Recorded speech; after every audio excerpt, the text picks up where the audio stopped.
The one and only Macaulay Culkin.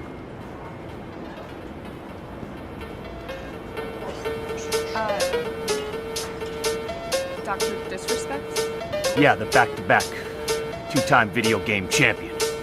What are you doing here? I'm looking for someone.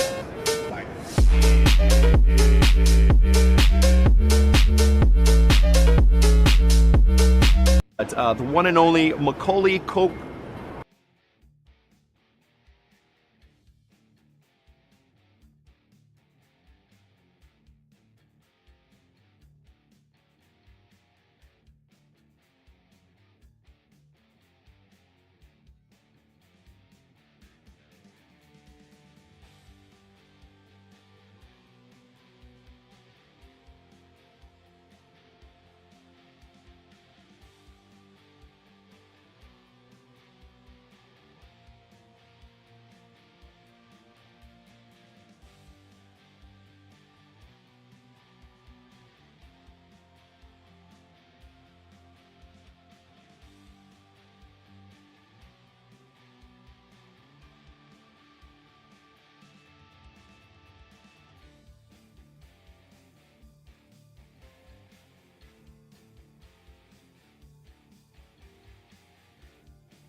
Greetings and salutations. Welcome back to Constellation Last Stand Media's conversational podcast. My name is Colin Moriarty. I'm joined as always by my brother, Dagan Moriarty. Dagan, how are you today, my friend? Good to see you. We were just talking before you arrived, Cog and I, about how tired and shot we are. Then we found out Chris is suffering from a headache and a malady.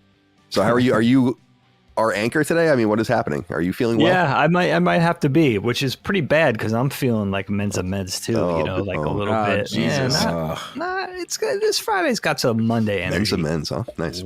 Mensa Meds. That's it. You're exactly right. It is Monday energy. It's right? I don't know what it is. Yeah, I woke up today and I'm like, this isn't Friday. What the fuck is this? This isn't real. I often say to Micah that I sometimes feel like I'm in days of the week that don't exist. You know, like it doesn't even feel like a day, but it's like, it's a Tuesday. It's like, no, I don't know what day this is. It's like the old Roman calendar where they would just throw 12 days at the end of the year because it was all fucked up. And they were trying to 2 days. Dude, it's so funny how the calendar was totally wrong and they would just make days up. There would just be these interim days that just didn't exist, basically. I don't think I knew this. Yeah, and when the calendar turned over, there are, I think, 14 days in human history in our current calendar that never happened. Because they had when they activated it, they had to jump forward. So I think October 1st to October 15th, like 1602 or something, don't exist. That's amazing. Yeah. So stupid. Yeah, isn't that crazy? It's so interesting. But the calendars were so wrong that like it would start getting. It was actually about Christ's birth and all of this, and it would start getting knocked into springtime, and then it would be all fucked up, and everyone was like, "Dude, the calendars are not right," like that. And then harvest would be off and people would be planted at the wrong time. It's hysterical. There's a movie here. There's it's like a slapstick comedy. Oh, for sure. I mean, that much is obvious when you even just look at what the calendar is and you realize October is not the 8th month. Right, it got moved. Yeah. Yeah, it's a fucking joke. And September 7. Yeah. It's true. It's very, very strange, but I don't know how we got onto that. It's good to see you, Dagan. Now, let's kick it over to our guest this week. I was saying to Cog that, and I'll get deeper into this. It's not my topic, but you could see it. I look like I'm shot. I feel like I get good sleep sometimes, or like I sleep the requisite amount of hours, but I have such crazy dreams. I'm so anxious. And I don't know if it's come up on this show before, but I have dreams about needing to be somewhere or to do something, but can never get it done on time. And they are repeatable dreams. They happen constantly. Wow. So like I'll have a dream almost every night of trying to get to the airport and not being able to get there. Like packing for the airport and not being able to get there. There's a nebulous time. There's a nebulous destination. And I'm just like, I'm getting all my shit together. Why did I wait this last minute? It's like totally unlike me. And then I wake up and I'm like, thank God it's not real. Yeah, like my heart's beating a million miles a minute. And since I sleep, I got up like an hour ago. Okay. So I'm coming out of this like I didn't get to the airport in time. That's the energy I have now. Cog, it's good to see you today, my friend. Good to see you. How are you feeling? Welcome to the show. Happy to have you here today. Happy to have you here today. Yeah, likewise. Good to be here. Definitely tired. I'm just like we talked earlier before. It's just like I'm just trying to get through. It's one of those weeks. My sleep schedule's all over the place. What's funny is I had dreams like that. My little theory is when I ate too close to bed. I noticed when I ate too close to bed, I would have vivid dreams where I would wake up and I'm like, yo, that was real, or the tension of the dream is still on me. So maybe, I don't know if that applies to you or not, but I remember, so you know what, let me just see if that has any effect. And I noticed actually it did in my case. So just something, free for thought for another constellation. Pardon the pun, of course. It's funny because I do eat somewhat close. Like I don't even eat anything until hours before I go to bed, and maybe there is something to that. That's interesting. Yeah. It's some correlation I started to make, and I'm like, this is only happening because let's be honest, the longer you stay up, the body's churning, so it wants something. So I'm like, all right, you get something to eat, whatever. Right. And I would tend to eat big, or sometimes, and then I would notice that I would really wake up with those dreams. But no, other than that, I eat big every night. Like it's your topic specifically plays into a whole thing we do with Chris on the show, where Chris has this uncanny ability of doing exactly what you're going to talk about today. Yeah, I was thinking about it. First it started from a silly perspective. So the topic is kind of wishing things into existence or speaking them into existence. So first it started from a silly standpoint, and like obviously Super Bowl is this week. I'm a huge Niners fan. And we were great for a while, and then we suffered for a long time. And now we're back. And I really want this for the team for various reasons. And I'm thinking about, like, man, as a kid, you used to be like, what would you do if they can win one, championship or whatever that kind of did, right? But then I thought about it from a broader perspective as far as, like, goals. I've had things like of myself where, I kind of, even before I podcasted and stuff like that, and, I want to be here in my life. I want to do this. And, I've spoken to King a lot. He's big on this. Like, he'll say, yeah, I can see you. You're going to be doing this, and this is going to be big, and yada, yada, yada. And I just wanted to bring it to you guys as far as, like, speaking things into existence, whether it be goals or just silly things or wishing something that you really want to happen. So let me kick it off with Chris. I'm very curious because obviously there seems to be some backstory with you in reference to this. So I'm curious because I don't know all of it. Yeah, honestly, we've been doing this show for such a long time that I don't remember like every example, but it's happened a number of times where I will make a suggestion for like, hey, they should re-release this thing, and like it's the most bizarre kind of out of nowhere thing that has no business coming back, and here it is. You know what I mean? Like it happened with like a long time ago with Crash Team Racing. I remember I was always like a Crash Team Racing psycho, and I was like, get that. And then even recently with Colin sent me the trailer for it, but the Shadow of a Ninja. Shadow of the Ninja was like a game that I played a shit ton on the NES, and it's like one of my favorite. Like I loved that game. And so to see it back in any capacity, I was like, I every time I brought that game up to people, no one knew what the fuck I was talking about. I thought of you immediately when I heard about that. Yeah, I was like, he's talked about that multiple times. And yeah, it's kind of become a little bit of a joke where like, he said it, so it'll happen. I wish it was as reliable as the audience seems to think it is. It's not. It's really not. It's just. I think it happened with it happened with like Hitman. Like Splinter Cell. I think you said something about Splinter Cell, and like, there really hasn't been any Splinter Cell news in like years. And then like the next week there was like a huge piece of Splinter Cell news. Oh yeah. I would say I really, and please don't write in about this because I said it before and people have, and it's like we're not really going to do this because we're not that big of a company. That's but it would like be saying write in about this. Well, what I'm about to say, which is that I would love to have someone just comb through the shows and just find all of the things we've said, all of the, like, what, it would be fun to have someone just do that, like very carefully listen. Like what, you take two episodes of Sacred a day and you listen to them. And what did we say in them? Yeah. Now, AI will probably be able to do this for us in the future, but it would be cool to have someone do that for us, but I'm not going to pay for that, and I wouldn't want anyone to do that for us for free, but it would be a nice thing. Because then we would have a whole catalog of these weird things. Although not being aware of it makes it more fun. in some sense. I Yeah. would love to see the contradictions, and of course the things that we got wrong as well. But yeah, I always think about you with this stuff too, Chris, about manifestation as well. Yeah, I don't know how I feel about that concept. Like, I think people talk a lot about like, oh, we manifested this, and it's like, I guess, literally you did, I suppose, but I don't know if that's how that works. It's kind of like, I feel like when people get into it.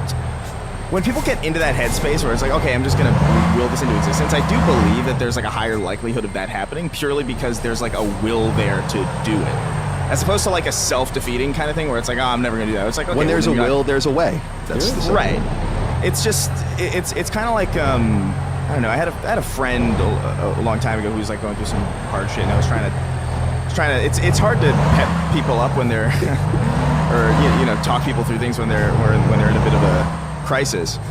But he was like very very hell bent on kind of like I don't know what I want to do video game stuff. Like I want to get into this, but I feel like I'm just too late or whatever. He's like 23. He's not too late at all. It's crazy. But I feel like even if that's true, you know what I mean? Like even if like you are like 40 and it's like and it probably is like, oh, maybe it is too late or whatever, right? Even if like mathematically that checks out, it behooves you to almost act like it isn't.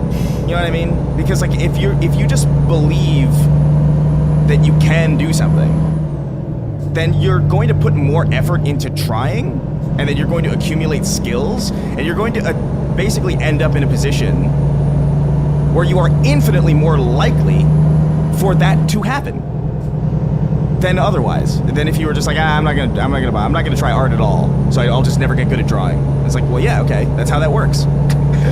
But so I don't know how we got here, but like I think manifesting is kind of part of that, where it's I don't know how I feel about it really internally, or like, because I feel like people pin it on me a lot, or not pin it, like it has like a negative connotation, but like it's like, oh, Chris gets everything, just brings everything into existence. I think there was like a joke recently about like Maddie being the opposite. yeah, there is. Right now he's cursed right now. Yin and yang. He's going through it. Yeah.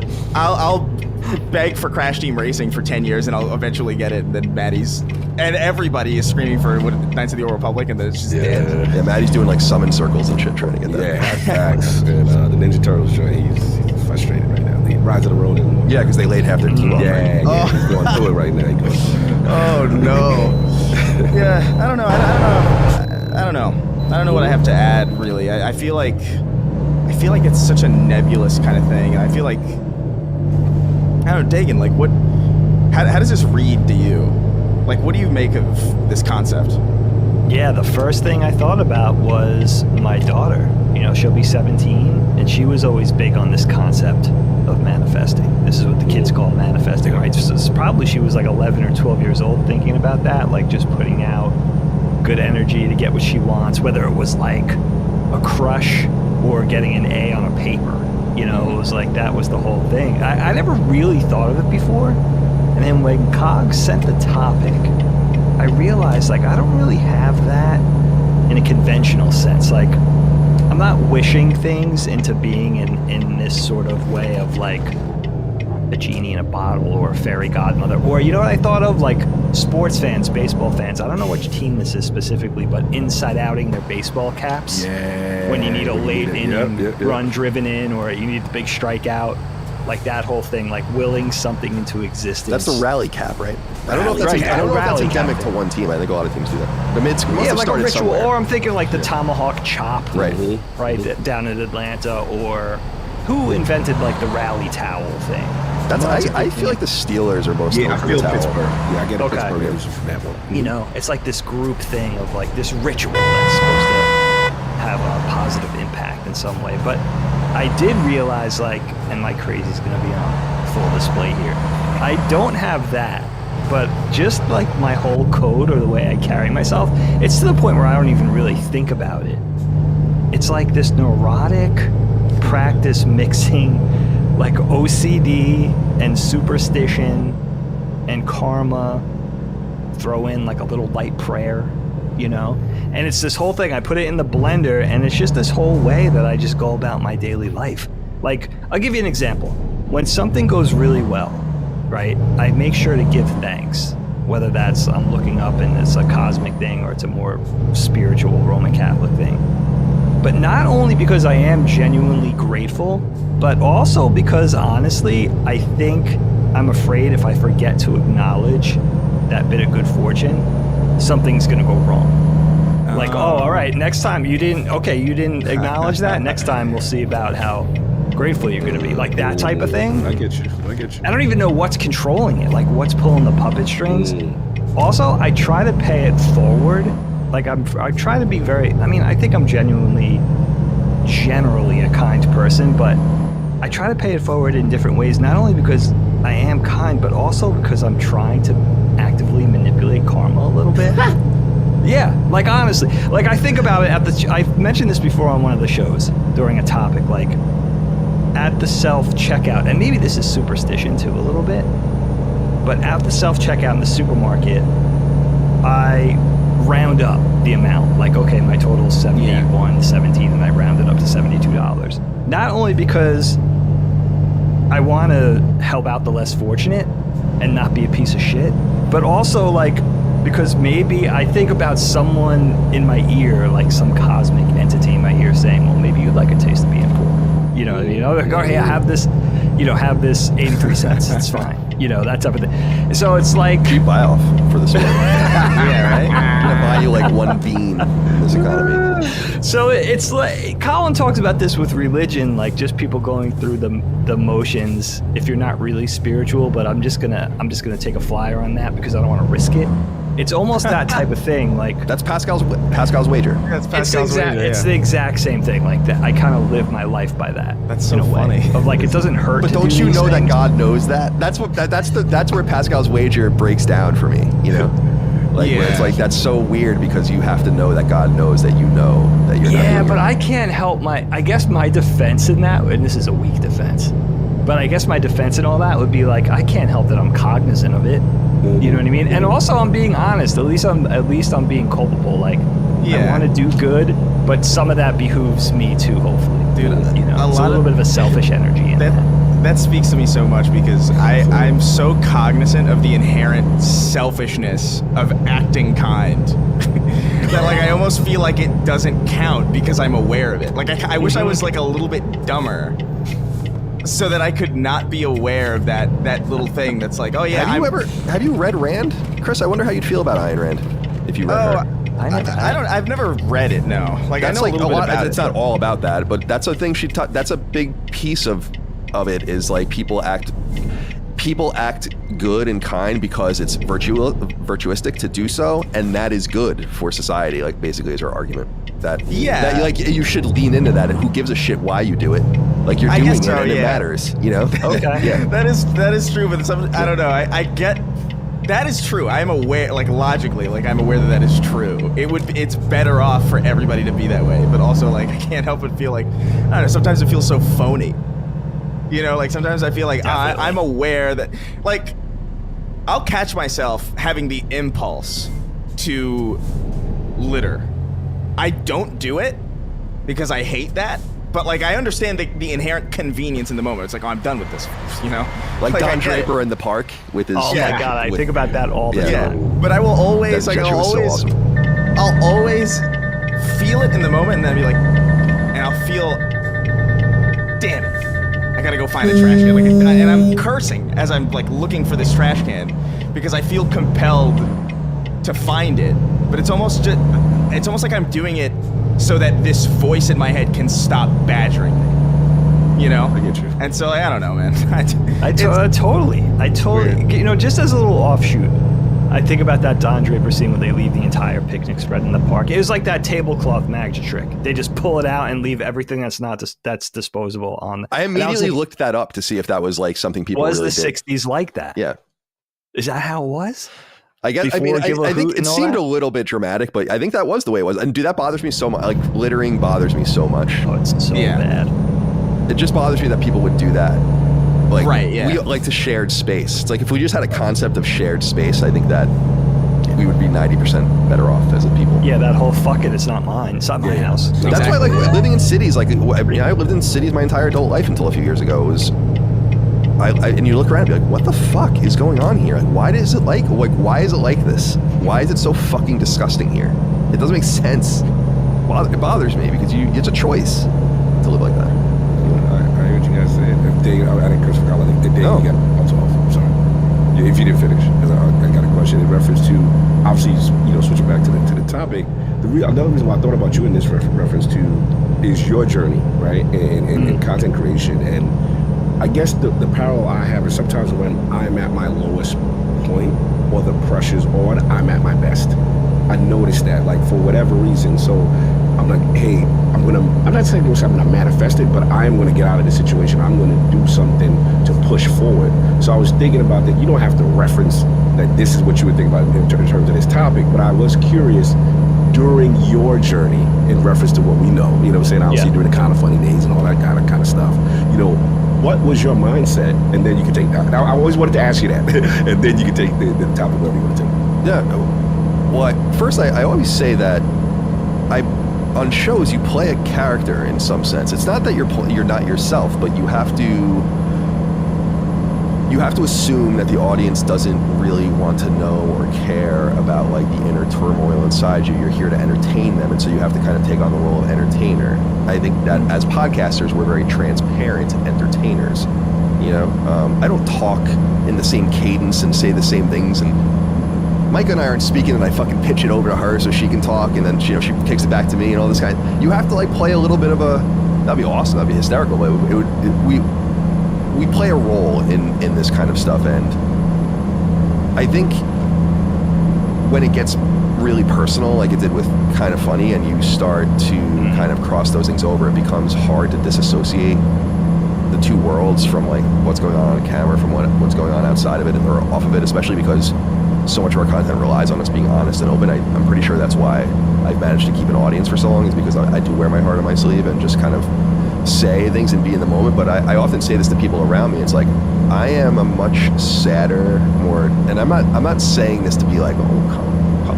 It's just true. Like, I'm a much sadder, much more depressed, nervous, anxious person than you can possibly imagine. And I have to do a lot in my life to not sink into that.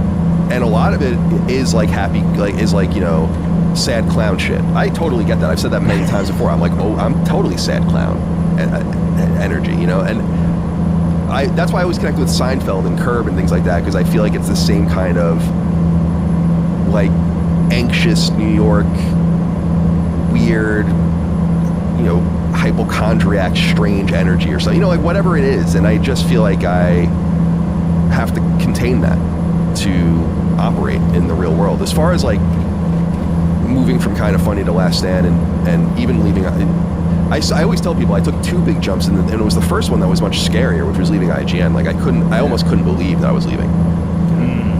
There was a time, first of all, I could still easily be there if I wanted to be there. There's, like, no doubt about that. And especially seeing how people have left, like, they would have probably paid me an enormous amount of money to stay there over the years. But I don't think people understand that the second choice to leave Kind of Funny and go to Last Stand was much less scary for me, because I was in a totally different financial position by that point, and I had offers to do other things if I wanted to and all of that. So it was just different. But I wrote down in my notes here, it's like, you asked, like, what was in my mind. It's like belief. Like, I just believe that certain things are possible. And one of the things that I believe, and I say this earnestly, it's not even as, like, an American or whatever, it's just, I believe that you can do whatever you want to do. I just don't know how people can look around the world and not see that. From your Elon Musks to your just obscure artists or whatever, or people just getting by and doing great things. Like, a man really can build a rocket company to go to Mars, like, from nothing. Like, a guy can graduate with an American history degree and make a living talking about video games. Why can't you be the president of the United States? Why can't you run for Congress? Why can't you be a doctor? Why can't you lose weight? Why can't you eat better? Like, it's all just belief. And then I think Chris touched on this. Things manifest out of out of that intention. I will say one thing though, that is a contradiction in my life, because you guys brought all this stuff up, it is about faith and act and all that, is that like I am a deeply superstitious person. And the closer you are to me, the more you know that, because you can just observe it. Like I'm very strange, and I talked about it in hockey. I used to jump over like the blue line when I would skate around and like do all sorts of weird shit. And I think a lot of that today, what Dagan was saying, just borders on an OCD and like a total ratcheted up anxiety about just doing things. And I'm very much a repeater of things, where I just want things done the same way. When I get in the shower, I do the same thing in the same exact order. When I get ready to go to bed, I do the same things in the same exact order. I cannot break those specific things about myself. And I can't really explain it because I don't know that I agree in or believe in like an active cosmic reality where there's someone watching me and all this stuff. I believe in a higher power in some sense, but I don't understand where this comes from. So yeah, that's where I'm kind of at on the topic. I don't know if that touches on what you were asking, but No, absolutely. It's funny, Kyle. Like I don't. Sorry, Kyle. I don't think I could even like. We blame our parents and our upbringing for a lot of things, but I don't even think that's their fault. Like that OCD, the superstition, that neurotic. I think that's just something. Like I can't even blame them for that, because I don't even remember seeing a lot. We did a superstitions topic, and it was definitely something with my great grandparents that trickled down to my grandparents. But I don't remember my parents being particularly superstitious about a lot of things. So that's something I just gleaned onto naturally. It's kind of sad. I can't blame them for that, because I blame them for everything else. But yeah, that's just something that I think you're just inherently born with. And it's also like this curse of self-awareness, like Chris is saying. Like you're trying to do right. You think you're being genuinely kind, but you're always aware of it. You know what I mean? You're always like, it's not this patron saint thing of, I'm just going to do well because that's just naturally what comes out, and I'm doing so much good. I'm just leaving a trail of, it's like what is that? Princess Mononoke with the god of the woods as he walks along, there's just flowers sprouting behind him. That's like just wherever he goes type of thing. It's a whole different thing where you're aware of it, but you're also, I guess, in that same awareness, you realize if you taper down on that or stop doing it, you're also aware of that. Right. So why would I stop? Yeah, that's the only bad thing, is when I feel like I'm on the top of my game as far as being mindful and a good citizen and charitable and all that, and things still aren't going well. That's when I'm like, what the fuck? Like, that's what I'm like, maybe I shouldn't care because karma doesn't exist. But I don't because I hope it's going to go back. I hope it's going to get good again. That whole, oh my God. I feel almost like the opposite in some way. Or not the opposite, really? But like it feels like you mentioned how like you try to give thanks or like appreciate the moment, like when it's good. But like for me, like when it's good, I'm immediately like, oh fuck. That means like it almost feels like that when you're going up on a roller coaster. You know what I mean? It's like where's the? It's got to come down. Yeah, where's the incline now? Like where I can't even appreciate it. Like when I'm at like when I'm feeling really good, I almost feel like really good when things are horrible. You know what I mean? Because it's like, oh my God, everything's terrible. Like I'm in like the worst spot I've ever been. But like, next week's gotta be better. Yeah, because it always is too. That's the thing. It's like it always is. Oh, that's cool. But like, if you're at your rock bottom, it can't get any worse. Can't get any lower than this. Yeah. I love that. It's waiting for the other shoe to drop, is what you're describing, yes. Which I totally understand. There's a calmness in that chaos, I think, for me, because it's just like, well, all right, well, everything's. What could possibly, anything bad that can happen now might even be like a potential positive. You know what I mean? Like, oh my, like, I can't. Oh my, like I was telling my parents, like if I came home and my apartment was missing, like just straight up, like if everything in my apartment was gone, but the building was gone, I would feel more okay with that than if like someone sprung up on me like, hey, by the way, you got a meeting at like 3 that you didn't prepare for and that like you don't want to do. Because like to me, it's like if you lose everything, it's like, oh wow, this is a new adventure now. Right. It's a brand new. There's almost like I don't know. There's like an excitement in that. It's like, ooh, okay. I totally. It's funny, Chris, because it's come up in some random ways, but like there were times when I went to San Francisco, like that first year or year and a half, where I was literally out of money, and I literally had no money, and it was the loosest I was probably ever in my entire life. Be like, oh yeah, I got $20-$30. We get paid in 5 days. I'm just gonna go to the bar. It's a real Yeah. Yeah, like and like not even really. It'd be like I don't know, just there is something interesting about living like that because like it's the antithesis of my entire mentality now, where it's like I would if I imagine myself in that situation now, I would be in a ball in the corner, being like, oh my god, what did I do? But at that point, I was just like, this is whatever. It's the freedom. It's the freedom of the perception of not having much to lose. I think is what it is. Like you do have a lot to lose, realistically. Sure, like you do have like a lot, but sometimes it doesn't feel that way. And sometimes that might be like, that could be a potential like ungratefulness, but it is also, like we were just talking about, just kind of a looser, much less stressed out way to think about things in some way. You said something earlier too, Colin, about like how we're playing a role in some sense.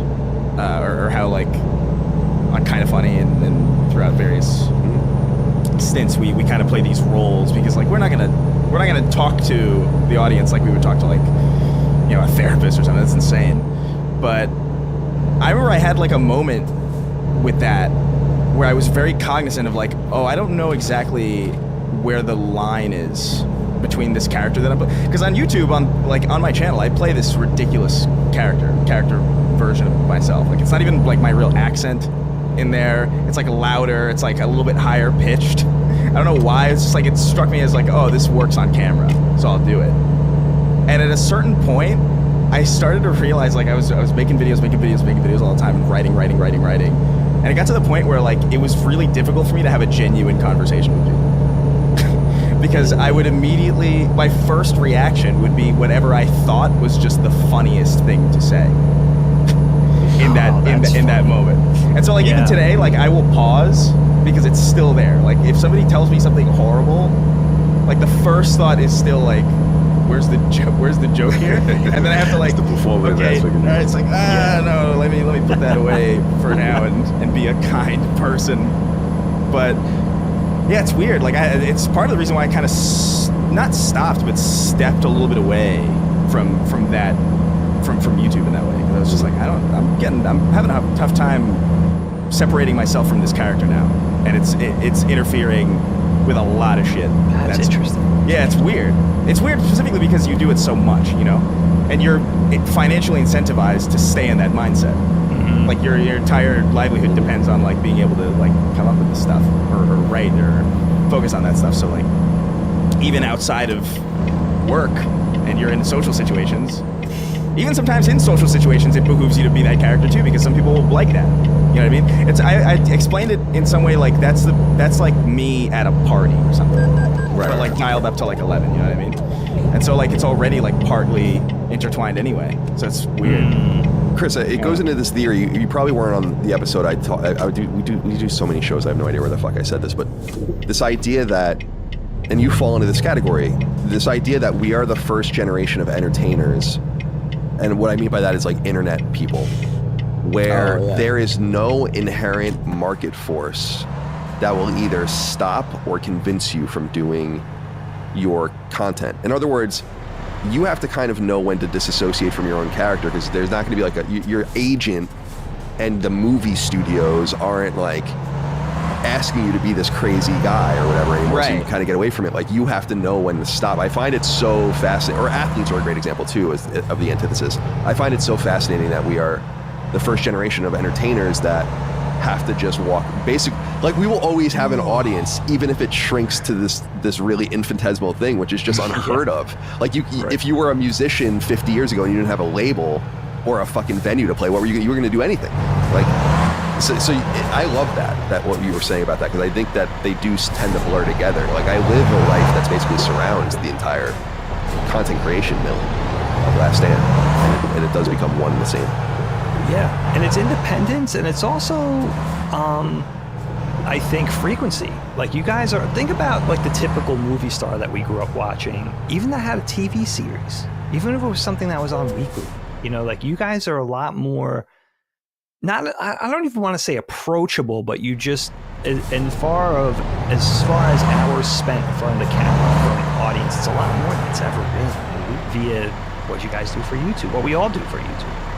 So that's another thing too, which is interesting. And Chris, you know what? And it's funny what you said too. I've heard that sentiment echoed by a lot of voice actors, entertainers, and actors in general that sometimes do voices for animated cartoons.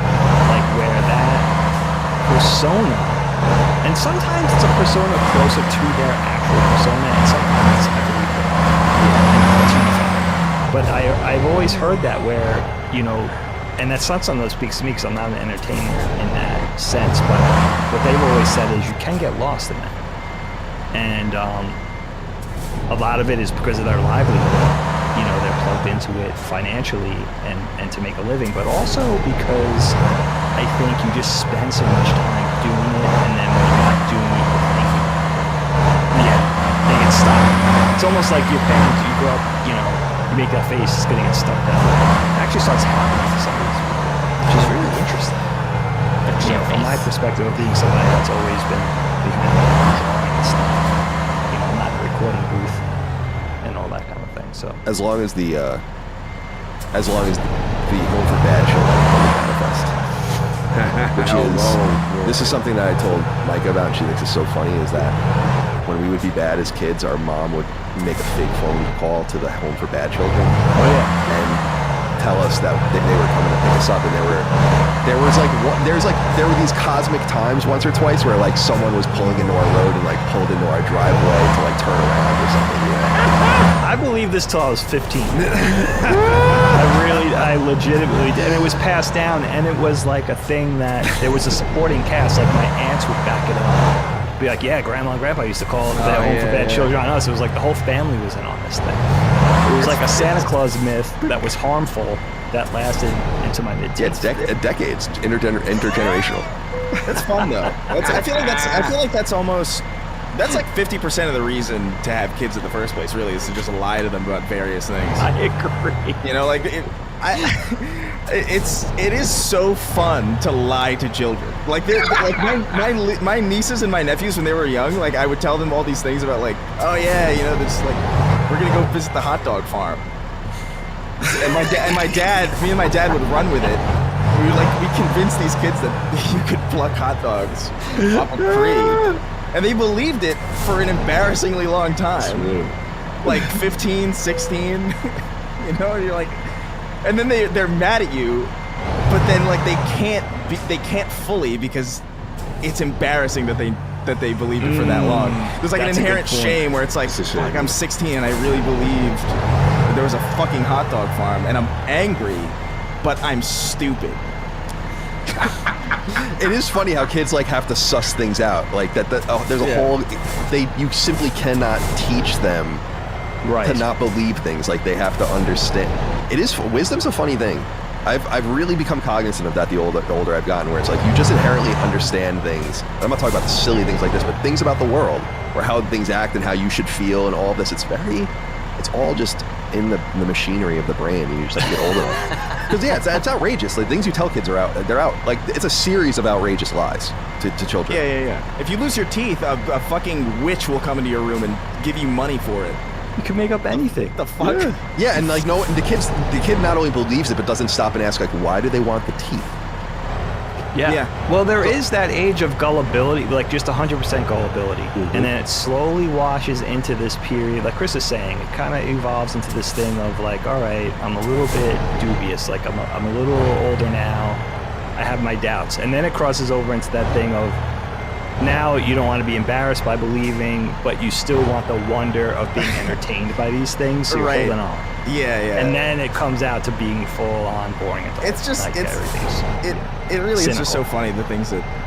I told my youngest nephew that, like, I invented PlayStation. I was like, yeah, I invented PlayStation. I was like, yeah, this is my company. And he was like, why are you, what? And he was so baffled by it. And then he got older and he was like, hey, why are you like a YouTube person if you invented PlayStation? And I was like, I just wanted to take a step back. I was just like all these things. And then he got to a certain point where he's like, he calls me up. It's like, you didn't invent PlayStation. The angry call. He called you out. That's good stuff, man. Yeah, no, there's this conversation going a lot of funny directions. Cog, how are you feeling about it? I'm good. No, this is good stuff. I love the divergence. I love the also the topic that you mentioned, Dagan, in reference to, the karma aspect of trying to do good, is if, that if you don't, you're going to, don't say be penalized, but if a negative outcome happens, it's because you forgot to do this positive thing that Absolutely. You know what I mean? So I there's a part of me that resonates with that. And then the other part I love about the conversation was obviously, what you said, Colin, about belief, which is, believing in yourself and kind of what Chris said, if you put your mind to something, right, you're eventually going to get there. So that definitely satiated. This was a good one. Cool.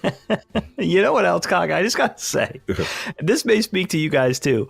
I'm very uneasy when things don't fit neatly into rules. I don't like chaos. So I have to sort of answer like, or why'd this bad thing happen? Because I didn't do this.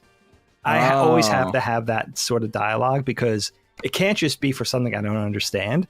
That's just not, I don't like that. Again, I don't like that chaos. I need there to be a reason. Yeah, you got to make understanding of it. Artificial tapestry. Yep. It's like, and it's so weird. Like that only applies to me. Like I'm this needle in a haystack on this planet. Like no one cares about me. Well, but that whole inner self-importance of like, well, this whole thing's revolving around me, right? I didn't round up at the supermarket. That's why I can't get this job, right? So like I just love that you think your 80 cents is like is all it takes. The Catholic Church was selling indulgences for fucking millions of dollars, and you're out there being like, yeah, I think I'll get away with this for a little. It's craziness. All right, Dig, let's stick with you and get into your topic today. All right, cool. I wanted to talk to you guys about peer pressure. And I feel like I had to look back at the list, that master list that I think James, our listener James, put together for us. Because I was like, this has to have been done already. I think it's come up in various conversations, but we never talked about peer pressure specifically. But I'm always dealing with this because I have 2 teenagers. So it's on my mind all the time. And I'm lucky that my kids are pretty open. Like they're very communicative. They talk about things. There doesn't seem to be too many. It's not like when I grew up and our parents just didn't do the birds and the bees. It was that whole thing where like the boomer parents were there was some unwritten agreement with the birds and the bees that they just weren't going to do it. Like there was some unwritten thing where they were just, Colin and I have talked about this, where listen, there's going to be an older cousin or an older kid in the neighborhood that's just going to show you a dirty magazine. They all knew it. They all knew that was that person's job. They didn't have to do it. We were going to find out. We were just going to find out because somebody was going to have a Playboy. Hidden in the woods. It's so different now. That's so funny. Like the kids just expect us to, and it's nice to have this dialogue with the kids as they get older and stuff, but I know they don't tell us everything.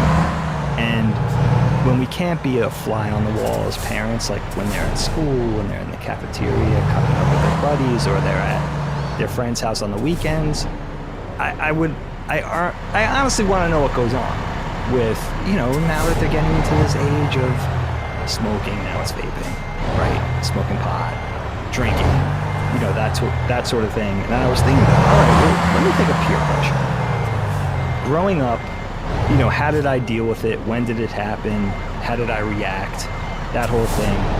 So when I pass it over to you guys, I'd love to hear your stories from growing up. Whether you were beholden to peer pressure, how you reacted, maybe you were one of the people. This group, I'm looking at, I think you guys were the ones doing the peer pressure, but maybe Someone was feeling pressured from me and my Darth Maul t-shirt, And adult peer pressure, which I hear about a lot, but I'm particularly fascinated with that if you guys have a story about adult peer pressure in your adult lives. But I was laughing because as I really dug down and just kind of explored my memory banks about peer pressure, I really didn't deal with it as a kid. I remember there was one time John and I talked about this recently on the knockback we did about drinking, our early drinking experiences. There was one time, I guess the house party thing started in like 7th grade, right? So when you're 13 years old, and it's like house party light, like an older sibling gets a couple of 6-packs, that's the naughty thing.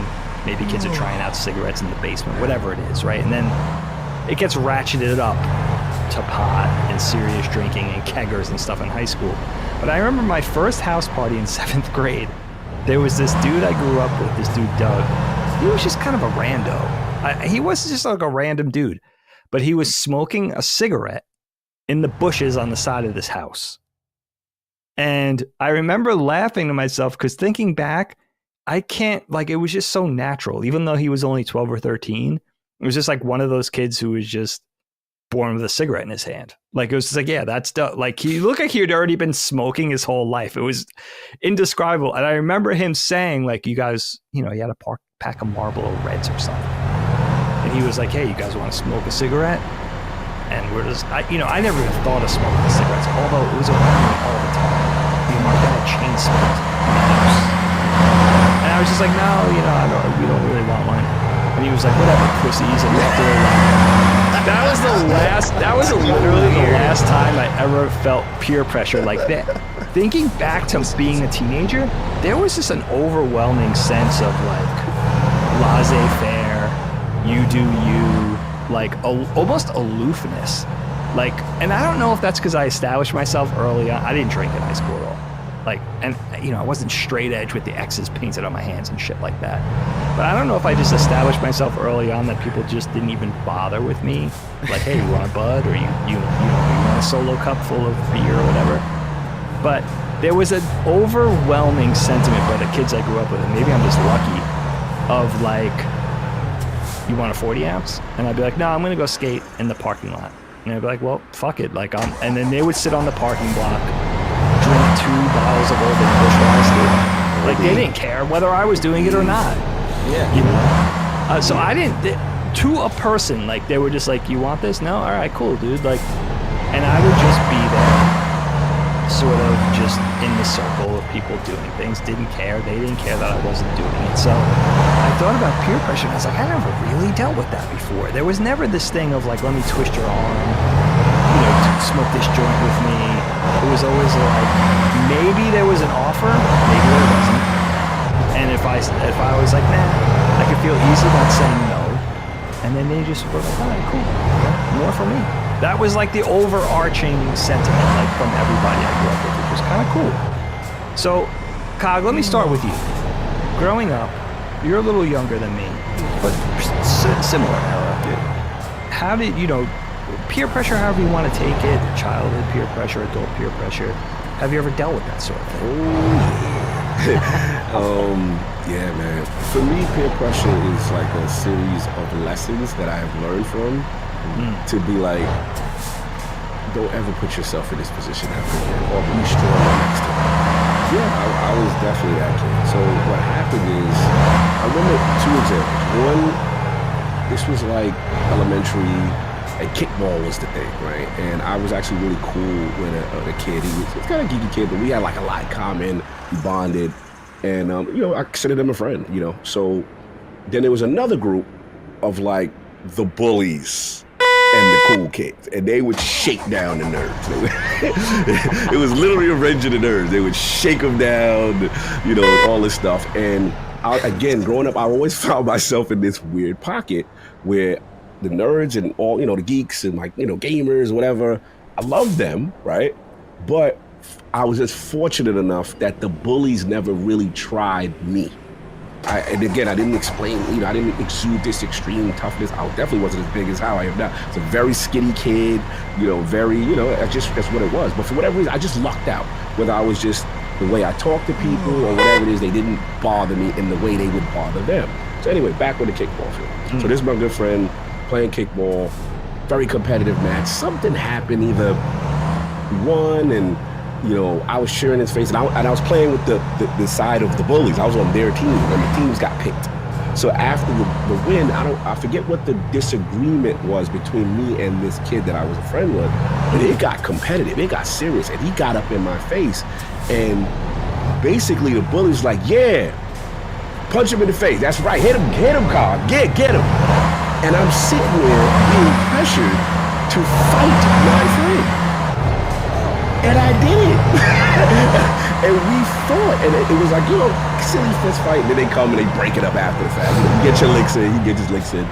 And I'm sitting there, and I was so disgusted with myself after the fact, because we were going at each other like a pack of wolves. like we didn't have any type of love for each other.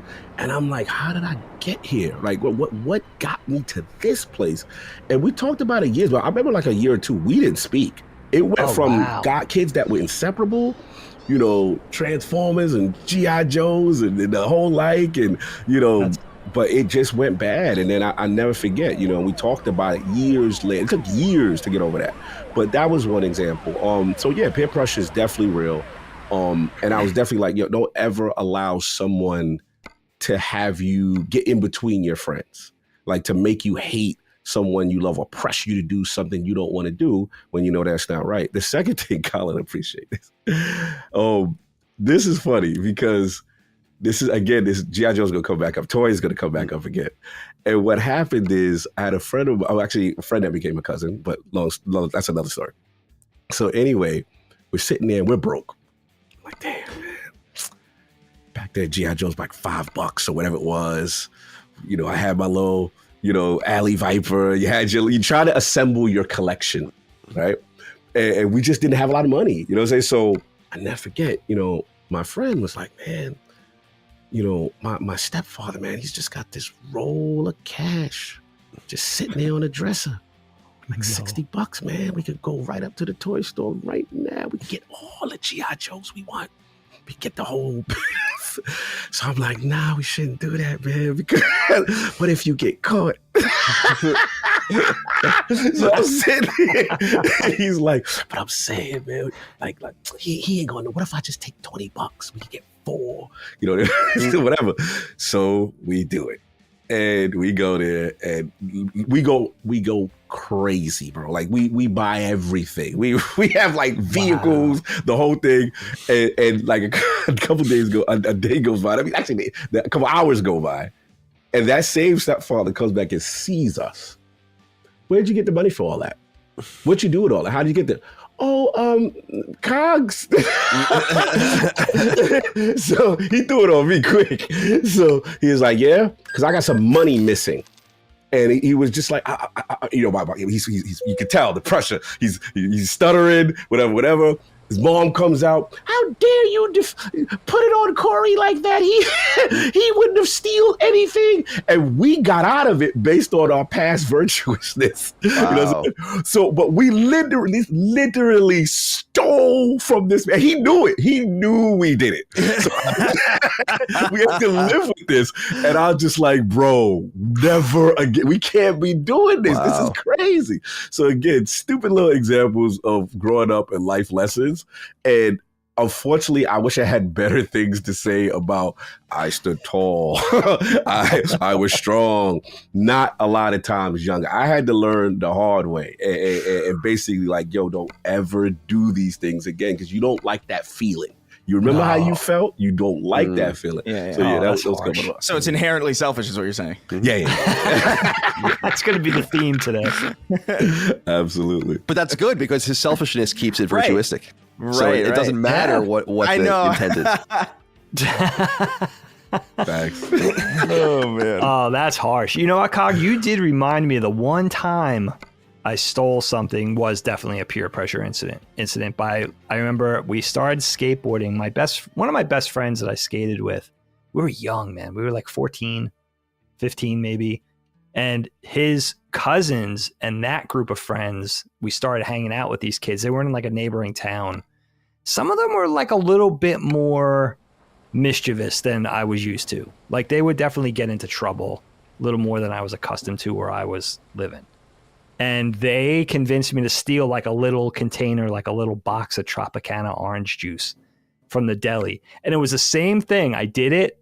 I got away with it, but I felt so bad that I literally never stole another thing in my life. And I still think about it, like that guilt, like that whole Guilt. day, like that gray cloud was over me. I just couldn't even enjoy myself. What'd you steal it from? A deli? It was like a little indie deli, like a little one-off deli. Oh yeah, you should feel bad about that. Yeah. Yeah, it was. It was like, it wasn't even like a chain, like a 7-Eleven, where it was like a, Yeah, like Robin Hood rules, really right? Like going for the little target guy. matters. Yeah. The target Yeah, matters. like I've never get like somebody's like, oh, like I remember I saw a kid like I think it was my nephew or my nephew's friend, and they were at Walmart, and I was with them, and they clearly took a candy bar, and we're just like eating it, and then they were just like, we're gonna finish this before we leave, and I'm like, you shouldn't do that, but like it's Walmart, so I don't care enough. Yeah, exactly. To stop you. The big guy. But like a mom and pop shop, like nah, that's pretty. Dude, Yeah, Walmart that's true. Walmart gets That's pretty bad. worked with They must. No, they do. They do. It's funny in the GI Joe collecting world. You see it. You literally see it because what happens is people go to GI Joes don't really make it to clearance very often because they don't make very much of them. So every once in a while, a big pallet will show up nonetheless at like one of these five below stores or whatever, and like these discount stores to get rid of them with like the rest of the Disney and the Star Wars stuff and all the different things that people buy today. And these really rare figures will show up and people will take a picture of them at Walmart, like 10 Crimson Guards, right? Or something like that. Mhm. And what people do is they go and buy them for $5 and then they bring them to Walmart and return them for $20. And Walmart will take anything back basically that they stock. Yeah. The thing with Walmart is like they will take shit back. Like people, you can even find videos of people getting caught doing this where people will get things purchased for them at Walmart or something, or like get someone to put just something underneath a cart. They leave with it. They get it out of the cart. They bring it back in. They just bring it to the return line. They get credit, Walmart credit to buy more things. Yeah. So and apparently this is all you can read about it because there are stories about it, but it's like baked in, I guess, to like their really small loss margins or whatever. But I don't built for it, right? But I don't feel bad for Walmart at all. Like I don't. The Walmart family now owns the Denver Broncos as well, which is interesting. Is that right? Yeah. Oh shit. Interesting. All right, Chris, what do you think, man? Peer pressure. Tell us a story. Yeah, I don't know. It's strange. Like this is something that I kind of have very, very limited experience with because I never really cared about what other people wanted me to do. You know, like I liked being included. I liked like being invited to things, but and there's sometimes where I was like, yeah, I felt a little bit left out or whatever. But like I don't think I ever wanted to. Oh, I have to smoke because everybody's smoking. You know, like I just never, because to me it's just like, that's just something I don't want to do at all. I don't care if it wins me any favor with people who like to do it. Why do I want to win the favor of people who like to do something I don't like to do? You know what I mean? Like it's kind of how it went for me, but there were like a handful of experiences that I had where, I don't know if it was peer pressure, like it was clearly the intent to peer pressure, and I have this very vivid memory of a party, and this was it was like a house party. It was like one of the first house parties that I went to, and I was there with my first girlfriend, and it was like 2009-ish, something like that, 8 maybe even. I don't know. I was young. I was like 13, 14. And I remember being in this house party. It was like it was the craziest house party I think I've ever seen, honestly, to this day.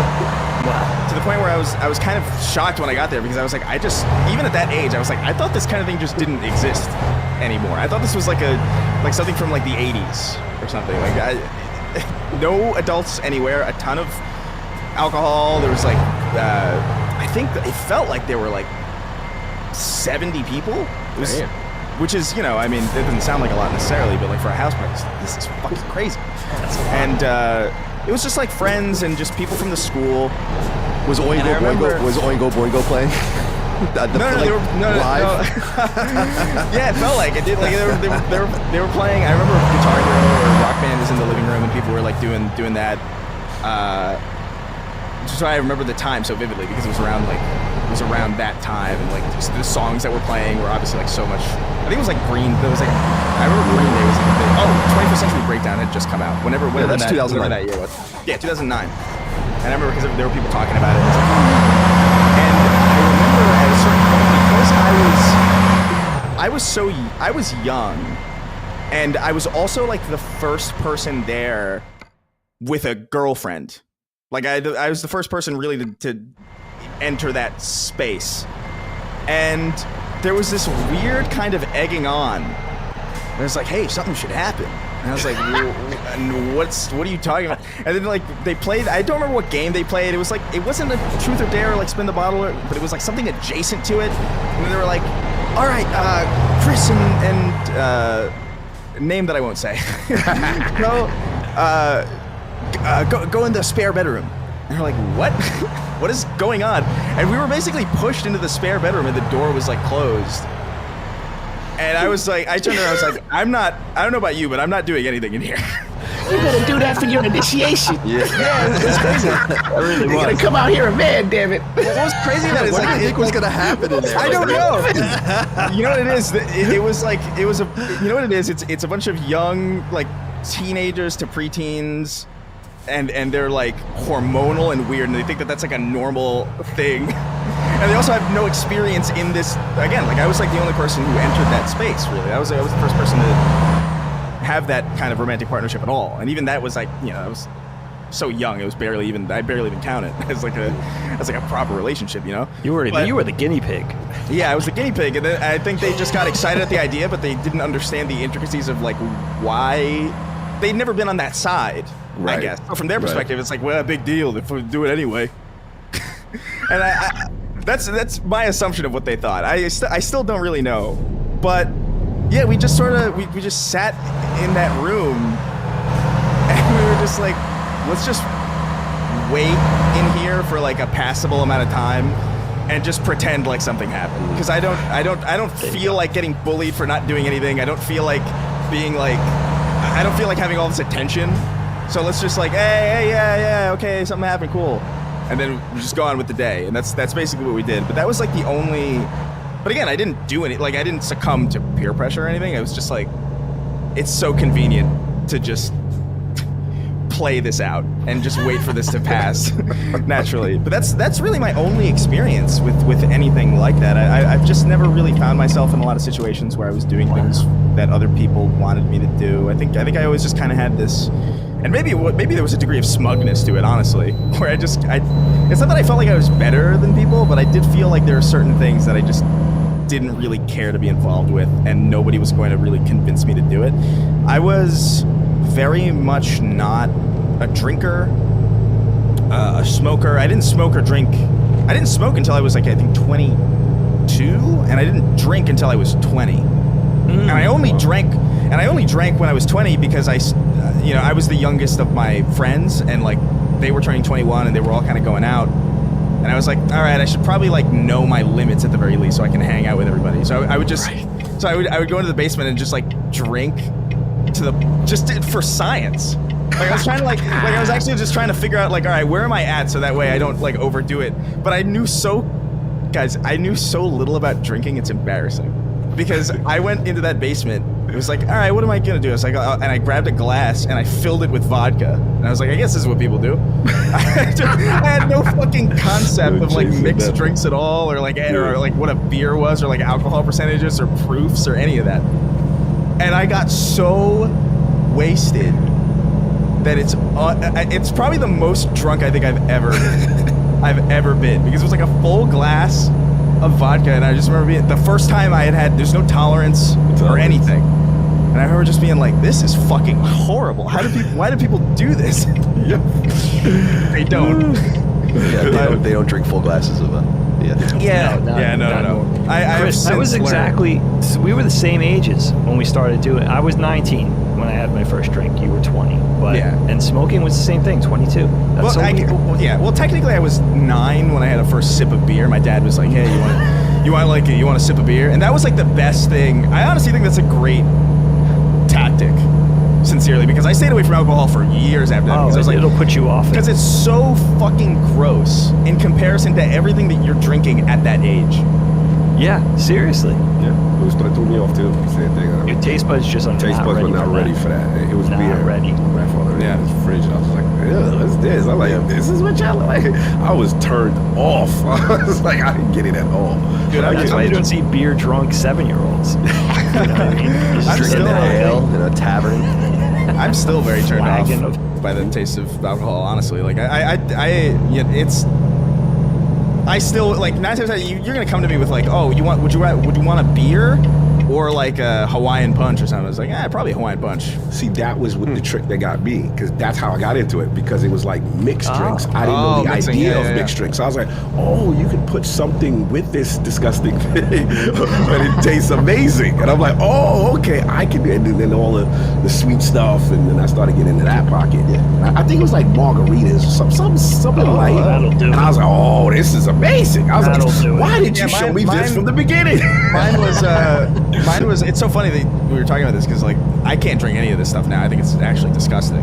But when I first started, it was Mike's Hards. It was Mike's Hard Lemonade. oh, That sure. was- Yes, I remember Mike's Hard. Yeah. Like this is great. This like, is it's just juice. it's a lemonade. Yes. And I'm fucked out of my mind. Yes, It's Mike, great. yo, we have the same start on that. I forgot about Mike's Hard Lemonade. That was literally my start Yeah. too, as far as my own independent on my own. I'm gonna try something. Yeah, it's also the same for me. Yeah. Oh, Yeah, wow. that's like a gateway. Shout out to for Mike's sure. Hard Lemonade. All Yeah, at that'd be different cool. times too for all of us, because Yes. and shout out to the Dagan and I have talked about it in the past. Shout out to the 7-Eleven in our town that would sell to anyone. And it didn't matter who you were. It just didn't matter. Didn't It just matter. didn't matter. There was another place that did it too, but that 7-Eleven, notorious throughout the ages. Isn't that funny? You know, Wow. like from- 7-Eleven. like that knowledge would be passed down from big sibling to little sibling. At some point, they must have popped that place because it was comical. Like I was nowhere near looking like an adult when I would go in there and buy. Yeah, I know buy that's things. 7-Eleven. True. It had to be franchised out by then, right? It didn't have this corporate sort of thing running through it where I guess that's how they had some sort of semblance of autonomy. So like the 7-Eleven in the shitty neighborhood was the one that you had to brave the neighborhood, but it was kind of worth it because you were going to get your gear on. You Right, know, exactly. Yeah, it so wasn't funny. in the greatest place, but Right. Yeah, I don't know, but aside, yeah, I don't know if I remember seeing a lot of it though. Like I do remember like seeing a lot of it in school. Like people would be pressured to drink or whatever. I also like went to school at a weird time for like bullies because there were they would call you gay, and then like if you got upset, they would be like, "There's nothing wrong with being gay. Why are you upset?" So it was like this like Gaslighting. it was like this weird like transition of like it was still very much like early 90s insults, but like current day sentimentalities. And it was like so you would be the asshole if you got mad at being called gay. Throw it on you. And so like I remember that's kind of an aside, but like I don't know, yeah. I saw it a lot. I don't know why I didn't get stuck. I think I just kept such close company with like very specific friends who just weren't those types of people. You know? Even the people who like even the friends I had that were kind of rowdy and like would do like really crazy shit. They would never like bully people into joining them or anything. It was very much like, oh yeah, whatever, you know. So Yeah, you do you type of thing. Yeah, that's fine. I'm glad our bullies weren't that intelligent. I think that kind of bully, that flavor of bully really speaks to Chris's generation. Like, can you imagine, you know, gay boy, I'm not gay. What's wrong with being gay? Like that whole level of like, that's just, awesome. It's so it's awesome. real. It's real. I remember. I tip my cap. It was an easy way to get. It was a really easy way because I loved doing that at a certain point. Not like authentically, but like just like it's such a funny concept of like a progressive bully. Like it's I really, love it. It's great. Yeah, our bullies were just mean and violent. You throw like a girl. It's like what? Fuck you. It's like there are so many great women athletes. What are you talking about? You think you can last against Ronda Rousey? I doubt it. And you're like, oh my god, I don't know how to react to any I of think this. we have something there. It's good. Dig, where are you on this? Tell us your peer pressure tales, my friend. So I was writing like, and this hasn't come up. It's like, where is the line between peer pressure and like your own personal responsibility? I don't know.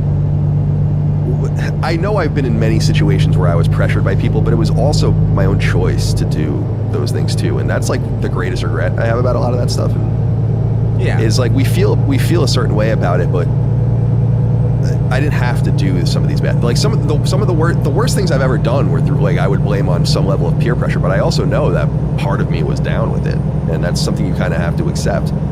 Yeah. So I think about this situation when I was a little kid.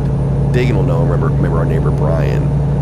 And so I've explained in the past that I grew up the youngest out of everyone in multiple groups, right? Like I was born in a weird time in the calendar where I was sent to school early. I went to college when I was 17, for instance. And people do that, but you have to be in like that September, October pocket, right? Then I was the youngest of 4 siblings internally. And I was the youngest of our group of cousins on the Moriarty side. And I was one of the youngest over there. And then I was the youngest on our block of a group of like 7 kids. So I was like just constantly looking up to everyone, constantly kind of just going along with whatever was happening. And this kid Brian was 2 years older than me. And I don't remember any of the details other than there were always these like little civil wars between everyone, between like all the different kids or whatever as time went on. And sometimes people would get along with everyone, sometimes someone would be cast out or like. And for some reason, Brian and I started throwing rocks at one of the kids' houses, which were the Kotchers, which were good friends of ours. And I was probably like in 1st grade or something like that. And I have a good arm now. No, not really, but I didn't have a good arm when I was, a little kid, so I was throwing my little left-hand shots at the house and not really hitting anything. Brian had a better arm, and he broke one of the windows in the front. And I don't know if they can remember this. I don't know why he would. I don't. But, so we got like in trouble, and I remember kind of getting away with it because we were like standing like at the end of the driveway, and it's like a long driveway. There's like I think my parents knew there was like no way I was hitting that house with rocks. But I remember that being like the first example of me doing something bad because I was like with someone else. And how much of that was my own responsibility? Probably a lot of it. I mean, I didn't have to do it even at that age, but I don't remember why that happened or what and we were all friends for years after that. I mean, that was the funniest thing. Like, but you have to look at it through and it sucks because I was especially good friends with that family. And I look at it through the lens of that incident and wonder like what they think of that as that like a little kid doing that. And if they blamed it both of us or just him or just me. So it would be interesting. One of them passed away sadly, but it would be interesting if they even remember that at all. So I remember that. And then I've talked a lot about high school, and we went to a bad high school. It was not the safest place, and it was fairly big. And I've said many times the most violent shit I ever saw with my 2 eyes was in that high school. Like, no doubt about it. Like crazy fights and just insanity. In fact, Kyle, let me just interject here. When I was a senior, a classmate of mine, he was like a really cool guy. He was like, when I was a junior, he was a senior. He was on the football team. I guess he was mixed up in drugs somehow. He got shot and killed at that 7-Eleven we were just talking about. Yeah, it was heavy out there. Yeah, I don't know. Because Long Island's pretty well to do. We lived in a pretty nice area, but it crossed in with a lot of like a bad part of Long Island, and was regularly known as like one of the worst school districts on the island because Newsday, which is Long Island's newspaper, would publish like a ranking of all the school districts and all their details and like what all the teachers made. It was hysterical. Like they were basically just, and you would always be able to see like so you knew. I remember that our librarian made something like $130,000 a year, right, when I was going to school there, and it's like, whoa, like this is so corrupt and fucked. That's why I don't like public sector unions, but that's a whole nother topic. But when I got older, I mean, I got in a few fights and was certainly around fights and like a more brutish boy culture, I guess, of breaking mailboxes and drinking and smoking and going to parties. And I look back at it, I just like really wanted to belong. somewhere. You know, I moved around a lot. Like my dad always lived on Long Island. We always lived in the same town, but I left after 3rd grade, and then I was only there for like summers and vacations, and then I came back in 9th grade and just re-entered. And you kind of re-enter and realize that the whole social strata has changed, and everyone you know is different, and a lot of them don't even know you or want to be around you anymore. Plus, you've been folded in with these other schools at this point. So I just like always really wanted to belong, and I think more than that, I was intrigued by this like idea that they, and I think that they did, because I've seen these kids since, like some of them when you go back home or whatever, it's like, no, they do like you. You're just kind of a satellite, you know, in some way to like the core group. And I've truly never felt like I really belonged anywhere, and I've remarked on that many times that's kind of just built into me. So I think a lot of that peer pressure, just that gauge between the peer pressure itself, but also the personal responsibility. Like when I got in a couple of fights or whatever, in these like frays with people in high school, I got the shit kicked out of me. It wasn't for any reason that I even remember. Like it was about like some friend's girlfriend's new boyfriend or something. It's like, you know, it's like, what are you even doing? You know, and then you get jumped or something, and you're like, Jesus, this is pretty serious. You know, Worst. Yeah. And I don't know, I've told this, I won't get into it too deep here, but like the one time, like the scariest time was like we got jumped by like adults. Yeah. You know, like we were 16, 17, like 11th grade, 12th grade. These dudes were in their 20s, no doubt, That's maybe fun. older, you know, and like knew that we were coming to fight this like one dude, and like they told their guys, and they had like bats, and they like destroyed my friend Luis's car. He had like this beautiful white Jetta, and they fucking destroyed it. And like, You don't touch a man's car. Come on, that's personal. and like people like scattered. It was scary. We had to go to the cops. I had a concussion. Damn. Yeah, that's heavy. Yeah, like I took a swing at someone, but I didn't even hit anyone before I got the shit kicked out of me, you know? And like, that's the kind of stuff, like, it's unthinkable because it's not me. But I also understand that it's like, I chose to ultimately do that. I didn't think it was going to turn out like that. I thought we were going to just like go roll in and then go do our other business, like whatever it was we were going to do that night. But I learned I'm glad I learned those rules as a kid to be like, by the time I got to college, I wasn't fucking around at all anymore with peer pressure or anything like that.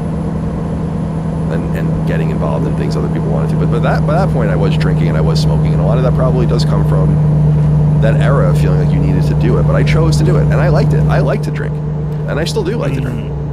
You know, so again, it's just that strata between peer pressure and responsibility, and I don't like to shrug it off and act like it wasn't me, because it was. You know, under pressure, but it's me nonetheless. You get lessons learned. I think you take a little bit from each thing, and I know I totally get that. That was similar to my era. It was crazy. Kids would get terrorized. I remember the jumping era. Yeah, I remember that. That was no joke. You see that crowd, you better walk the other direction, or if you go through, you better be prepared for what you're about to walk through. And, on the streets, you're saying, Cog? Yeah, well, actually, in school too. Oh, in school? Yeah, in public schools. South Bronx public schools were wild. Like, it was just uncontrollable. And there were pockets where there's not a lot of supervision or outside of school. And yeah, things will pop off. And you've got to be sure. I will say this, it did teach me who my true friends were.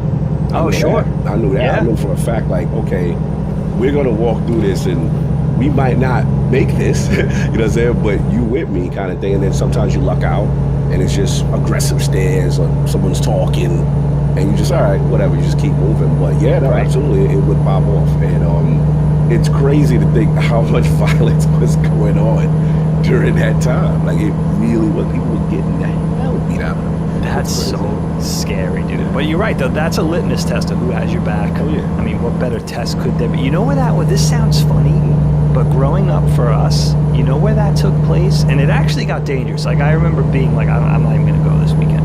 The mall. Really? It was very territorial, because it would just be a convergence of kids from like a 40-mile radius to one spot. in groups, right?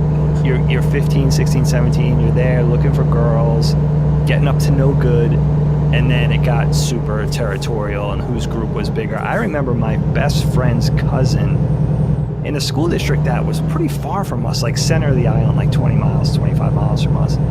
Those guys would go there just looking to get in fights, and it would be like broken bone, like I'm gonna break somebody's leg today type of thing. It was violent. You know, it was like, you know, Punk rock inside a final sentimentalities. fight. I just want to go to the arcade. Like, I don't want it to be real life final fight. Yeah. Double dragon. It's Someone like, comes and that's what knocks it your seemed girlfriend out. Where are you guys Over even the shoulder getting and this? walks out. And you have to go fight, and then you have to fight each other at the end. I thought of a funny story I wanted to tell you guys. I don't think I've ever brought this up when it comes to peer pressure. There was a kid I grew up with. I won't say his name, but I remember he was a year younger than me in school, and we would pal around sometimes. He was like a in and out, an in and out friend. Doesn't sound. Oh! He was like a friend that was an occasional friend. Like, no other friends are around, I'll go. You know, we'll hang out with this guy. But it's this guy, and I won't say his name because it dawns on me now thinking back, this guy was half a terrorist. Like, his whole thing at a certain era was making Molotov cocktails and throwing them at the train. And he would ask me, not once, this happened several times, where he's like, dude, I'm gonna make some Molotov cocktails and throw them at the train. Do you wanna, you down? I'd be like, no, I'm not down. Are you down? I'm not. I'm gonna get a slice of pizza. Like, That is such a casual way to ask somebody to participate. and he was in fine. terrorism. It was the same energy. He was like, all right, well, more for me. Like, that's fine. Like, he wasn't offended. Like, that was the type of thing. That is a Molotov cocktail. It was man. another thing where it could have been peer pressure, but it was just like, yeah, dude. And I think I know our sister will remember him because they went to school together. But yeah, that was another thing where it could have been. It wasn't a peer pressure thing, but it was definitely a thing that could have been like. Can you imagine? Like, I think of the craziest things I did as a kid, not thinking, like throwing snowballs at cars, or I talk about that one famous time I threw a Slurpee over an overpass onto the highway and it landed on some guy's windshield. But you're not thinking like, I'm gonna murder this guy's going 65 miles an hour. You're just thinking this would be hilarious if this blue Slurpee went over this guy's windshield. And he came and found us, got off the exit ramp and circled around and grabbed me by the lapel and shit like that. He drifted. He drifted off the exit. Beeline for you. That's awesome. I love that. Yeah, he found us. And then, like, it was like, was it you guys? And my friend was still holding his Slurpee. Like, yeah, of course it was us. Yeah, it was clearly Did he us. make you Like, clean it? Like, what was the... No, I just thought that was the first time. He was like, I want to say, let's say I was 14. He could have been 19, he could have been 39. He was definitely an adult to me at that age. He got out of the car, pulled up to the side of the car, like into the shoulder, got out, started talking to us as he was circling the car, like, was it you guys? And we're just like kind of starting to deny it, but my friend's literally still holding the pistol. And I think it was the same color as the one that splattered all over the front of his hood. And then he grabbed me by the lapel, and I remember it was the first time I was like, all right, like, this is gonna hurt. Like, there's no way out of this. Like, whatever this guy does, I'm gonna just survive. Like, hopefully he doesn't throw me over the overpass. But he didn't. He let go. I guess he cooler heads prevailed. He let go, realized I was a kid. But that was the first time where it was like, I was afraid, but I knew, like, there was no way out. Like, I'm gonna get belted. I'm gonna see what it feels like to get punched in the face. You almost killed this man. That reminds me of Sweeney's story, how he, like, when he was a kid, he for no reason, out of just curiosity, he was like, I'm gonna cover a baseball in oil and put it on the stove. And then he threw it out the window when it caught fire. So, like, in the Bronx, there was a fireball that just flew out the window at some point. I wish I could see that. I wish I could have seen that from, like, a third-person perspective. Oh, that's amazing. That's amazing because it sounded like there was genuine curiosity involved. No, it was genuine. Like, I do think he was so young. Like, I do think it was genuine. Like, yeah, well, you don't know anything, and you just say, like, fireball, cool, and then it just gets really out of hand. What I love about it though is that, like, this was in the Bronx. He threw a fireball out the window. No one took notice. Regular day. Yeah, it's just another day. And Nobody came up to the apartment to be like, "Can I have a word with you?" Nobody outside was screaming. That's It was just like, wow, look at that. Well, Fireball. I've seen worse. That type of deal. Yeah. The Molotov cocktail at the train thing seems to be a little bit more. That like, seems insane. That's insane. that's domestic Insidious. terrorism. He might have been out to hurt somebody. Yeah. He was like what was he, like a Confederate separatist or something? Like, what is he doing with a Molotov cocktail at a train, stopping the supply of... He was such a weird dude. He always smelled like salami. I don't know if that has anything to do with anything, but for some reason he always smelled strongly of salami. He slept in a deli. He threw Molotov cocktails at trains. Who is this person?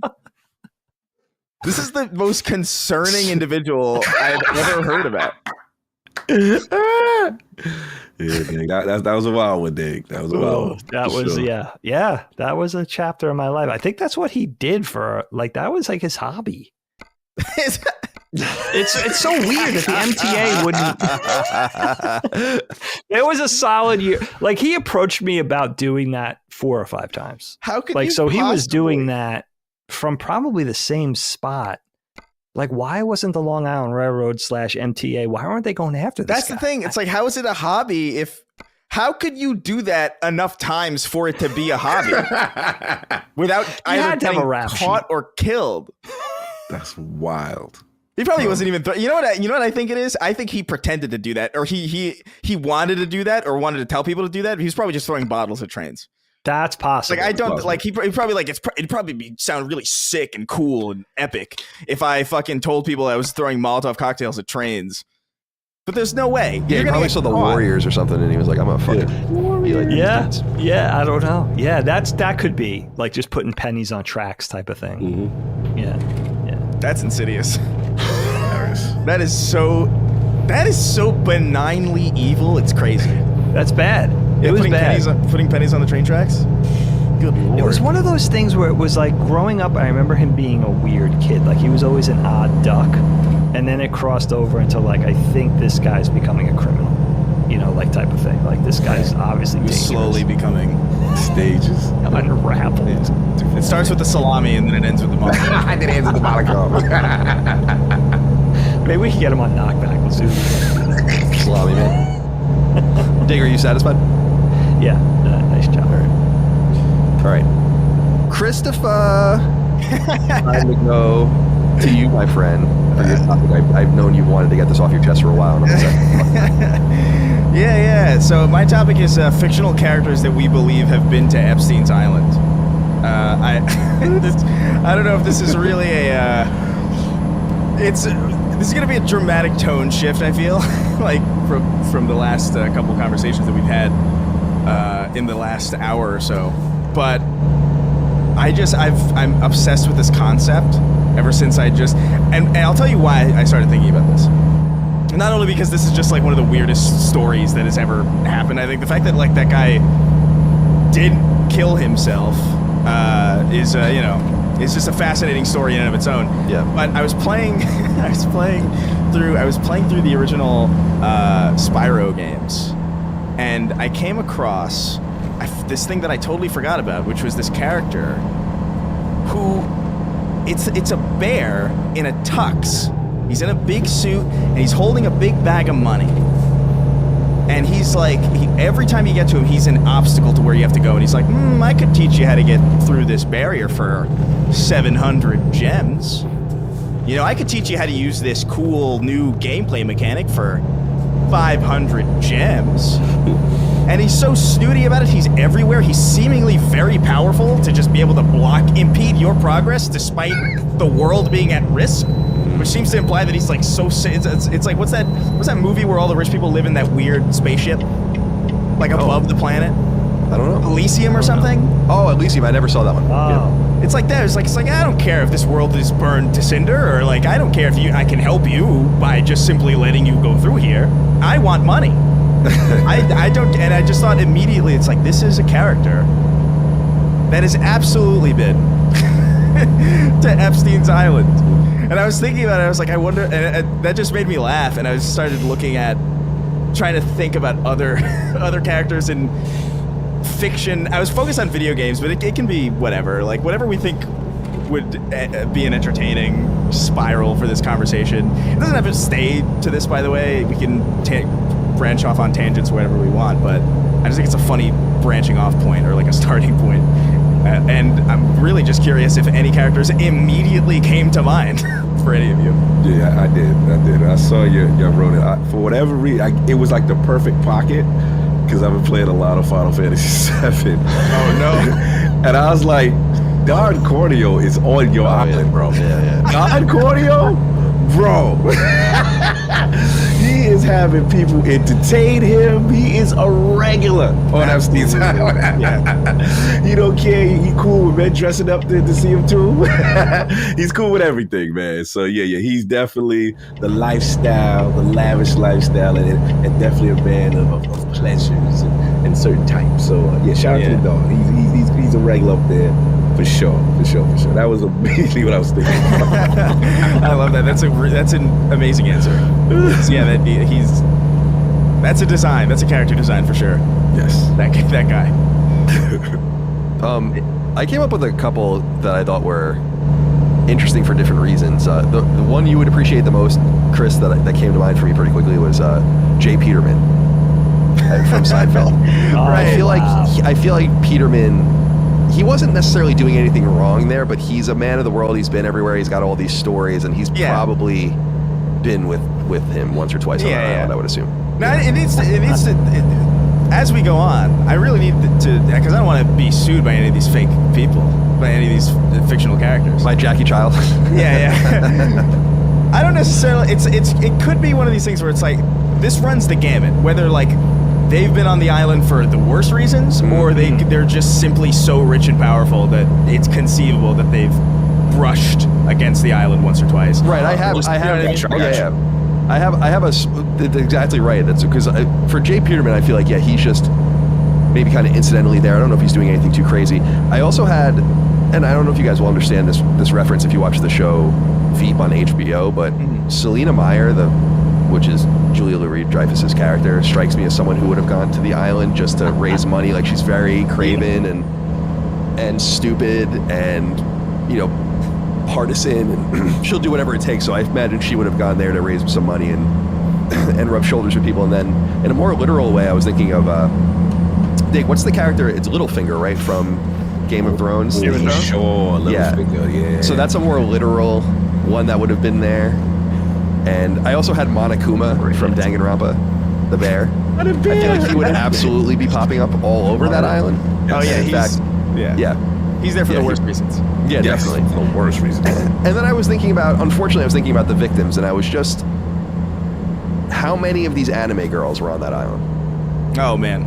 I mean, I was saying this on Sacred, and Crystal knows that I'm playing Grand Blue Fantasy Relink, and I'm making Michael laugh because I'm like, oh, I have another adult member of my party here, and it's like clearly like a 12-year-old girl, whatever. But then I'm like, oh, let's go look into the character bios and see how old she is, and it's like she's 4,000 years old, and she's like an immortal witch character or whatever. But she's clear, and I'm like, it's so fucking crazy how they try to get away with this stupid shit. But you imagine Epstein probably loved this shit. Oh yeah. If he knew that this stuff existed and all these anime girls, I would imagine he would be unfortunately taking advantage of a great many of them on the island to blackmail powerful people via the CIA, which then assassinated him. Chris. That was a lot of information. I think those are solid. I think I don't know why this tickles me, this concept. So I think it's really the fact that it was that Spyro character really tickled me because it's so kid friendly and so fluffy. Like there's such an approachability to that character, despite his like obvious insidiousness, that I think it's just the sheer juxtaposition of. I mean, I even think it's funny that Stephen Hawking was there. Like that's also hilarious to me. And it's super funny because apparently he was maybe even known for his predilections. I don't know if that's true, but like I've heard rumors about that, about like how, oh yeah, people knew Stephen liked the fuck, Yeah, but like, I don't know. Look, I'm not gonna ask how, but it is the question that I do have. Yeah, we all have that question. Man. Was he moaning into the thing, like to the computer? Like when he was doing was he being like, oh, that feels good, and then it would say it on the computer voice? on the Microsoft Sam? Yeah. There's a theory that I had a friend of mine. We had a theory for a long time that he died a long time ago, and it was the chair was like had gained sentience and just didn't want to die. So it just like kind of wheeled around with him in it and spoke for him. I can't. And just had to learn so everything. creepy. It is really, it's a dumb idea, but it's like it made us laugh a lot, even though it was like it's so tragic. This poor man is a vegetable for life, and we're just a bunch of high school kids making fun of him. But yeah, I don't know, Dagan, where are you on on this ridiculous tangent? You have seriously invoked my imagination. Oh, I mean, first of man. all, I have to say, this is a mic drop topic. In over a year of Constellation, this is my favorite topic so far. The only painful part was that we knew of this topic and had to wait to do it for another, like we've known about it for like a month now. So this was awesome. I really tried to circle the wagons here. Like, nobody is safe. Pop culture hearts will be broken. I have a collection of 18 different people. I wanted to curate a funny collection of characters, picturing them all going to the island together. That was my approach.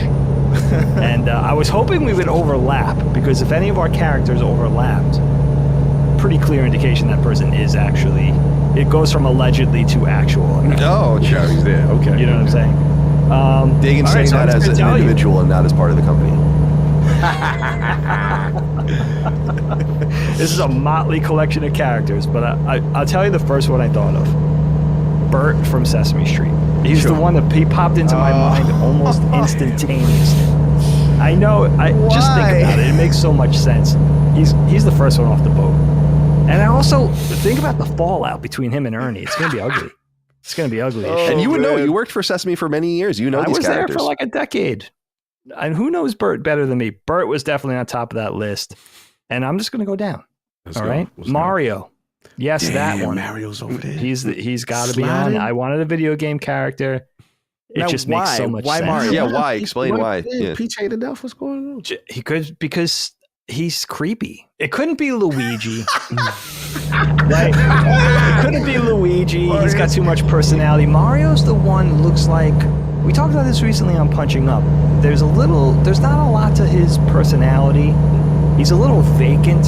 You know, he's a little devoid of any kind of real personality. He seems like he's hiding. You are something. kind of right. Yeah, because Luigi is at least a coward, you know, like, Yeah. and that's like widely known, and like he's got entire games. But Mario's just hero. He's just, Yeah. he's like, He's definitely hiding something. yeah. I could He's see. got I secrets. can Yeah, see secrets. that. It's He's like got Jared secrets. from Subway. Like he hid his secrets by being very one-dimensional as well. That's Right, a great right. answer. Look at these pants. Look at these pants. You know? Don't look at not the man behind the pants. Look at Yeah. the Don't pants. look at the man behind. Look at these fat pants.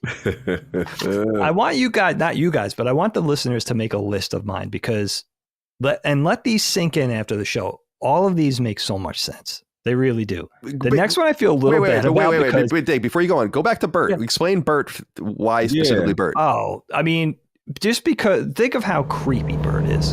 He's It's just all based on creepiness. All right, so it's just a creepy factor. Mario, there's something I don't trust about Mario. Yeah. Right? We just, that I there's just understand. something- What is his yeah. motive?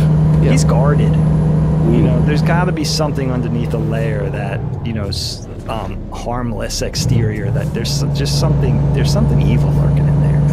It's like, There just is. I just envision those stock. You know how whenever there's always like a Netflix documentary about like a murder or whatever, and it's always a picture of them torn in half with like. Yeah. I'm picturing like that with like Mario, or like it's just some fucking Wendigo or some To demon me, behind. it's like a political campaign. Mario, what are you hiding? And the screen goes crazy. yeah. You know, he destroyed schools. He did that. Yeah. there's adversarial commercials like, is it a him? Yeah. Those ones. I love those. I'm not going to when those political ads where they're ripping someone. I think that is the funniest thing. That's what I'm visioning with this Mario situation. Yeah. I don't know. Really know Mario? It's a And me. maybe he's a little Is too it a big, him? like we're trying to bust him down, the type of thing. But I do think there's something worth investigating there with this guy. Yeah, I would have said from the Mario universe, I would have said Birdo. I love that. Because I feel like Birdo showed up and then he should. Why is he not around anymore? I don't know. It's conspicuous. It's like It's Roseanne being trans erasure is what it is. It's yeah, that is true. Oh yeah, that's right. Because she was like, anything. that's right. Forgot about that. That is, yeah. Oh yeah, I forgot about that too. Because it was the eyelashes. Where did they come down on that? It was Mario 2's instruction manual that said it was a boy that thinks he's a girl. Oh, that's right. It's actually it's canon. Yeah. Well, presumably. I mean, Yeah, Mario, whatever is canon in Mario. yeah. Fuck. All right, we have 16 more, Dig. Let's move on to the. All right. We'll get through these quick. Let's get But through. the third one I feel bad about because I'm sort of throwing Frank Oz under the bus twice, but I needed a Muppet in here, and it's clearly Miss Piggy. At first, I thought Kermit the Frog. I see that. So Frank Oz has two. Sorry, Frank. Maybe this points to actual Epstein list. I'm not saying. I thought you were going to say Yoda for a second. I was like, yeah, like young girls, I do. Oh, we got a Star Wars guy. Wow, Yoda. Okay. I'm not going to throw Yoda. I would put Grogu on the list, but then that gets really weird. Yeah, sure. I got Papa Smurf on the list. I don't know. Think Yes, about it. Let yes. that one See soak. that. I can I feel see like that that. one soak Papa in. Smurf is his own Epstein in some way. He's got his own like private society. He's got his own fucking private society. There's like one girl. Yeah, straight up. It's very fucking strange. Very That is. strange. Maybe he's a protege. Maybe he's learning so he could do his own 3 Apple High Epstein Yeah. Island. Living through Naughty Smurf. In Smurf Village or whatever type of thing. I Yeah, got a but- 2 for 1 here. Cobra Commander and Shipwreck. Cobra Commander is For you willingly G.I. Joe there. fans out there. Okay. Cobra Commander is willingly there. Like, Yeah, Cobra Commander's doesn't care. bring me Yeah, he Shipwreck. doesn't I'm trying to remember. Shipwreck was like a little player, right? I'm trying to remember. I thought you was gonna say more like what was the dude from the movie? Falcon? Oh, Lieutenant Falcon. Falcon. I thought, well, okay, so you go Shipwreck. Okay. Shipwreck, you know what? Didn't he have the thing? There was some kind of weird cartoon, like an episode of the show where he was hitting on. Oh, he's always hitting on Lady Jane Lady all the Jane. time. Yeah, you're right. He was real thirsty. I do remember now. It's coming And back. they were doing the whole sailor thing. Yes. It was yes. like, we didn't understand that back then. Yes. Good Yeah, point. that whole I forgot about that part. So the yes. whole sailor. All right, so let me get through these. Heathcliff Huxtable. I mean, I'm sorry, but we should have seen this one coming. Come on. I mean, it hurt, but Love it. I mean, this is Yeah, I mean, Speaks for itself. this is life imitating art. Life This is imitating how we do it. Right there with Heathcliff, Paulie Walnuts. I had to pick someone from Sopranos. It's got to be Paulie. Interesting, yeah. He's definitely got to be on there. I got a good one for you guys. I think you guys are gonna like this one. Todd from Breaking Bad. This Yes. is Jesse Plemons' character. Yes, very much so. Yeah. yes. He's definitely on the island for sure. I can see that. They got Freddy Krueger on the island. I started thinking about how do we make this a colorful cast of characters, like Yeah. from a character design perspective, how do we make it interesting? But also, I think I unfairly a little bit start to think of like characters are always fucking around with minors. Yeah, I mean that's where you. But we were talking about that with. Isn't that only that's not implied? Or how do I put this? The Kruger lore about him being like a diddler comes later, right? In the No, series. that's from the beginning. I think. Is it? I thought that was always just implied. Like it never explicitly says it. He just killed children or whatever. But nonetheless, I thought we had that conversation on Knockback. Yeah, the town's parents or the elders at that point had Right, that's- thrown him into the incinerate, whatever it was. Right. That's what. Okay. Yeah. because he was Yeah. a pederast or Right. whatever. Right. I mean, that whole thing. yeah, I mean that makes sense. Pederast Considering, makes sense considering, you know. I mean, if Freddy Krueger exists in people's nightmares, then he's got plenty to work with over there.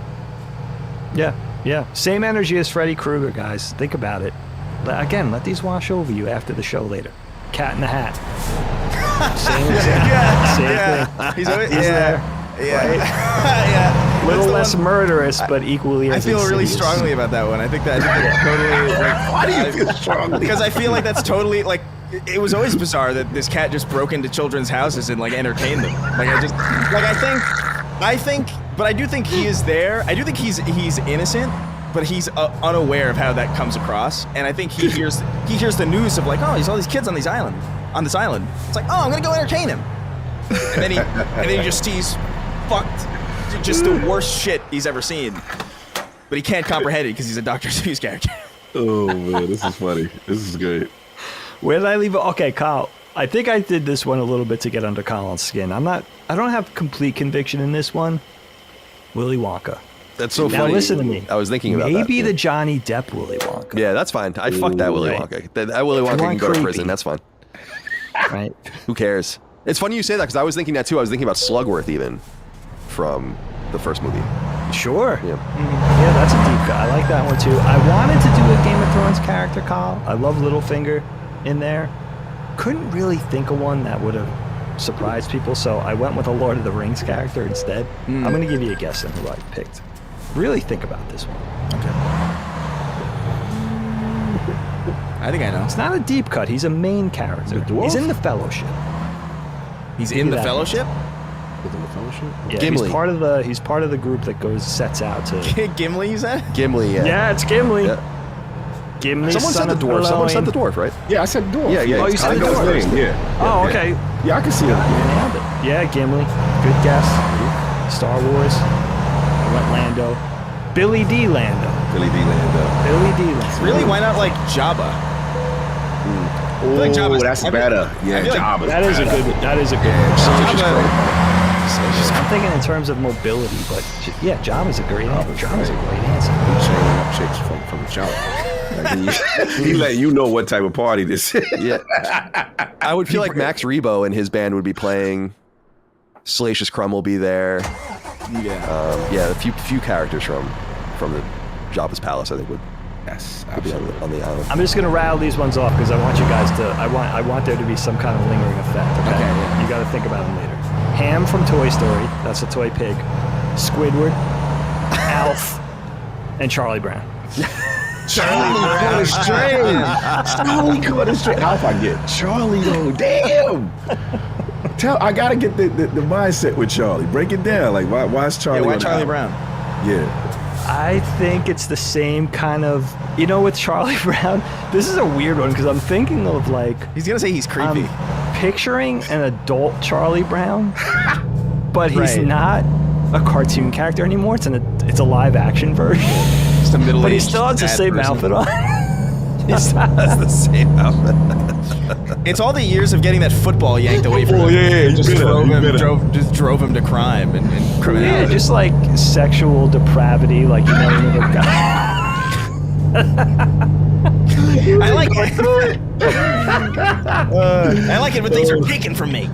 Yeah, it's I don't know, man. Charlie Brown. That's I can co-sign that, I guess. If we're aging him, to the point where aging it's him, like, yeah, I can see Yeah. Because Like adult Charlie, 20 there's years of I Got a Rock. Yeah, and there- then it was like, 20 years of I Got a Rock. There's no universe where Charlie Brown becomes a good adult. Like that childhood is fraught with it's not possible. like it's not possible. Like this kid receives so much needless abuse from the people closest to him. Yeah. So like Thanks. yeah, there's just no I can see that. I can see that. Yeah. One of the ones that I thought of while we were talking was which might seem a little bit unfair, but I immediately thought like Victor or not, what is it, Victor Sully from Victor Sullivan. from Uncharted. Yeah. Uncharted. Oh, that's a. He's like he's too That would cigar bum me out. chopping. And, yeah, it would bum That me would out. bum me out, but it does make That's sense. the name I don't want to see on the list. Yeah, that would break hearts. I was thinking that Disney hasn't really gotten too many strays here. I was thinking Captain Hook would be one, maybe. Although that's Yeah. not only a Disney character, but let's say that an iteration of Captain Hook. And then, let's be honest, Prince Eric? Oh my God! I thought you were gonna say Prince. I thought you were gonna. Oh, Prince? No. Oh my Yeah. God! No. Prince Eric from Little Mermaid? Prince Yeah. Eric. Oh, He's okay. got it's a little weird. Teen girl comes out of the ocean. You don't Well, that's really what have that- very many well- questions about this. Yeah, but how old is he? though? Like, I'm not defending Prince Eric, yeah, but is he 16, 17? I don't know. he could be. He is Yeah. voiced by. Was he? No. That was Aladdin. He's I was gonna say voiced he was by- voiced by the guy from Full House, right? No, Prince Eric is voiced by Christopher Daniel Barnes. Right. I know that's right. this. I don't know why. I know why only because I looked him up. He's the voice actor for Spider-Man in the animated series, and I love his voice. I love his voice for Peter Parker, and I looked him up just to see what else he's been in, and if there were any That's other cool. Spider-Man appearances from him. And there are actually. Like he's in a couple video games of Spider-Man that I wasn't aware of. Walking But- IMDb.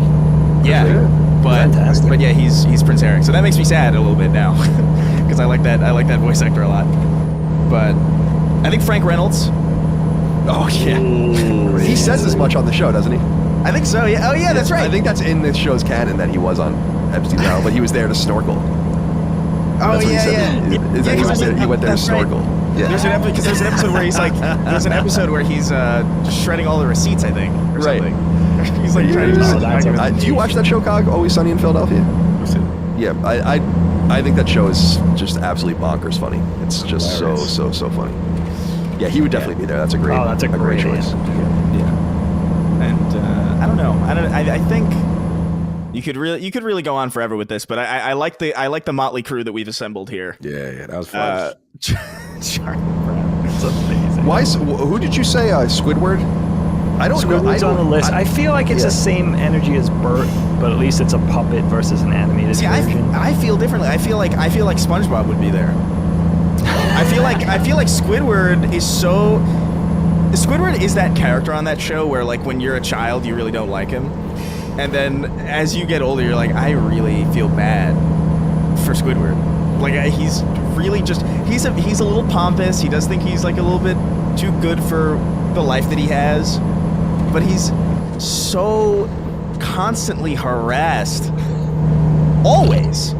Literally always, for no reason sometimes. There's even like, that's like a lot of the dialogue about SpongeBob is that as the seasons go on, it becomes like Squidward torture porn. Where like they're just like needlessly. Literally. There's an episode where like, true. there's an episode where they drop like a table on his toe and it like, they rip his toenail out. And it's like, yo, what the fuck? He's just trying to, he's just existing. Yeah, you start to relate to him as you get older. Yeah. Right? Yeah, that's funny. I like SpongeBob. That's a more chaotic take, and I can definitely see that. Because SpongeBob's one of those characters where it is, especially with the interaction with Squidward, is like, is this character naive, or is this character just being mean-spirited? Like, is he being a nudge on purpose type of thing? There's something about him where like he's childlike and whimsical. He's like, there's a Michael Jackson thing going on with him because he acts like a fucking child all the time. He's just like giggling up. He doesn't take anything seriously. He's fucking around with all these like adults, and then like he has a job. He's a fucking fry cook. How old is SpongeBob? Is he like, I really can't tell if he's like 15 or 37. Yeah, you can't tell. And that weirds me out. That's the way he likes it. Yeah. I feel like any character like that, trying too hard to like be childlike, but you're clearly an adult. I don't know. It's weird. I like him for the Weird island. energy. I like that answer. Yeah. It's more interesting. We already have a birth. Yeah, we already have a Squidward. All right, I am satiated, but All right. I love It's a great list. I did not want to imagine adult Charlie Brown, but I have now, and I'm worse for it.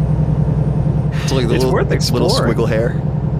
Yeah, Yeah, he's still bald. That's important detail. yeah. Yeah, naturally.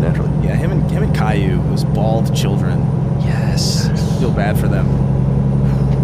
I don't feel bad for Caillou, actually. Caillou can die. My kids loved that show. Caillou? Really? They loved it. Oh and my- it drove my wife. It never really bothered me. Like, I understood the relaxing preschool vibe to it, although Caillou was very whiny.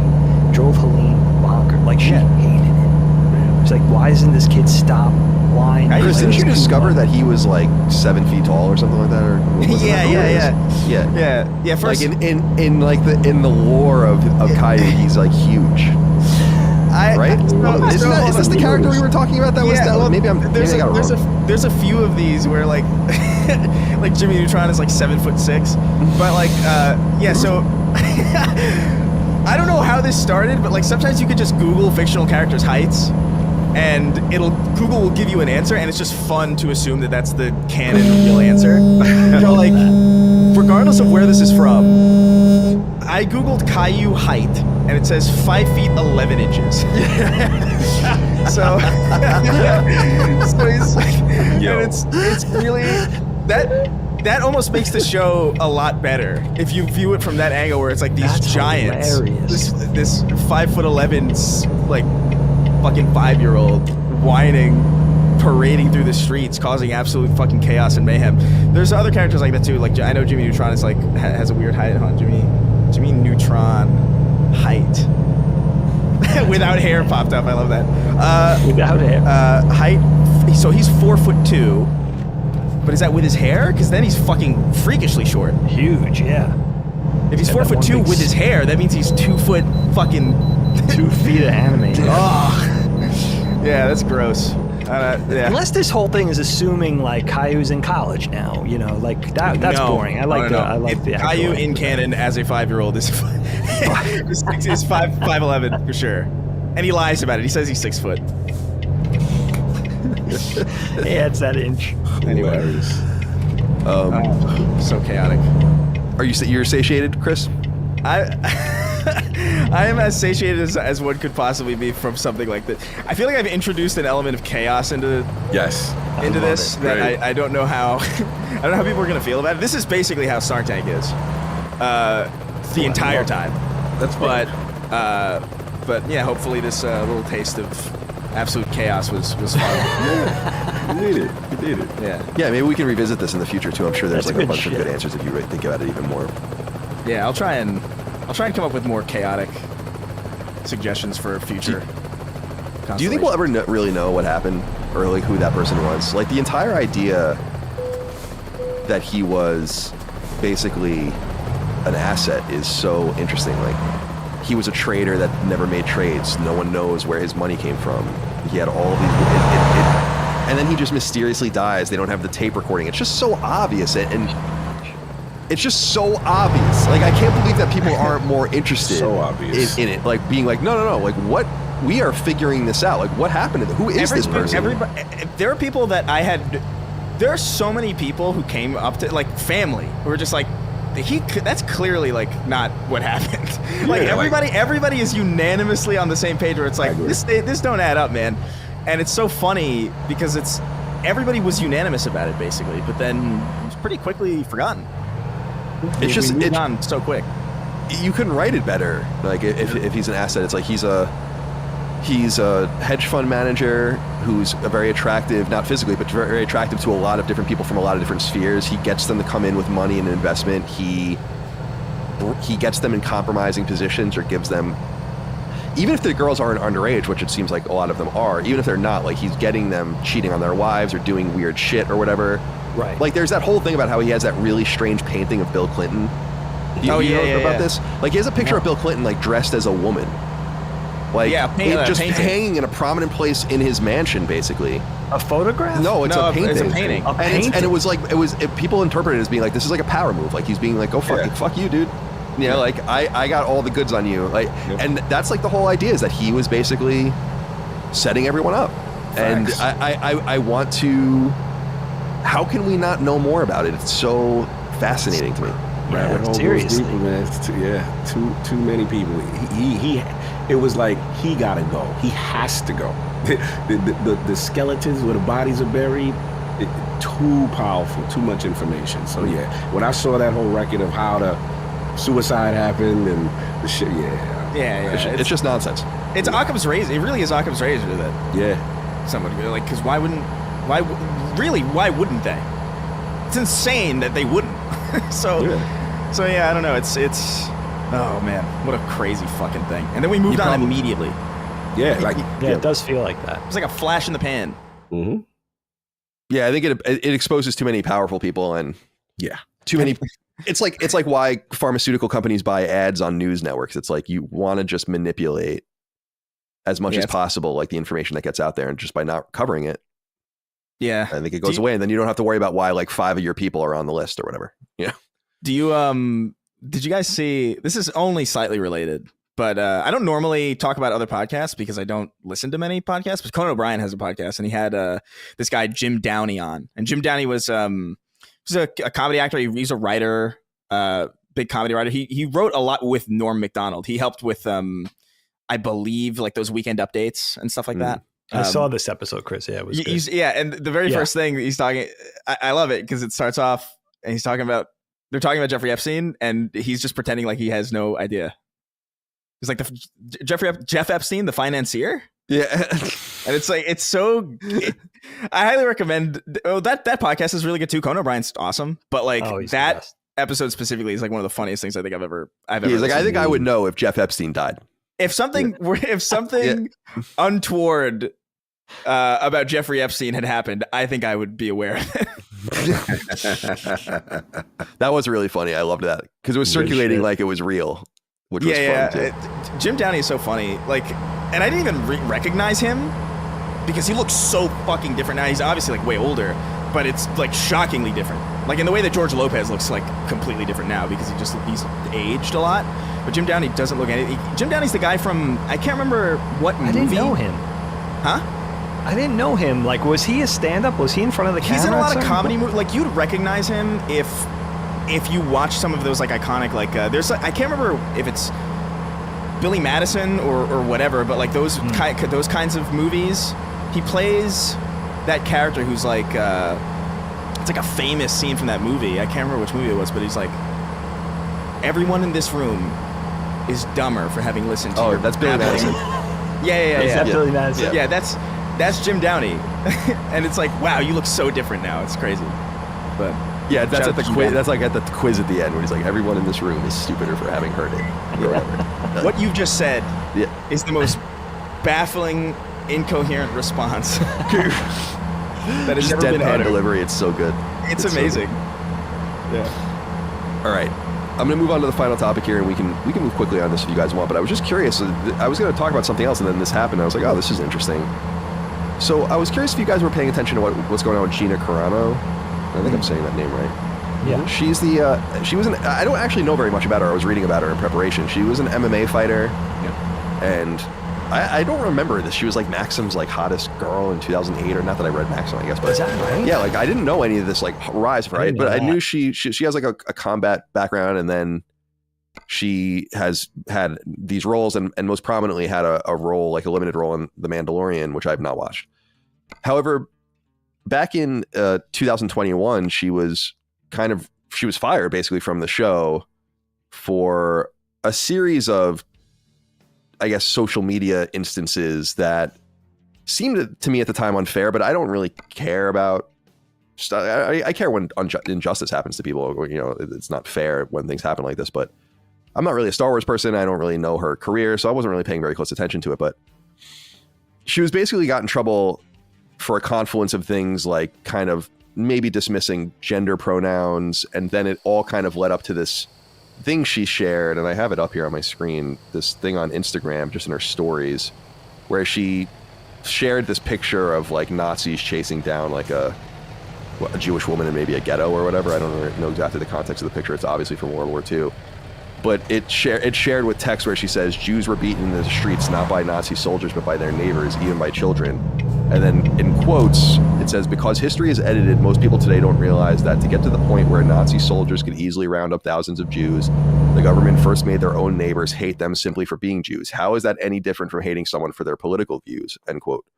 So in my opinion, something that maybe like your grandma would share on Facebook. Yeah. And this really blew up in her face, and I think very similar to how I feel about the J.K. Rowling situation, basically was conflated with a bunch of things she never said or did. And ultimately, I think kind of cratered her career. She did that movie with Daily Wire, which I'm not a big fan of Daily Wire. I don't subscribe or anything like that, but I think it's cool that they're trying to do something. Like they're trying to make content for people and make an alternative, which I respect. I respect when people do that as opposed to just selling out or just complaining and not offering any sort of solution. So she's kind of been involved in that. But basically, this all gets to what I wanted to talk about to you guys today, which is that she tweeted out that she is filing a lawsuit against Disney and their Lucasfilm imprint for being removed from The Mandalorian. Basically, and released this text saying that basically Elon Musk is funding her lawsuit against Disney, which is not a surprise. Elon Musk hates Disney. And so there's no surprise there. And rich people funding lawsuits happens all the time. A rich person funded Jean Carroll's lawsuit against Donald Trump. So it's not particularly uncommon, but I was curious what you thought of this situation. And as far as I understand, she hasn't given any interviews at the time that we're talking about this yet, but as I understand it, she's not suing for anything other than to be reinstated in the show, which I thought was pretty interesting, because I do think that they categorically kind of helped ruin her career. And she says specifically that they released this statement under Bob Chapek, or I think that's how you say his name, right? Or who is the kind of the interim CEO between Bob Iger stints. Yeah, right. And they say that they released this statement that she takes umbrage with. It says, quote, Gina Carano is not currently employed by Lucasfilm and there are no plans for her to be in the future. Nevertheless, her social media posts denigrating people based on their cultural and religious identities are abhorrent and unacceptable, end quote. As she points out, that never happened. And so I'm wondering what you think. Dig, I want to start with you. I mean, take it in any direction you want. You watch The Mandalorian. You're familiar with the content. You're familiar with her character. And so I assume you knew about her removal and stuff. What do you think about her suing and trying to kind of get her good name back? Do you think that she deserved what happened to her? And what do you think? I mean, for instance, she complains that she was called a transphobe because she said her pronouns were beep, bop, boop, or something like that, to be like a droid. Right. She was doing the whole droid thing, right? People are so soft. It's like so crazy how soft these people are. So, what do you think? I mean, I have a lot of thoughts. It reminded me of a personal story that I'll tell you guys. Something that happened to me working, I don't work in Hollywood, but I work in entertainment. It's Hollywood adjacent. I mostly work out of New York, but something very specific happened to me that reminds me of this in some way. But yeah, I mean, this is a tale from really the height, what I would consider the height of the cancellation era, I think, why is everybody picking on Disney? First it was Ron DeSantis, now it's Elon Musk and X. No, I don't really think that. But Disney sucks. That probably has a lot to do with it. Well, here's the thing. Don't forget that Elon Musk has an axe to grind with Disney because they pulled their advertising from X. So it stems back to that. Right, but they quick. But this is like Hulk Hogan's lawsuit against Gawker was funded by Peter Thiel, who was outed as gay by Gawker. Right. And these kinds of things are time immemorial, people funding. Oh, it happens. Yeah. Oh, absolutely. And I'm not taking one side or the other. I'm just saying, like, it seems like everybody's got a horse in the race. It's interesting. I mean, first of all, just Colin doing this topic, it was on the periphery, like I was half paying attention to it going on over the last couple of years. But I have to say, with Gina Carano, like, she's always seemed to have a real, like, from afar, like a real Michelle Rodriguez tough girl energy to her, for me, just reminded me of like Michelle Rodriguez in Lost or Fast and Furious, that type of thing. But I have to say, paying closer attention to her interviews, she comes off a lot differently than I initially thought, which is interesting. And I know her background with MMA, I know her background on the, various things she did. She was in Deadpool and stuff like that. So I was familiar with her work a little bit, and of course with The Mandalorian. And I think basically what happens is that, it looks, for all intents and purposes to me, it looks like she's getting singled out for being conservative. I mean, basically, I'm not a conservative. I tend to have much more liberal politics, but it's kind of a shame because to me, politics was always personal. That was always kind of my own stance on it. But I have learned over the course of my adult life that many people, not everybody, but a lot of people, just aren't great about having a reasonable conversation about politics, especially when they disagree. Yes. Which is kind of a shame because as an adult, I have realized this, but as a kid, I think I saw diplomacy when it came to having different political views. Conversation about it. Like, I do see as an adult, especially in the height of this cancellation thing, which I think is slowly dissipating, but there's just a lack of empathy, diplomacy, being able to agree to disagree. And as a kid, we were surrounded by people of every political stripe where we grew up, even in our families. So in a more insular way, like there was conservative people in our families, there was more liberal people in our family, and there were people that were in the middle.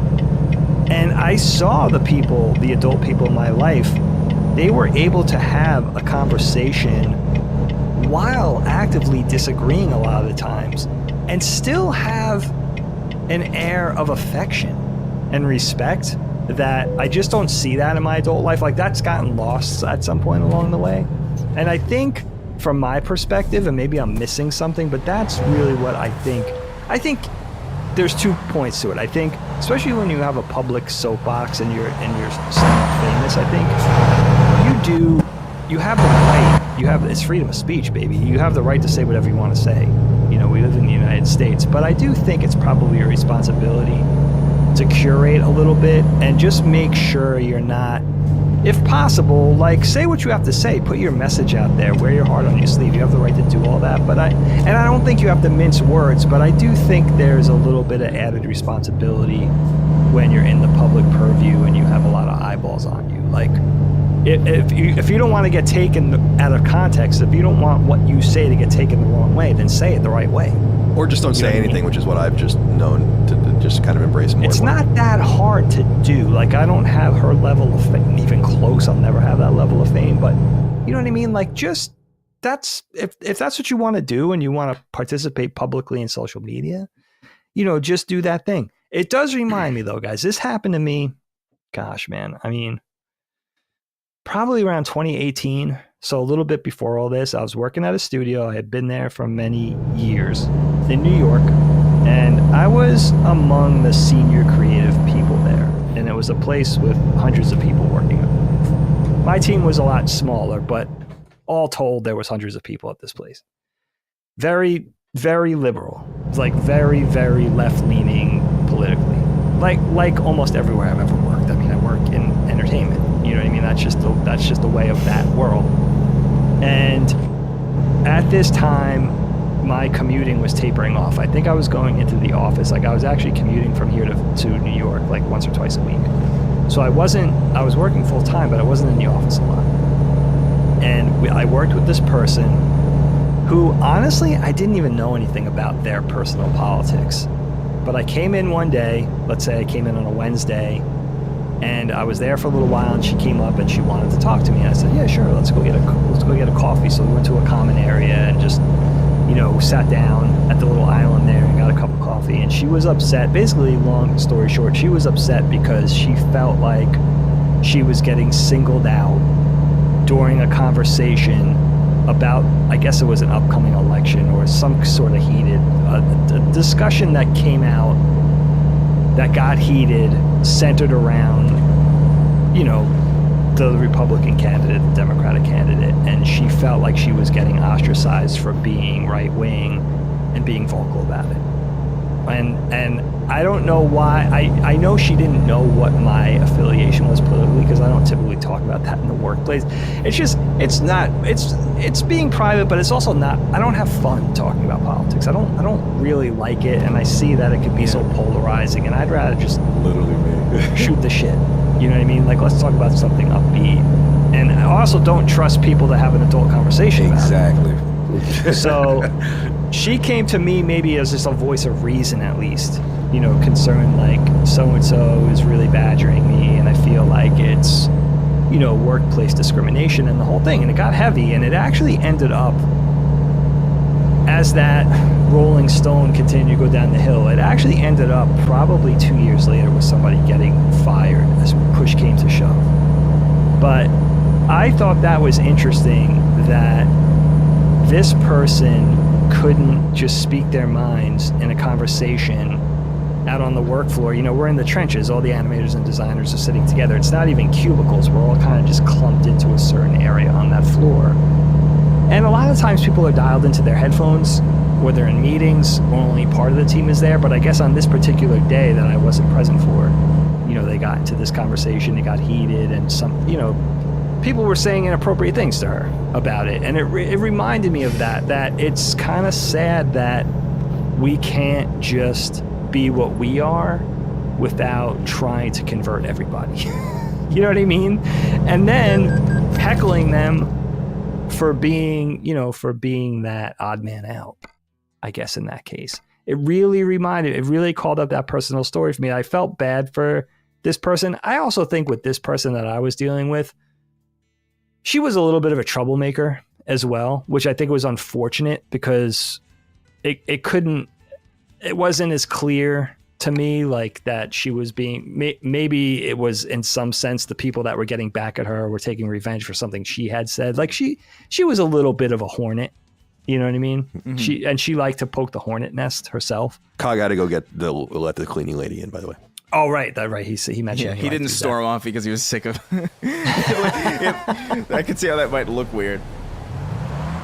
that. But in all this, I don't know. As we pass on to the next person, I do want to ask you guys, like, are we seeing a return to some sort of reasonability politically with our takes? In other words, because this person was had right-leaning stances and identified as a Republican and all that kind of stuff, doesn't I always had the thing of like, that doesn't mean that's me. I want to hear them out. Let me learn about their perspective. Let me take a walk in their shoes, that type of thing. You know, Yeah. It's not even a goody thing. It's like, it's educational sometimes. You know what I mean? Like, Right. and the point of time, I mean, I'm not calling out Kind of Funny. I don't have a personal beef with those guys. In fact, I worked for those guys and I was good friends with one of them outside of this one. But, Colin left at a time where there were outlets like that saying, we don't want you in the community if you're not a liberal. Like, that's fucked up. That's completely fucked up. Like, that sentiment it wasn't right then and it didn't age well. Yeah. So I'm always hopeful that we are returning to a world where we could agree to disagree respectfully. You know what I mean? Well, I think Because my I views have think never that's why Last changed. Stand does well is because we just don't have a political litmus test. Like, I truly don't care what you think, and I don't mean that as a mean thing. It's like I don't care what you think. Just like listen to the content and think about it what you want. I have no interest in controlling people, and that's become a prominent part of left wing ideology in the United States in the last 10 years. I would say is deep control. Sure. And I don't know how anyone could possibly deny that. I'm not interested in controlling you because it's like when you're in a relationship with a woman and you feel like you have to, like I learned this as a college kid. It's like you want to control the situation as much as possible for the best outcome for you, but you shouldn't need to control it. If you have to control it, then it's not right. There's not an equilibrium. And that's true in politics too. So you don't want to coerce people by the barrel of the gun, even figuratively, into believing certain things. I think what's so interesting about society today in America is how deeply corrupted it is by a portion of left-wing ideology that has run rampant as if it's always been true and always happened, and you're expected to just ignore everything that happened before 2012 or 2013 or whatever all this kind of craziness really started to happen. And it's been done in really, I think, fucked up ways. The government has expressed control and circumnavigated people's freedom of speech by heavily investing in private institutions and messing with private institutions that in turn censor people and highlight certain people and certain ideologies. And it's like the idea of the government having a disinformation board or whatever. The government lies about everything. So I just feel like it's strange to me that people have embraced this series of ideologies that ignores what I think is fundamentally true about people, which is that I do believe people are fundamentally good and that people fundamentally want a lot of the same things. And it's a matter of how you really get there. And you could get there, as we have for centuries now in the United States, with some sort of collaboration with the other side, like some sort of halfway measure that at least gets something done. And that bums me out that people don't see that for what it is. It's so crazy how deeply conservative the undercurrent is in the United States, when with all of that true, there's still the likelihood that Joe Biden's going to lose, But I just saw an example of that yesterday from when we were recording. Did you guys see Joe Biden's like surprise press conference yesterday where he like melted down? Dude, I didn't see it. No. He is so fucked that it's embarrassing that we have people pretending that it's not the case. Like when you see polls and it's like 36% of people approve of Biden, it's like, who? Their family's heads off. It's weird shit. But I do think overall the majority of people now are in a space where, like, dude, Shane Gillis is a great example. Shane Gillis is hosting Saturday Night Live. And Shane Gillis was famously fired on his first day, or like the day before the first day, because of some old podcast stuff that he recorded. Yeah. And how he reacted to that is, I think, the key lesson, right? Where it's like, hey, that sucks. But he even talked about like how it's like, hey, man, this is the reality of it. Like, if I was them in this climate, I probably would have done the same thing. It sucks, but like, hey, whatever. I'm just going to go keep doing my comedy and keep getting laughs. And he did it to the point where they had to invite him back. And I think that's the power move that people should do, instead of like necessarily being like, oh, you know, this has ruined my life. I do think there's an element of cancel culture that is only as powerful as we allow it to be. I don't think that's always true. I do think there are some cases, but I do think the cases that are legitimate cancel culture are very few and far between these days. It's usually people kind of, what do you mean I can't say the most racist shit in the world and people won't take notice of it? It's like, well, people are going to take notice of crazy shit that you say. Right. It's crazy. You know? To be fair, Chris, isn't it? I mean, because I think you're totally right, but I think the argument against that would be a lot of people are taking things that are simply not out of bounds at all and making it a mountain out of a molehill and ruining people's reputations. Like, you show the slightest bit of skepticism that a man can become a woman or a woman can become a man, just a little bit, just show one iota of skepticism and you are a transphobe, right? Say you don't want to believe in these neo pronouns like Zer and stuff, which I'm never using, by the way. You're a transphobe, right? This kind of stuff is degrading and complete. It's amazing how soft these people are. And I just mean people that propagate this stuff. They are so fucking soft, and they must be 2 years old to think that the world has always been like this. You know, it's crazy. But I think that an element of that, I do think an element of that is similar to the things that we talked about on the Defining Duke episode about fanboys. Right. And like how like demented those people are, and how like, realistically speaking, that's not the majority of people who play games. You know, it's just not. Like, most people just enjoy their games, and most people see that kind of shit. They don't care. Like, most people on the I'm saying this from like what a lot of people would consider like somewhat of an epicenter. I'm in LA, you know, like I go to parties and I meet people, and they're all joking about the same shit that everybody else is joking about. I don't know a single person, sincerely, who thinks Zem isn't fucking stupid, and who won't outright say that in a public setting. Why won't anyone say it where it matters? You know, where does it matter? In the public discourse, like if that kind of stuff is in like the documentation, the DEI documentation of a major corporation, like that means like a lot of people have signed off on it. At some point, like someone's got to stand up and say like, this is insane. But when they do, then they're like, I don't think what you're saying doesn't happen. I just think the degree and the frequency with which it does happen, I think, is a little bit overstated. Like if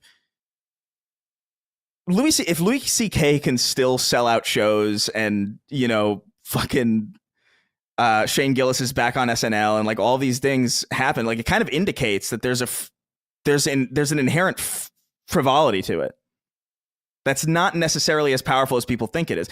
They're loud about it online for sure. The very small group of people who get worked up about this shit, they're very, very loud and very, very insufferable and very, very repeating in their assaults. But I don't know. I just I don't know how to feel about it really as a big cultural thing, when it doesn't even seem to be affecting the people that it has affected that much. Gina Carano is a different example. Gina Carano, I think, that's fucking ridiculous. I think it's insane that, like, because that pronoun joke, I think, what is it? Beep, bop, boop. Yeah. That's something that even if you had pronouns and you believed in that stuff, I feel like that's a perfectly fine joke for that person to make. So like that is off the rails for sure. I don't know if this lawsuit will really go anywhere though. There's a wide breadth in the United States for freedom of speech. It's so much. If this was a British company and a British person, I think that it would be much different.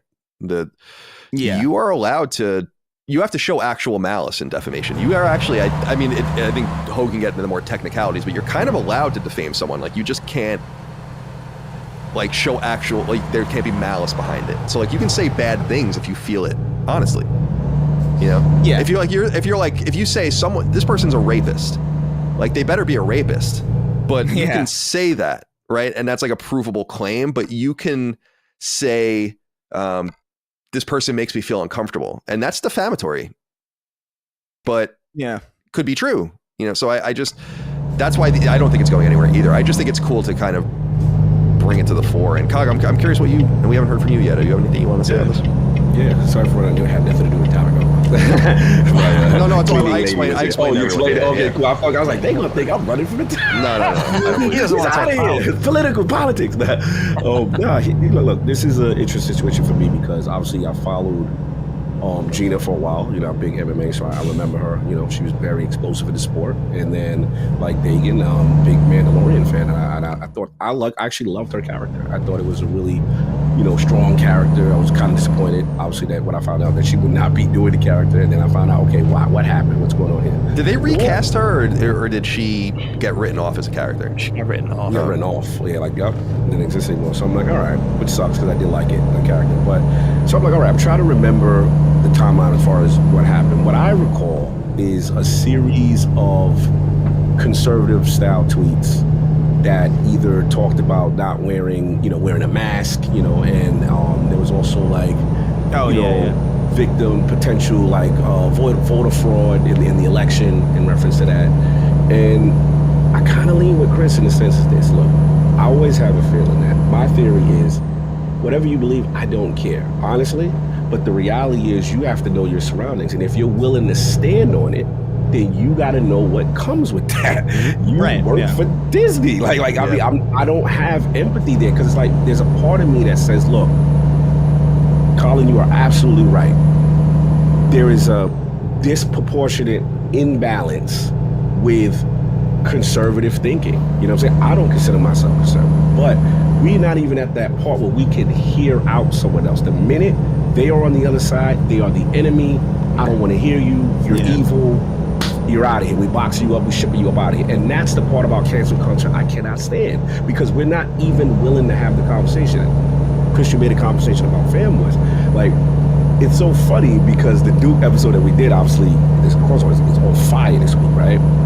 And I try to talk to people who are like, yo, I can't believe, this went down and y'all said this and that. And I'm like, well, we're having the conversation. We gotta have it. You know what I mean? Like, just because you're on the other side and you can't stand someone's opinion, you can't stand my opinion, you can't stand Colin's opinion on that, we gotta have the conversation. It's too much emotionality. And that's where we are. That's the part I can't stand. Like, if we're ever going to bridge any gaps to help people have an understanding, you gotta talk and you gotta be respectful. So I think that's where we're at. Now, I will say this is gonna be a little controversy. I don't know all the context about what she said in reference to Jews and the Nazi, but I'm gonna tell you right now, Jewish community do not play. They do not play. If there's misinformation about whatever you say in reference to the Holocaust and yes, I'm a little biased. I have a lot of Jewish friends. I worked at a yeshiva. I try to stay out of the whole Palestine thing. That is a whole. Me and Colin, we've talked about that in another constellation, and because I don't have all the historical context for me to be making definitive statements about how things were. But I do know that community, and that community, if there is any bit of inaccuracies of what she said, not accused.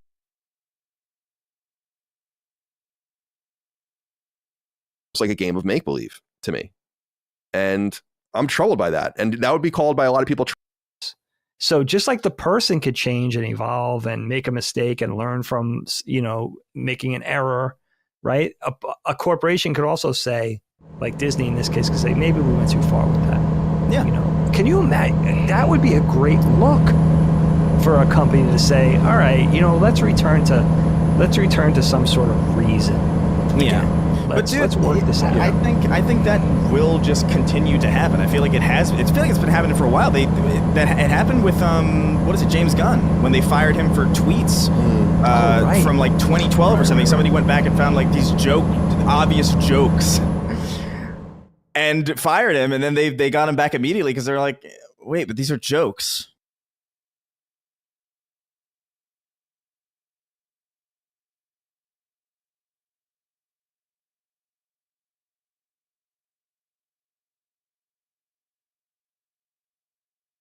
For those who don't know, Elden Ring is one of my favorite games of all time, and I think it's the case for a lot of people.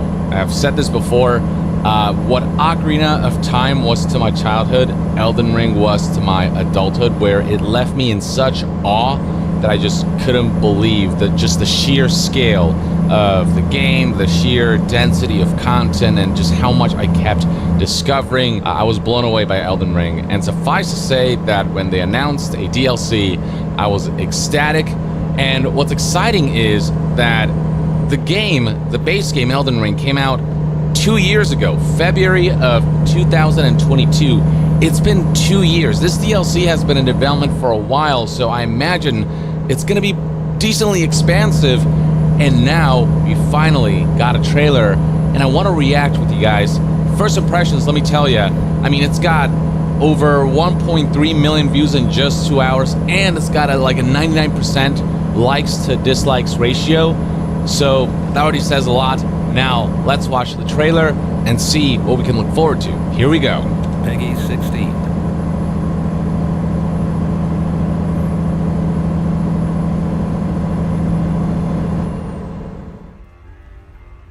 Pure and radiant, he wields love to shrive clean the hearts of men.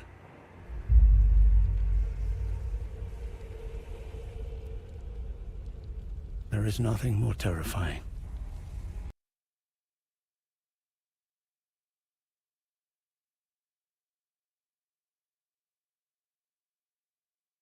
There's been another Reddit post about me that's bad.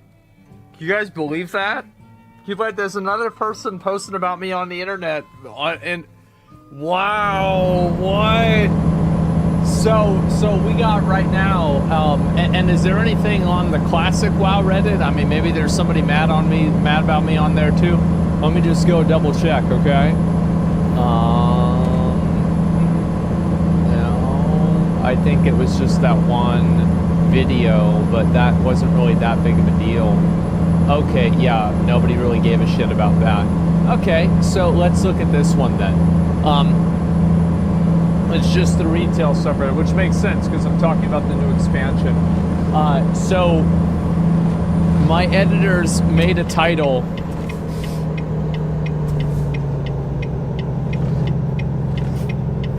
And I really let them put whatever they want on there, right? The new WoW expansion is dead.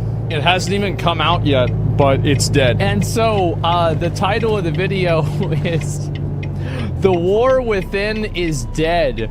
And so it's me watching a Belluar video and restoration video content. And so then now they're complaining about, I guess this is, what do you call it? This is Wowhead complaining about it too, talking about it too. I'm not exactly sure what this is. Your editor changed your life so many times. I guess so. I mean, it's been a lot of games. A guy who barely plays the game reacting to another guy who is the clickbait and reactionary, who is the god of WoW clickbait and reactionary WoW content. Well, why'd he say me twice? I don't understand. Yeah, that's weird. Belluar also says in his video Barry plays the game as he doesn't have time. Yeah, he's been saying that since BFA. Yeah, I mean, for sure. I blocked Belluar's channel a long time ago because it was the most spamming ass-pull shit ever. Bad the content density of his videos are. Yeah, so, okay, the other dude doesn't even play the game. I had a phase where I really enjoyed Asmongold, but he's basically become AI-generated rage bait. He should stick to his positive content and personal storytelling stuff. That was great. And one thing that really bothers me about him is that he's never really been great at the games he plays, but talks himself up a lot. Do I really? I mean, I used to be pretty good at WoW. I was pretty good, I'd say, right? I mean, I was like 2,500 rating in Wrath of the Lich King in Arena, like 2v2. That's pretty good. And then I had multiple rank 1 parses. I think that's pretty good too. I had cutting edge for like, I don't know, 10 years. That's it. That's pretty good. So like, if that's not good for you, then okay, I guess you're that good at the game. I mean, fuck, like, congratulations. Well, you are now. I'm not that. Yeah, 15. You tell me. I feel 15 years ago. Let me get out the VHS tapes. There's a video of me beating the guy that won BlizzCon. Yeah, listen. No, here's the reality, right? Is I did used to be pretty good at the game. If I wasn't, then nobody would have watched the videos. I was so fucking good at the game. I came on the scene whenever I was making videos, and I did them better than anybody else, and nobody could even come close. And the thing is, like, I would do videos about things, and then those videos would get popular a year later because people finally caught up to me in gear that they could do what I was doing a year ago. And so I don't really need to. I don't need to have an ego about that even anymore, because, like, who gives a fuck about that? Like, I'm a massively successful streamer. You know, I have a relatively, you know, good life considering, you know, like how things are. Well, I mean, being good at a video game, like, what kind of a loser cares about that? What are you, 12 years old? Who cares about it? It's a fucking game. It's just a game. It doesn't matter if you're good at a game. It does not gonna mean a fucking thing. I need David Railman of his agenda, act nice comedian being heckled. Was somebody's getting mad. Stop blind judgment, annoying, don't hurt. Being good 10 years ago doesn't mean anything other than now he's a washed up negativity content farm. Well, being good 10 years, well, it's weird people say this, like, yeah, I used to be good at the game 10 years ago, then I decided to be good at something that made me a lot of money. And I'm massively successful at it, and I have been, and I'm just, the crazy thing about it is I just keep becoming more and more successful.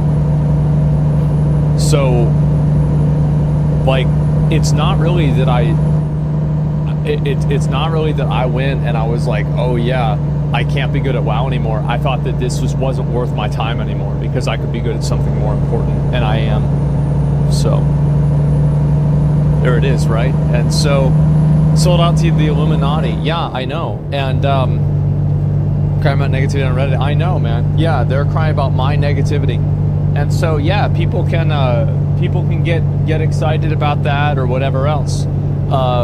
From good at games to bragging about wealth, lame. I mean, I'm not bragging about it, but somebody wants to tell me that I'm bad at video games. Like, yeah, of course I'm bad at video games because I quit trying to be good at video games to pursue a career that was beneficial for me in the long run. That's right.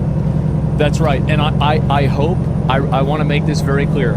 I hope you do the same thing. I hope you grow up and you use video games to give you a sense of self-worth and to feel good about yourself the same as I did, and you use that to accomplish something that's actually important and productive and adds value to your life. And I'm not trying to like down talk you or downplay you or anything, but the reality is like it is just a game, man. And of course I stopped taking it that seriously because I just had better things to do with my life. And that's it. And if you think that's a problem, then fuck. What are you gonna say? You're only saying that from recency bias, meaning because you can't become successful, so you didn't have the success. Then what would you be upset that you gave up on it? Would I be upset that I gave up on the game?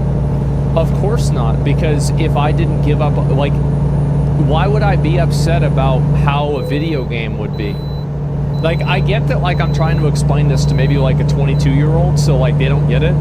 But how many guys of y'all that are, like, over 30 look at the value, like, you remember, like, because, like, this is the way I feel, right?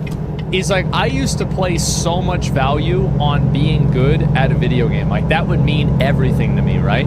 That was, like, that was what it was all about. Like, that was my fucking life. And, like, now, I can't even fathom the idea that that would matter. Is that weird? Like, I can't even imagine the, like, because I can get mad about a game, right? I get mad about a game. You guys, like, y'all know I get mad about games. But, like, I'm talking about, like, you know, like, self-motivating, like, I want to play this game every day. I want to, like, not do other things because of this game. You know, like, it's, yeah, just coming around to that now. Exactly. And so, like, I get that, like, you know, there are people that are young. And, like, the thing is, to me, like, I don't hold that against them. Like, in a lot of ways, I wish I could go back to whenever I was 22, right? Whenever I was 19. Man, sometimes I wish that more than anything. But the reality is that I'm not there anymore, and it's just a different place in my life. So goalposts move over time. Yeah, exactly. Being the fastest kid on the playground is the most important thing forever. Exactly, yeah. And so it's just, it's weird that people view, and this is, I think, something that happens with, like, one-game Andes, especially. Like, I've noticed this with, like, League players, too, is that they really do view being bad at a video game as being a personal flaw, like as if this is like some sort of like lack of virtue. The reality is that it is just a game, and it's really not that big of a deal. And if you're good at it, then great, and if you're not, that's okay too. It's really just not that. It is just a game, right? I mean, we're just trying to have fun, and I mean, fuck, if somebody's gonna get upset about it, then that's, it is what it is. So it depends on each person. Yeah, I'm wildly successful in my career and I fucking hate it. I'm way past wanting to be good at what makes me money. I care more about a game that makes me money. Well, maybe you should care more about making a career that makes you happy. Like, what are you gonna do? Spend the rest of your life unhappy at a job that you spend 8 hours of your life at? You really want that to be the next 30 years of your life, man? Think about that. Like, what do you think about a fucking video game to distract yourself with? Like, what's wrong with you, man? Like, oh yeah, like, it's so easy. It's not that it's so easy, but you got 30 fucking years to figure it out. You better goddamn start. Just get a better job. Well, yeah. What the fuck are you gonna do? You just gonna sit there for the rest of your life and be mad for 8 hours a day? It's a third of your fucking life. Think about what you're saying. You want to sign your life away to be unhappy for the majority of your waking hours? Go ahead. That's not going to be me, though. I love video games, but I could care less about being the best. Yeah, exactly. Yeah, blame everybody else for it. Exactly. So, yeah. There's a Elden Ring DLC with Cure Depression. I heard about that. I did. Yeah, absolutely. And so people didn't understand it took a chance going out of WoW content. Now you only make content about anything to be successful. It's almost like they're mad. No, that's just like what it is. People can't afford to retire anymore. It's more like 50 years of your life. But y'all see what I'm saying, right? Is like, if that's, like, this is just my mindset. You're going to live your life however the fuck you want. Like, that's just what I think. So I go back and forth about this, and I can get mad about this, argue about this in general. But, like, it's weird for me, especially at the place that I am at my life right now. Like, how am I going to be in 5 years, 10 years? How could I fucking know? But, like, the way that where I am in my life right now, I just couldn't understand, like, holding a strong value to being good at a video game. I just couldn't imagine it. I couldn't imagine, like, really, like, I mean, on a genuine level caring about it. I can understand, oh, well, this is like, I want to make sure that I'm winning in the game. Oh, yeah. But, like, I'm talking about in a serious way. I just couldn't imagine that. Maybe balling in 5 years, maybe. Yeah, it's weird. And so, anyway, let's see here. No, I'll watch that as well. See gameplay, just entertaining. Stream Mythic Plus all day and rank 1 every day. Regular people coming to stream. Someone supposing to have a discussion. Banning only someone's always trolling or this asshole. Oh, yeah. And, no, people...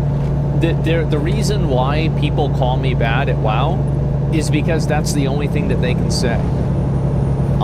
Because, like, think about the kind of person that's posting on the retail WoW subreddit in the year 2024.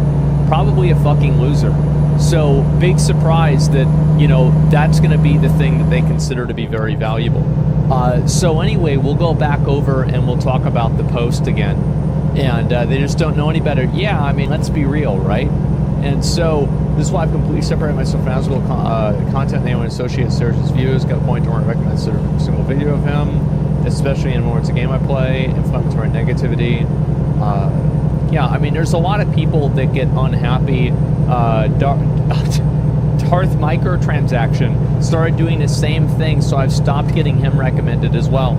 Yeah, I can understand that. There's some people that don't want to hear negativity. They have stress in their own life. They don't want to hear about that. That's fine. I understand that. But yeah, there's a lot of people that are unhappy about the way that I cover the game. And the real truth about what I'm saying is that the title, The War Within, is dead. People might not be happy about this thread, or about this post. I don't see any negativity here.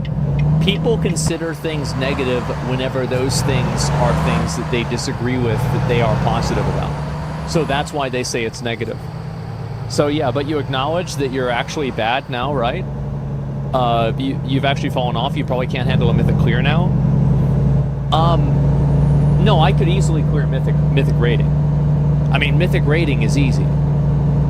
Like, am I good at the game? No. But, like, being able to get cutting edge in the game isn't really that big of an accomplishment. Like, there are shiny buttons and big air horns that are playing at you. Like, I've raided in WoW for 10 years. Prove it? Why would I waste my time proving something that anybody who has experience with the game knows is true? The only people that I would be proving it to would be people that don't understand the game, and so they would never appreciate the accomplishment to begin with. Any normal person that's played the game for as long as I have knows that the game is very easy to do as long as you have a functioning brain, you're motivated, and you're self-critical and you try to improve yourself, right? It's not really that hard. It is just a video game, and there's 20 people that have to do the same thing, so the stuff can't really be that hard. I mean, didn't Pirate Software recently do like a video where he was talking about how WoW raiding was always easy? Yeah, that's because it is. It has always been easy. And especially back then, right? Now it's much more challenging, but it's still, you know, like, I'm not saying I'm a rank 1 player. I'm not saying I'm a, you know, like, I could compete and race to world first. To be honest, I don't think I could. I don't have the attention span for that. I don't have the, I'm not consistent in that way, right? I do fuck up sometimes. And so I don't think I could. But could I get cutting edge? Yeah, 100%. It's not even a question. We couldn't handle a mythic raid. It's easy. What do you mean? There's shiny things on the ground that you don't stand in, and there's an in-game guide that tells you how to beat the boss. Like, what the fuck?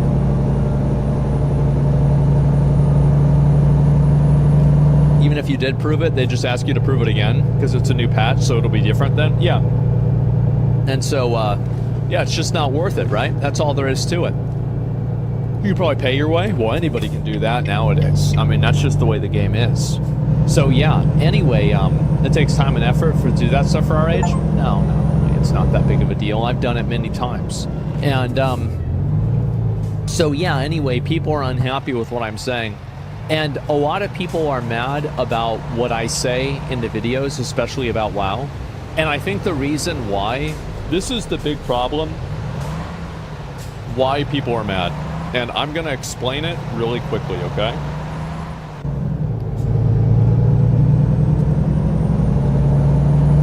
So, are people mad?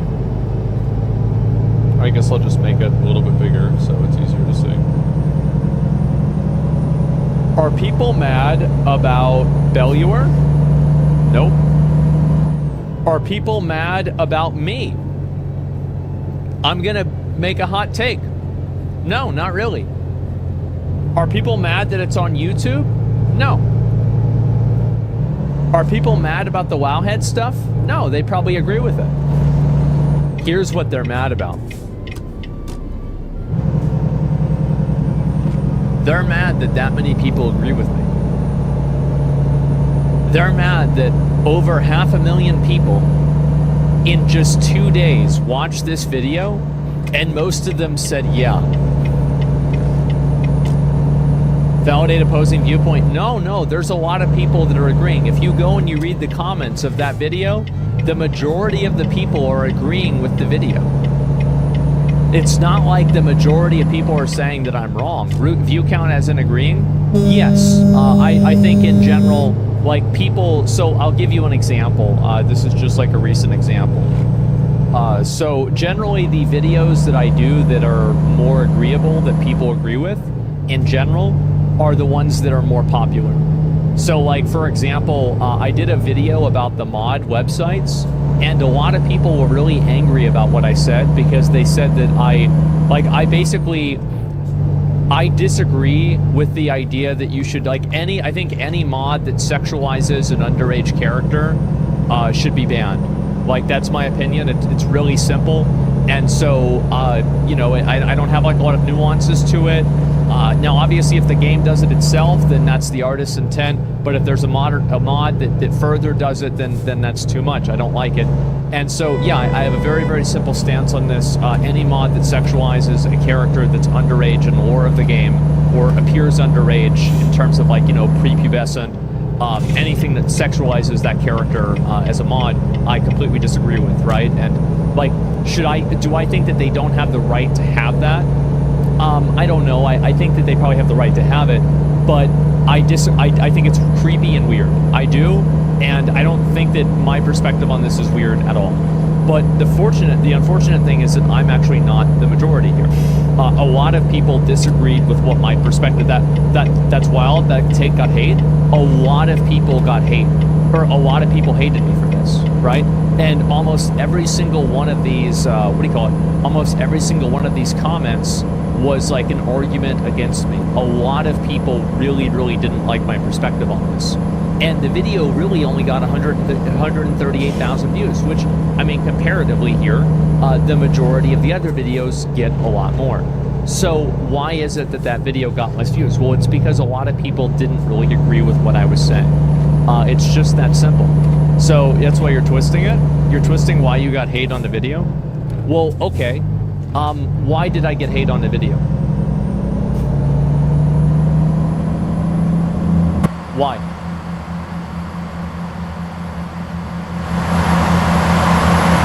Then why? I mean, because if I'm twisting it, you should understand what I'm saying and then understand the truth.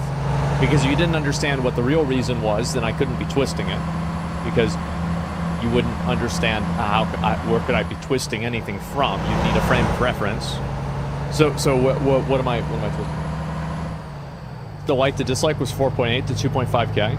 Oh yeah, no, and also, like, I want to make sure one thing is clear. I think that I'm totally right about my perspective on this, and I'm not sorry about any of it, and I will continually upload more content that is just like this video that people were disagreeing with if the situation arises again. This will not make me like, oh, well, I got somebody put a thumbs down on my video, I guess my opinion's wrong. No, I think I'm right. It doesn't matter how many people disagree with me. But anyway, so what am I twisting? What is this? I just want to make sure that I understand this. Do you think the subject matter had any effect on the algorithm, though? Everything usually does. I mean, there's like a million different variables here. But people are mad about how you put it. I understand your viewpoint, but people, why were they mad? Which way did I put it that was wrong? I mean, I don't know, like, why not just say what it is? It feels pretty simple to me, right? Yeah, just explain your perspective, like, that's all. Your stance is right, people only disagree because they believe they can limit inappropriate content past the initial grade, but they'll never truly moderate it. Oh yeah, sure. Let's see here. We'll give them a minute. I think the thing is, people don't care too much about anime girls. They are into much more mundane problems. It's just the opinion we need to check individual statistically. People got... Okay, here it is. People got mad because you made a blanket statement about banning all mods pertaining to underage characters, even those turning characters from underage to adult ones, but I find that is weird too.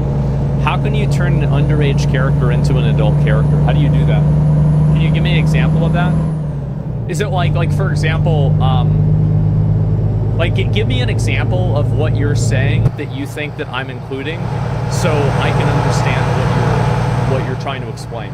Because like, are you talking about like a theoretical where, you know, like in the new Suicide Squad game where they made Poison Ivy a little kid?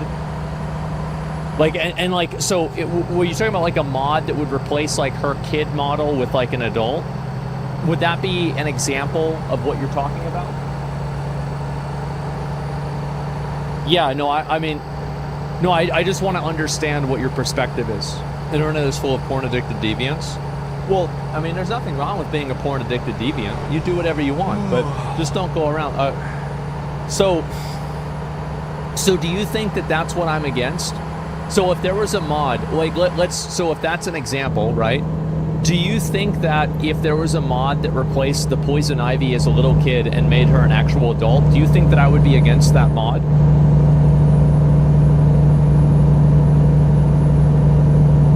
I'm asking you, like, do you think I'd be against it or not? You see the Elden Ring DLC trailers dropping tomorrow? I sure did. I absolutely did. I'm excited, man. I really am. He's missing the important aspect of your statement, being that the banning mods sexualizing kids. Yep, I know. No, but the way you said it made it seem like you would be. Really? How many of you guys think that I would be against a mod like that?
Welcome to Nightingale. By selecting the basics and choosing your body type and default appearance within the archetypes of into DLC. I mean, do I even need to say anything? Let's watch it. Peggy 16. That's the guy.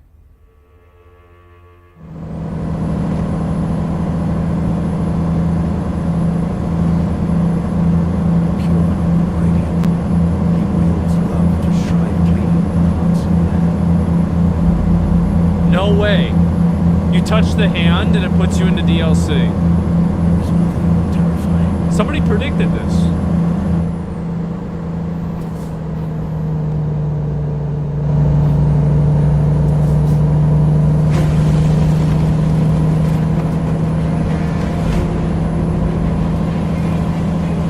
Wait, this is all a new area. Wait. Wait, what? What? Forsaken base. Blood must spill. Blood of your fellows. They are too faithful. Oh, yes, the poison swamp. They were never saints. They just happened to be on the losing side of a war. Holy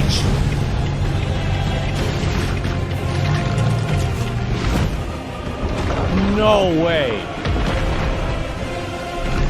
What the fuck is that supposed to be?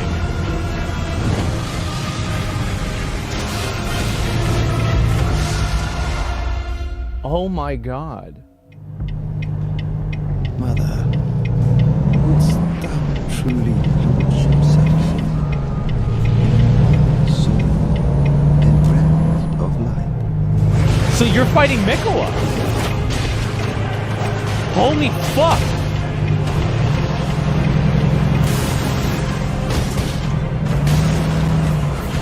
No?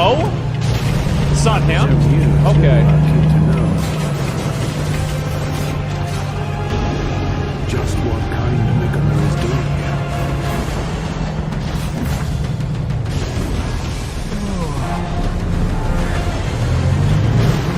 Oh my, a fucking hip. A laser hippo.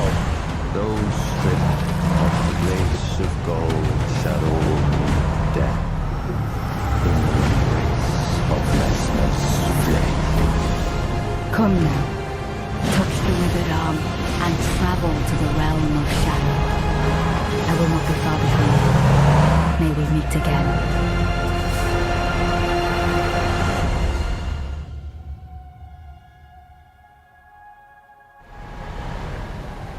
Holy shit.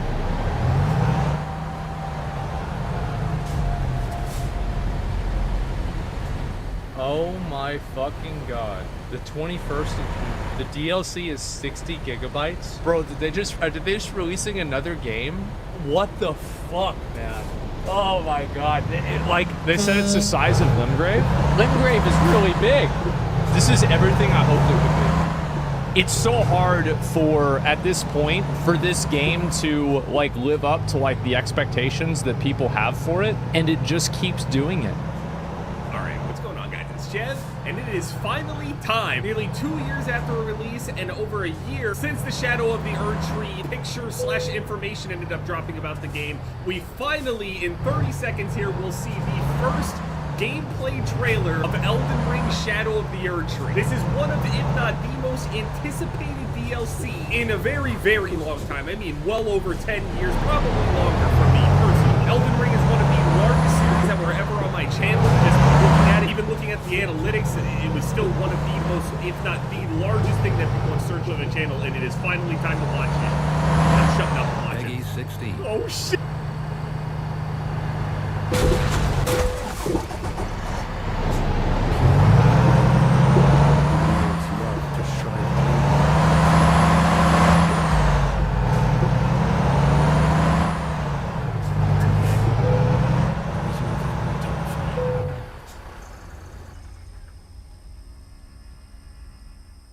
I'm actually nervous, dude. You don't understand.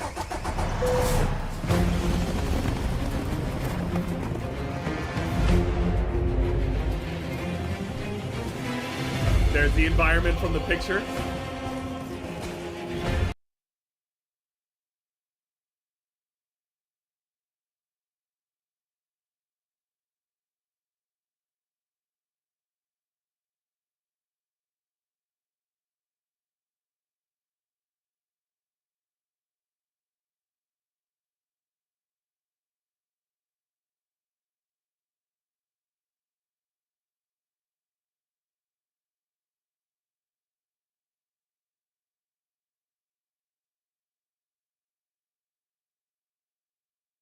All right, so the first Nintendo Direct of 2024 partner showcase just wrapped up.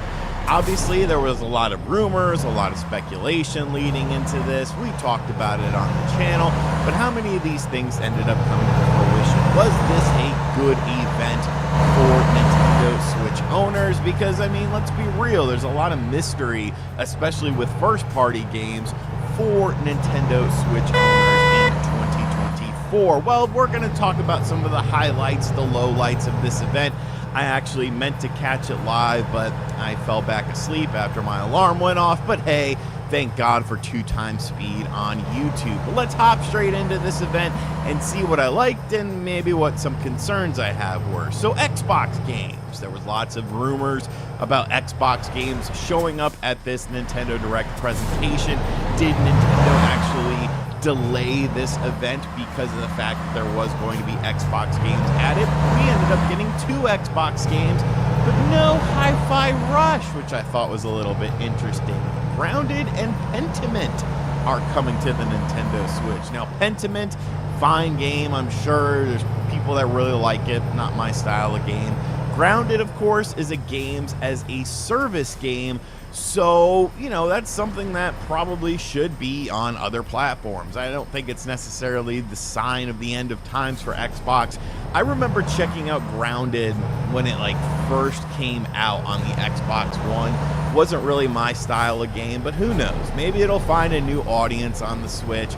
Grounded comes out a bit later in April. So, you know, kind of interesting to see. We're starting to see this Xbox putting their games onto other platforms thing, I guess, you know, spurring on a little bit more, even though it's been happening with games like Ori and stuff like that. But hey, you know, that's pretty neat. Pocket Card Jockey Ride On is coming to Nintendo Switch. That good old Game Freak representation. Everyone was excited about that. I don't know, people seem to like Pocket Junkie. Once again, not a game for RGT, but hey, that's kind of interesting, I guess.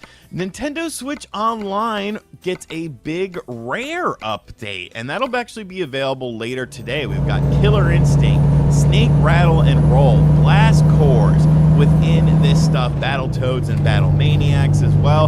A pretty cool little update, if only for the fact that MVG told me that this would never happen and that, you know, more Rare games weren't coming to Nintendo Switch Online, and now I can put my nose up in the air at him.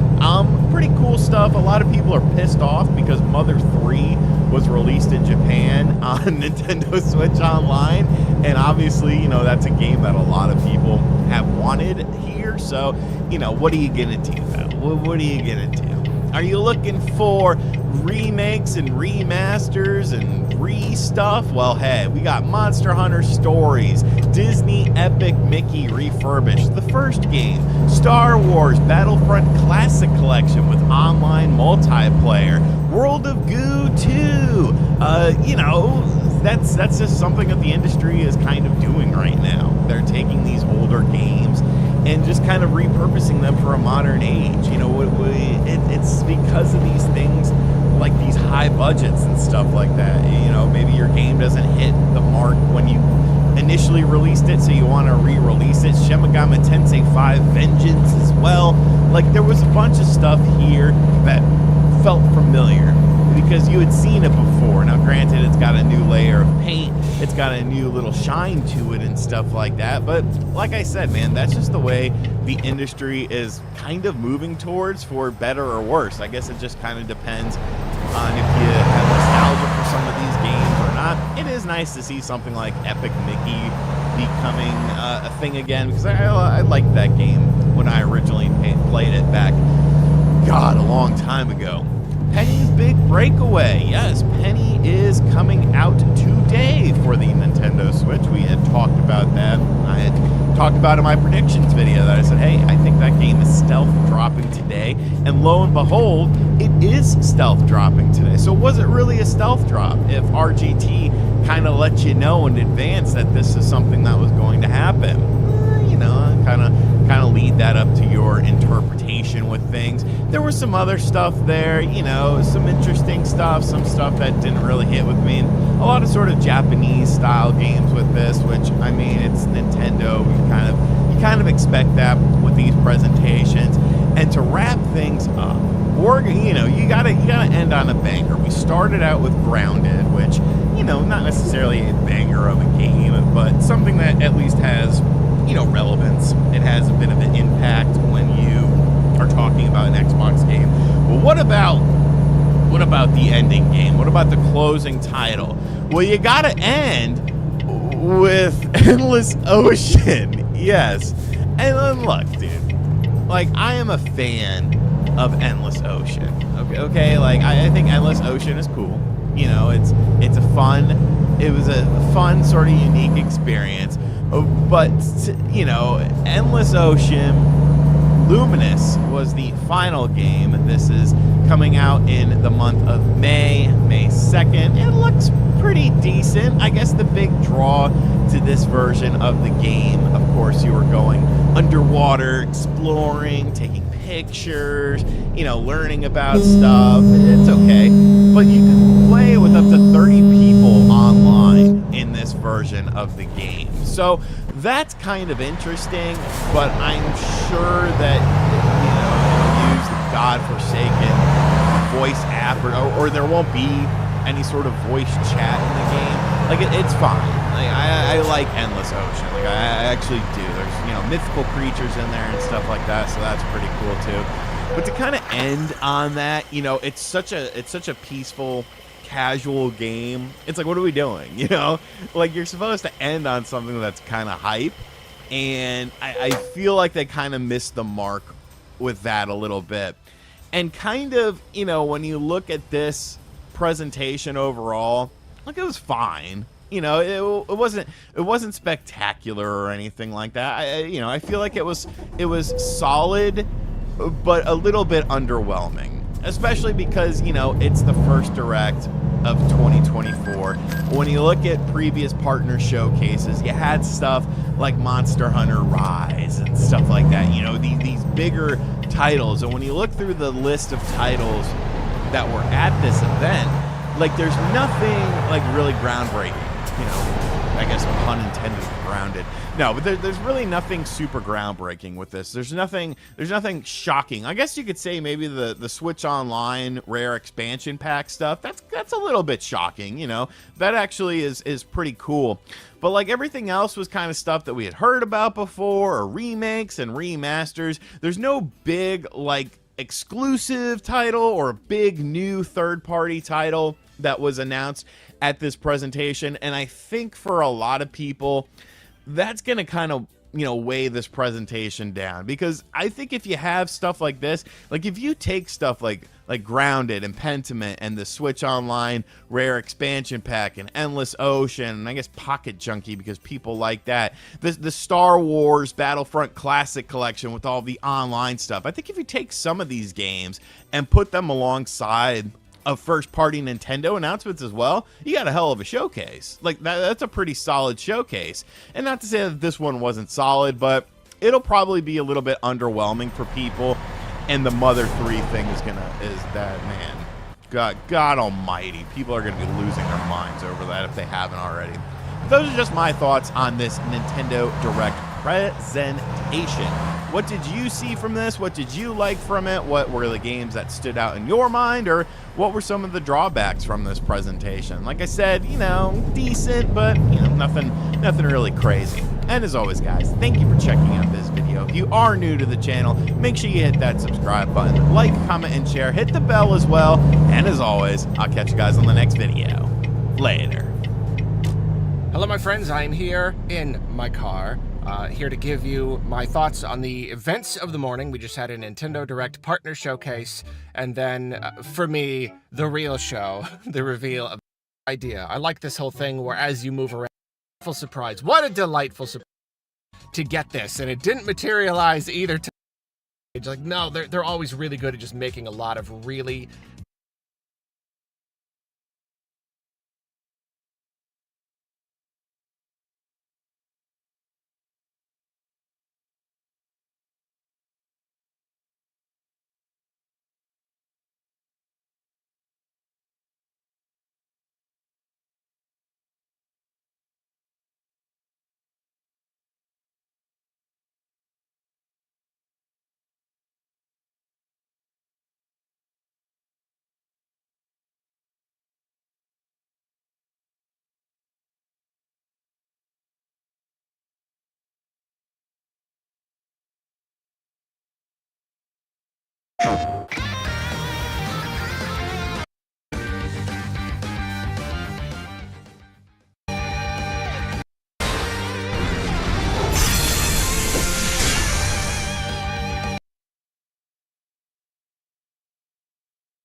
Welcome back to another episode of Before You Buy, the show where we give you some straight-up gameplay and our first impressions of the latest games releasing. Hi folks, it's Falcon, and today we're looking at Nightingale, a survival sim from new studio Inflection Games, which was founded by Arian Flynn, a former BioWare executive, and while this game style, it's a procedurally generated survival game after all. It does have an unusually deep setting for one of these games, and the presentation, especially in the trailers, make it look a lot more polished and fleshed out than your traditional survival game experience. But the premise is one of the more intriguing parts of the game. The setting is an alternative Victorian era where mankind mastered the use of realm gates. I'll let that sink in for a second. Realm gates, gates to different realms.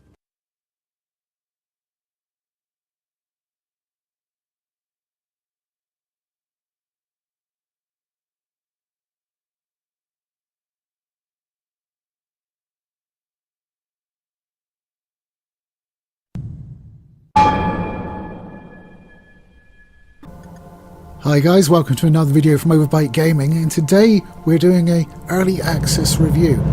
So bear in mind this isn't the finished article, it's just the early access version, and it's Astrox Empyrean.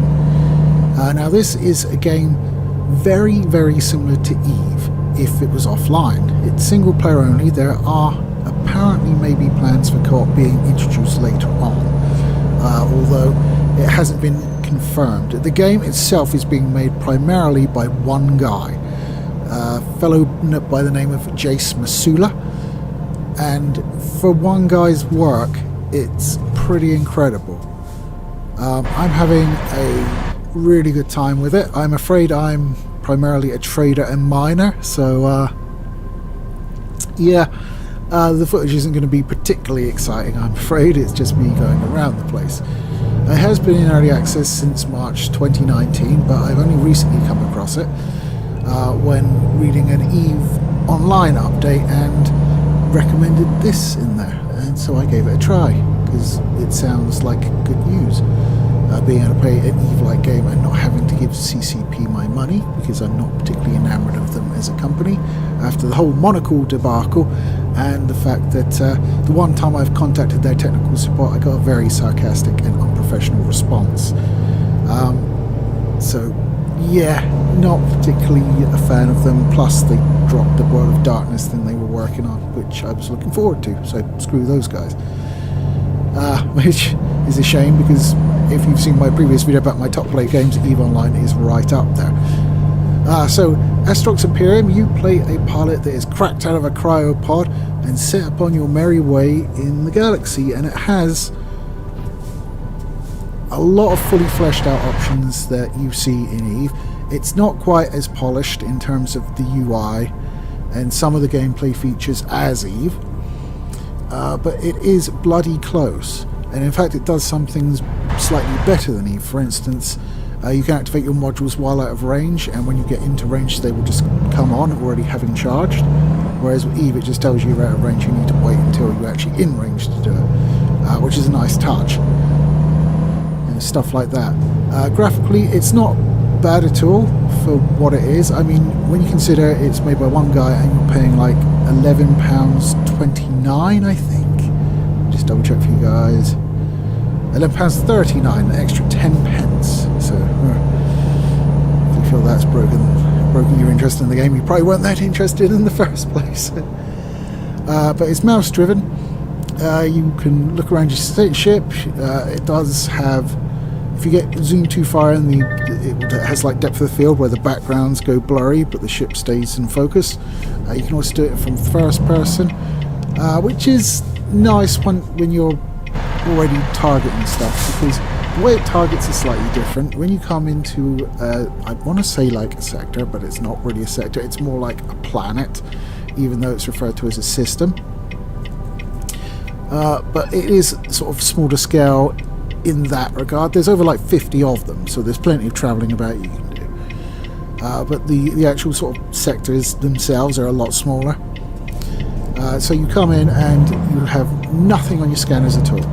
So what you need to do is you need to look around and you see, okay, I know those are the Stargate icons, I know those are facility icons, and these are ship icons, and these are asteroids and stuff. So you go through, scan the ships, not the ships, you scan the facilities and the warp gates, and then your ship remembers it, and you can select which ones you want or unselect them. In fact, you can choose to make your ship forget them and have to rescan next time you come through, which I was doing all the time because I didn't actually realise how the scanning worked properly. Because it stays on your scanning list, you know, I'm assuming like, oh wow, I can target 4, so I don't want those on there, so I got rid of them. No, they have like a single line of text when they're remembered, and they expand to show you the icon when they're actually selected. So it actually does work really well. I kind of like that. I kind of like that whole manually having to scan your surroundings to figure out what's going on. It's really well done. Another nice thing that happens is any system you've gone to but you haven't gone through the Stargates to, in your galaxy map, you just hover over the system and it shows you the systems it connects to. So that's really nice as well. It's a little bit tricky if you want to go one system further away, because obviously you don't know where it is, but I'm sure you could Google it, and it's never been an issue for me yet. There is obviously combat in the game. I haven't really done much of it outside of the training, because as I say, miner and trader, so yeah, I tend to shy away from combat. I might do a second character. It does allow you to do multiple characters, and go the more combative route and see how I like that. But I'm just having a while of time trading and mining. I saved up money and bought a new ship that has a lot more cargo capacity and 2 more mounts for active modules. In this you have active and passive modules. So your active ones are stuff like guns or your miners or scanners, anything that you really need to sort of toggle on and off. And then you have passive ones which gives you boosts, such as expanded cargo room, scanning times sort of being brought down, things like that. You have a load of skills. Not every skill is accessible at every station. There's a university at each station, and they all do a different sort of selection of skills that are relevant to the facility that you're at. So you buy them there, you spend skill points, you get skill points by doing missions, just generally being in space, or by leveling up. And you spend skill points and a little bit of cash as well, and then it takes a certain amount of time to do, like in Eve.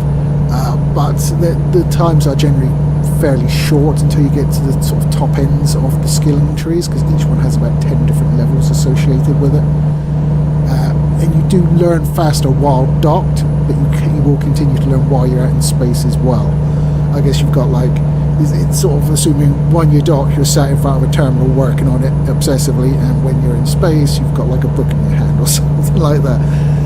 But that's a nice little catch to it. I like that. You can train more than one skill at a time. It will just add it onto the end of your skills. So cool. These starter skills normally take just a few minutes, but they do obviously ramp up as you go further up the queue. The life support system is really very interesting and something I've not seen.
I was terracing down the side of a road just after plugging a yellow globe of some sort from a weird-looking technological altar, thrusting it into the passenger seat like a neon baby, and just like you would expect, that radioactive ball gave me the ability to warp back home after a mission accomplished. I sat down in the seat, used the map, and activated the ball. And just then, pillars of dirt and stone started smashing up out of the ground, throwing pavement and debris everywhere. Then, behind me, in my rear view mirror, I saw a magical storm rolling down the road, trying to envelop the car in mystical yellow energy, which it did because I was so busy wondering what it was, I didn't listen to the radio alert of someone telling me this is exactly what was going to happen. And just then, something else fried my car's electrical system. The doors popped open, the radio started playing music, the interior dome light flicked on, and for some random reason, smoke started billowing out of the AC vents. I gunned the gas, and I kept looking around for an exit. Then I saw it, a giant blasted-looking death laser that I was supposed to drive into. So I turned right, pounded down the side of a ravine through a valley, and punched the car into the portal. And boom, I was home. That was one of the first experiences I had with Pacific Drive, and it just got more unique from there. Pacific Drive is nothing if not a series of unexpected events that somehow, despite every bit of chaos you can think of, still holds together, even if your car is turned into a visual representation of pure destruction. Doors missing, hood gone, and 2 flat tires. How does it do it? Well, sit back and let's talk about a game that's 1 part Mad Max, 1 part Ghostbusters, and at least 2 parts mystical car mechanic simulator. Subscribe now for more reviews, including Final Fantasy coming up soon. Pacific Drive comes out on the 22nd for $26 on PC and $30 for PlayStation. From the very beginning, Pacific Drive builds almost everything from its atmosphere. Graphically, the game is an oddly enchanting dispersion pattern of anomaly enchanted locations around a central series of roads loosely called highways, and and that means that every single drive, you leap into the anomaly zone, and it's a surprise. While it's low detail in places, it's high impact and incredible design everywhere. For just one example, the ability to not only see what's damaged on the car just by looking around at it, but you can also glance into the window to a series of displays inside, a graphical readout that makes identifying what needs repaired, what tires are punctured, and the general state of totally screwed that you are in. In the same way a forest has discrete levels from forest floor to undergrowth, midgrowth to canopy, Pacific Drive has its atmosphere nailed down in layers.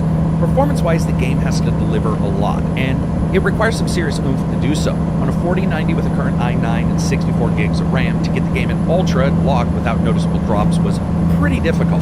Higher medium settings work much better.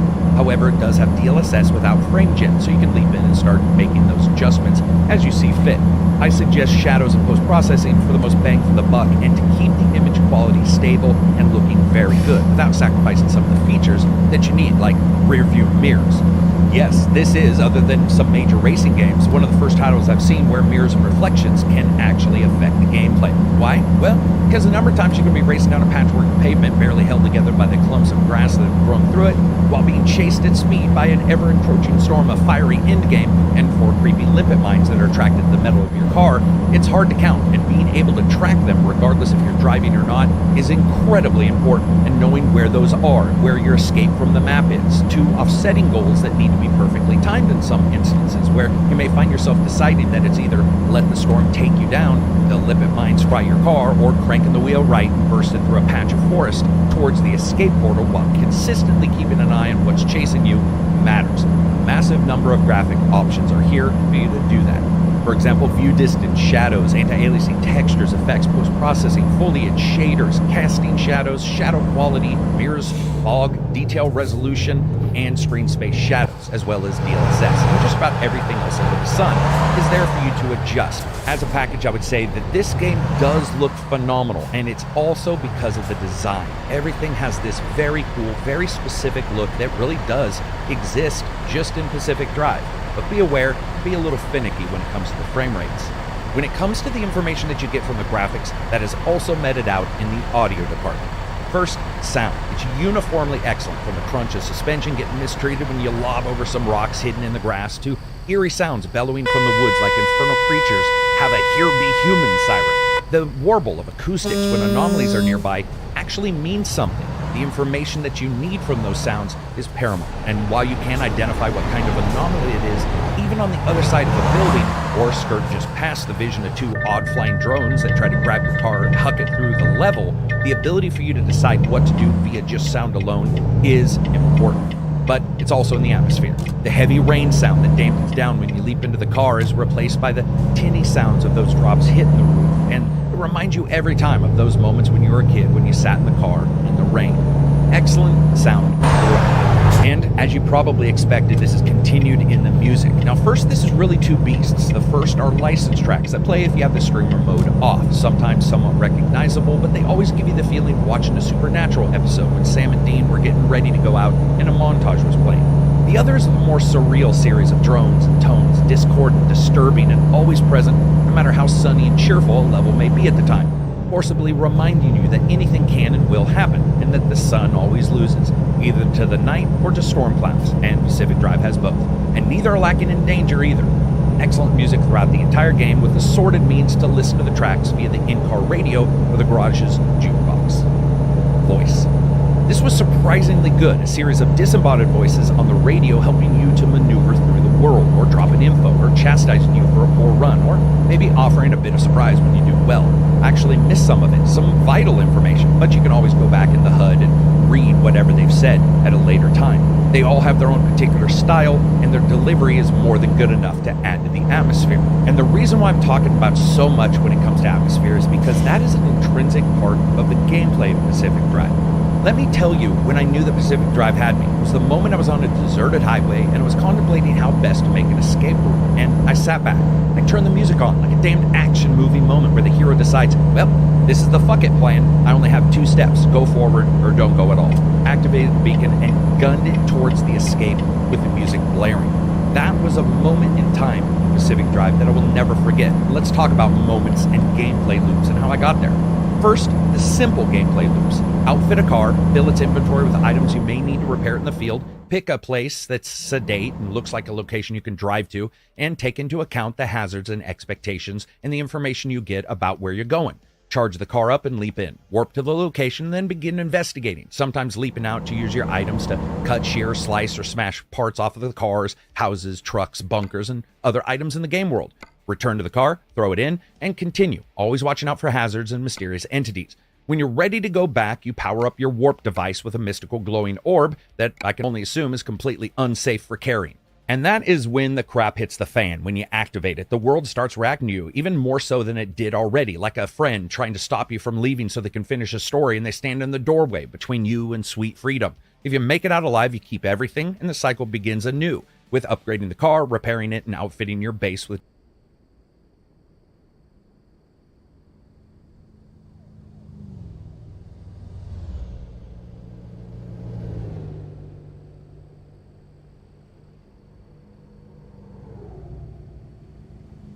Welcome to another gameplay reveal trailer. This one will be showcasing Elden Ring Shadow of Erdtree. Now, you know, the company behind this, From Software, has done some really cool games over the years. They worked on, I think, the Dark Souls remaster, they did Bloodborne, they did Elden Ring. They've done some really cool stuff.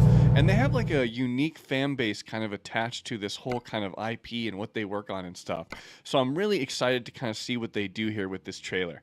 If you are new to my channel, I am a senior animator and a game developer. I've been working in games for a little over 15 years now. I've had the great opportunity and chance to work on some cool games like GTA 5 and Red Dead 2. Recently I worked on cinematics for God of War Ragnarok, so I am really excited to take a look at a game like this and see what they're going to deliver to us. So let's dive in and take a look.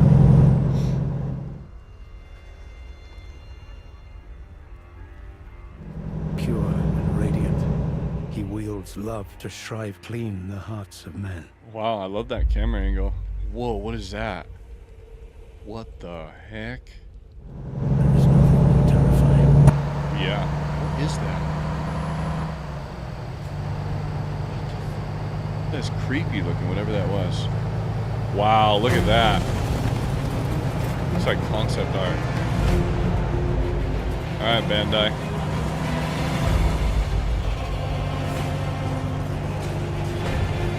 Love that, that was cool. Dang. Look at him showcasing that forsaken place. Sick. Blood must spill. They are too faithful. Wow. Ooh, this looks cool. They were never safe. They just happened to be on the losing side of a wall. Look at that. Oh. Creatures in here are crazy. Oh, dude. There's gonna be some epic boss battles in here, you can tell.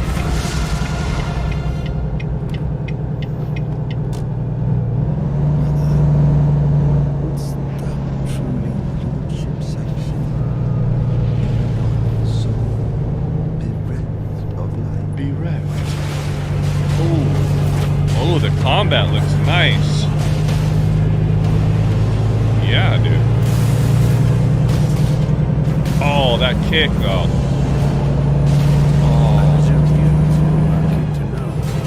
Oh, that was cool, too. Check that out. Holy shit. Oh. It's like two different games right there. What is that? Holy shit. Bro, oh man, that looks crazy. Whoa! Oh, that looks cool. Holy. Oh, dude. Look at these effects. Oh, double shield. Oh, he got wrecked though. Oh man, this is cool, dude. Look at the double shield, looks sick. Nice work. Love that. Dude, get me in there.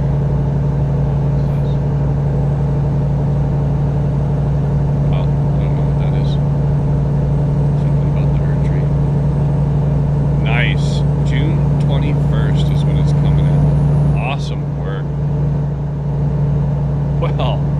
really enjoyed that. That was really good. That was really well done. The trailer was really, really well done. So I'm gonna dive in now. Let's take a deeper look into this trailer. Let's slow motion some of this stuff, and let's deep dive into it so I can show you some of this, you know, game insights and some stuff that you might have missed as watching this trailer. So let's dive in here, shall we?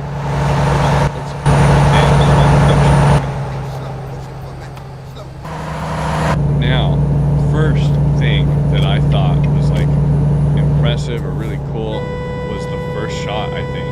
And the first shot here, I don't have to slow mo that much, I think. So the first shot here looks great down by the feet, and it panning over like this. This just looks really nice. It's a good like sort of establishing shot, even though it's not an establishing shot, right? In this regards, it is. And it looks cool. Just the camera angle is dope. I love it. And then the next thing that kind of caught my eye was this thing that's kind of stuck in here. Looks like it's being hatched out of here. Part spider egg. I don't know what that is. That is so cool though. Somebody tell me in chat if you know like kind of the lore and what's going on here in this scene, because it just looks cool and creepy, and I don't know what it is, but pretty badass nonetheless. I love the way it looks. Like the concepts in here are really appealing. Like, see, just look at this shot right here. This shot looks epic. And the reason why it looks epic is because of the way it's like tilted and the contrast of the color. Like, it's very monotone. If you look at it, it's very orange palette.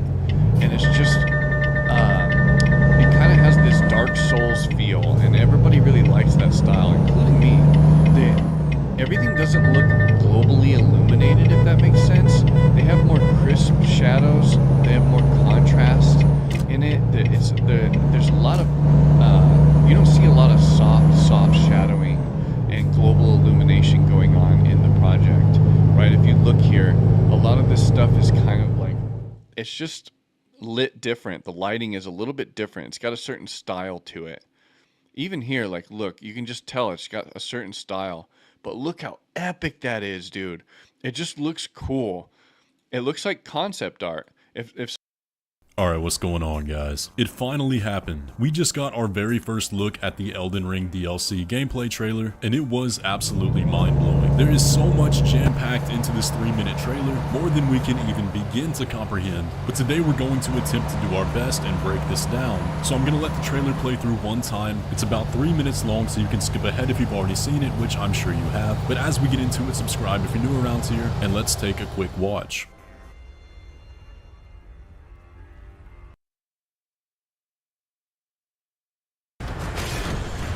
Those stripped of the grace of gold shall all meet death in the embrace of Vesper's flame. Come now, touch the withered arm, and travel to the realm of shadow. I will not be far behind. May we meet again.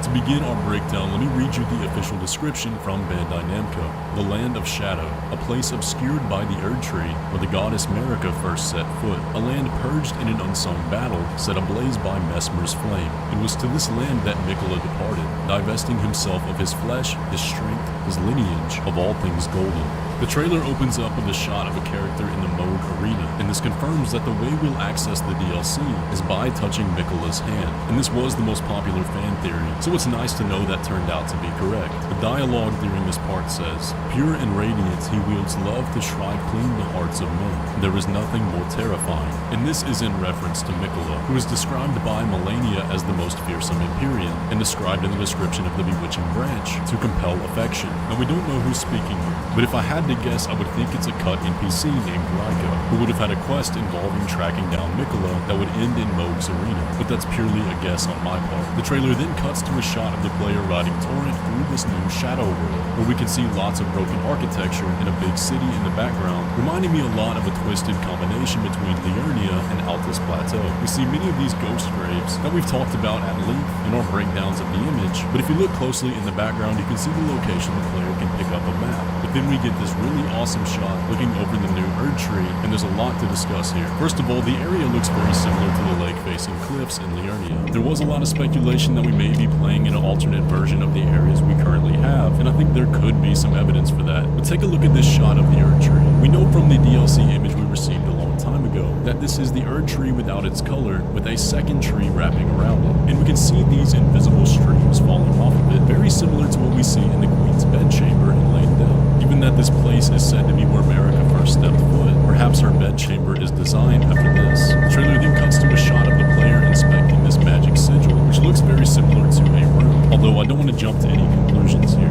We then get a shot of what appears to be a new NPC with a sword that I am absolutely going to have to get. But there's a few motifs to take a look at here. Firstly, the face on his helmet is similar to one that will come up again later in the trailer, and the swirls on the guard of the blade remind me a lot of the St. Trina's torch, and we'll see more like this again throughout the trailer. We then get a shot of another NPC in heavy armor leaning over a pot, and a voice says in the background, "In that forsaken place, blood must spill." The next character shown is lying face down in a field of purple flowers, and the mask we can see on their face again is very similar to what we saw in the first NPC. Now the flowers here in the color purple are important. In Elden Ring, purple signifies sleep, and we can see several Trina's lilies in the background, all of which tie into St. Trina, the alter ego of Mikola. The next shot is of this cathedral with a ruined interior, purple torches hanging from the ceiling, and many empty bird cages. The player approaches an NPC sitting on a throne, and a voice in the trailer says, "The blood of your fellows, the Erdtree faithful." And keep in mind the color blue that we can see throughout this area. And this character does look eerily similar to the man we can see on much of Carian imagery, so he may have close ties to them, which would explain the blue theme going on.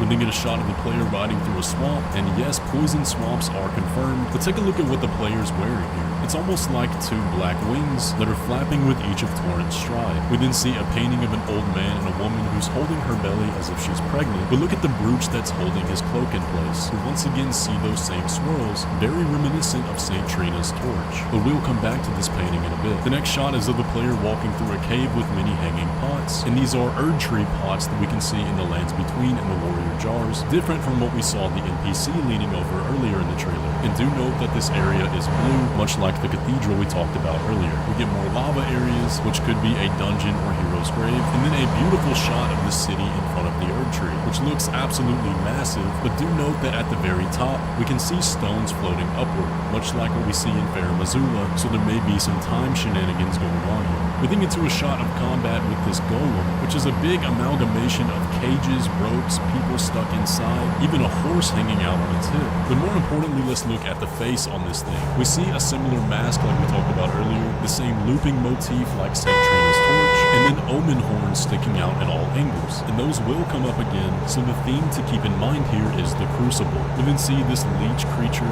catch the player in a grab attack. Note again the blue color in the moon in the background, but then we see one of the first main bosses, at least I believe. A play on the sort of Chinese lion, with many people under a cloth in the head of a lion, sprouting omen horns all over and wielding yellow lightning. And you can see that one of the people under the cloth actually grabs the lightning. There's lots of Crucible iconography going on here, but we can also see this fight taking place in the swamp area, which will come up again. We then get our first look at the DLC's main villain, and his name is Messmer the Impaler, and we have a few things to note about him. Firstly, he's covered in a snake and has the image of a snake on his helmet. Snakes in Elden Ring are the image of the enemy of the Erdtree, and the fact that he's using thorn magic suggests that the Erdtree views him as a sinner. We can also see wings of dragons along his cloak, who were also at war with the Erdtree at one point, so it seems Messmer here embodies pretty much everything that goes against the Erdtree and the royal family of Leyndell. We can also see he has red hair and yellow snake eyes, which is very interesting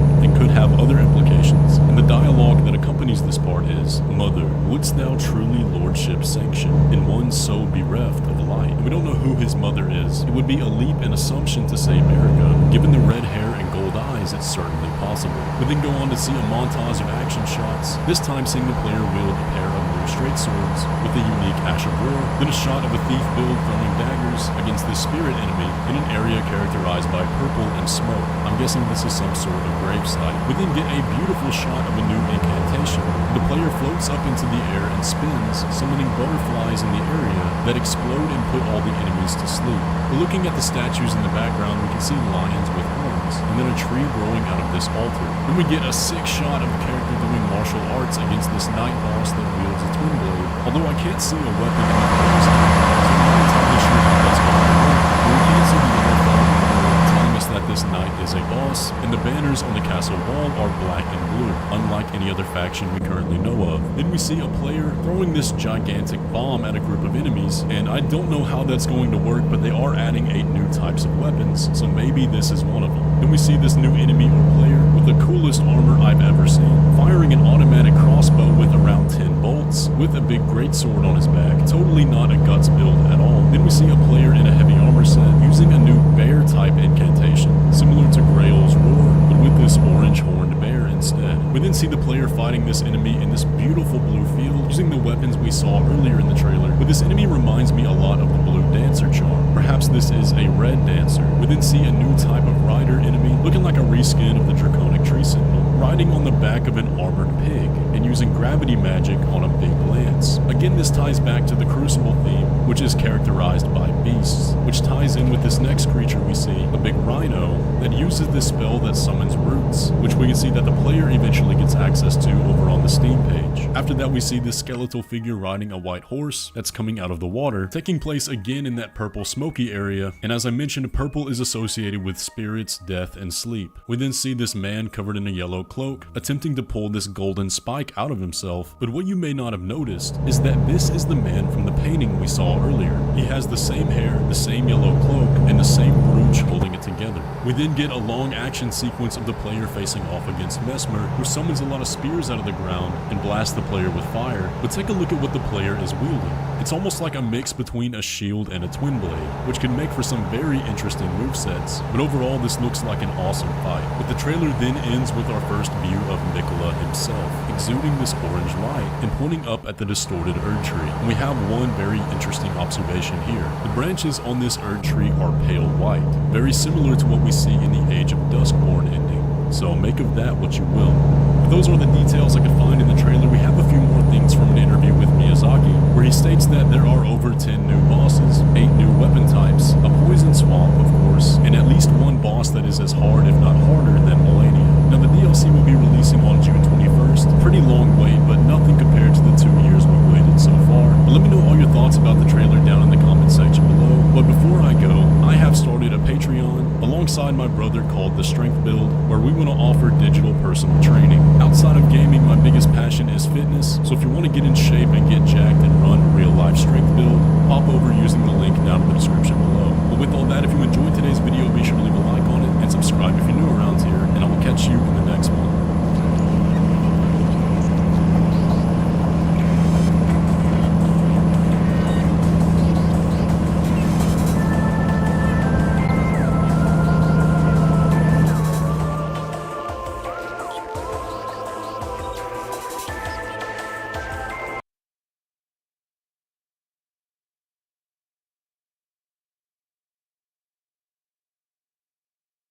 Okay, there's a mistake that you can make in Last Epoch that will affect you during the campaign, and I want to talk about it because it's really easy to make and it's not explained.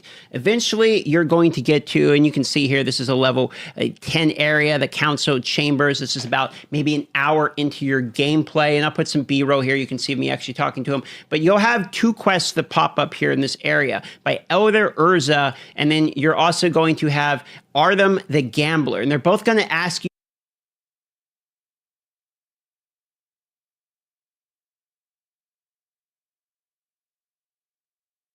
Hi everybody, hello. Welcome to Raph's Elden Ring Shadow of the Erdtree DLC gameplay reveal trailer breakdown. Let's find out how long I can talk about one 3-minute trailer, shall we?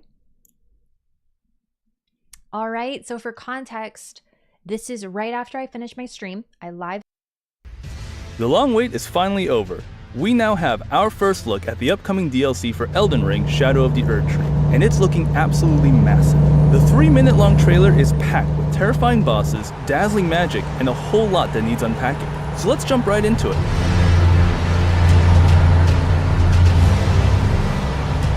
I am Malenia, Blade of Miquella. The biggest mystery posed by Elden Ring's main campaign was what happened to Miquella, the twin brother of Malenia and a demigod cursed to be a child for eternity. In the main game, Miquella was found in Mohg's palace slumbering in a cocoon that was meant to turn him into an adult. During Mohg's boss fight, it's implied that Miquella is dead. However, cut lore dialogue reveals that Miquella is just still asleep.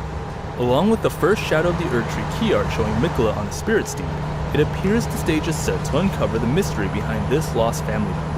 The trailer begins with an image of Miquella's cocoon still placed on the altar of Mohg's palace. The corpse-like arm of Miquella is stretched out of the cocoon, seemingly showing that Miquella still hasn't been revived from his slumber.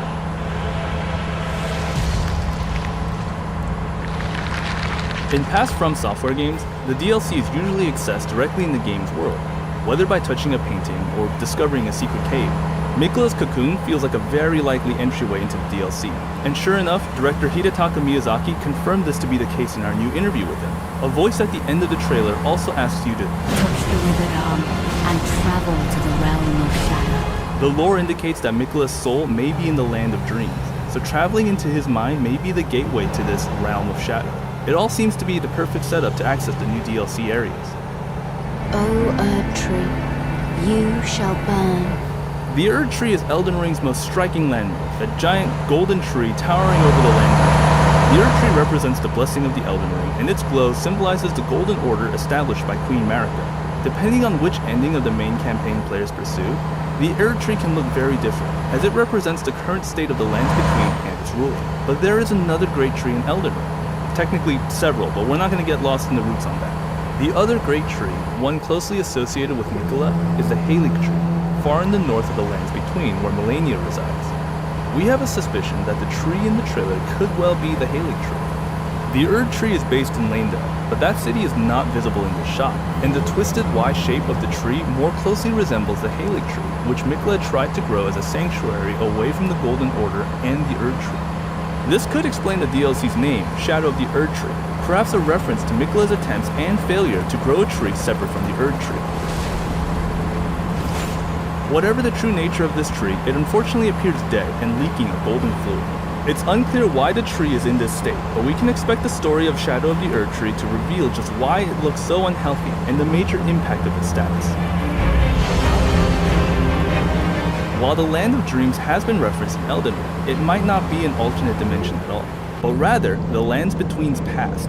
From Software often utilizes time travel in its DLC, sending players back in time in the case of Dark Souls' Artorias of the Abyss, as well as the nightmare version of the past in The Old Hunters from Bloodborne. From Software also threw players into the future in Dark Souls 3's The Ring City.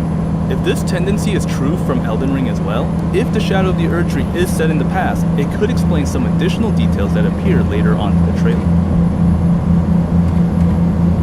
A quick cut to some new characters, presumably and more importantly, some new armor players can potentially find in the DLC. The first is a knight armor vaguely reminiscent of the Carian knight set, with a cape and some kind of sharp crescent accent on top of the helmet.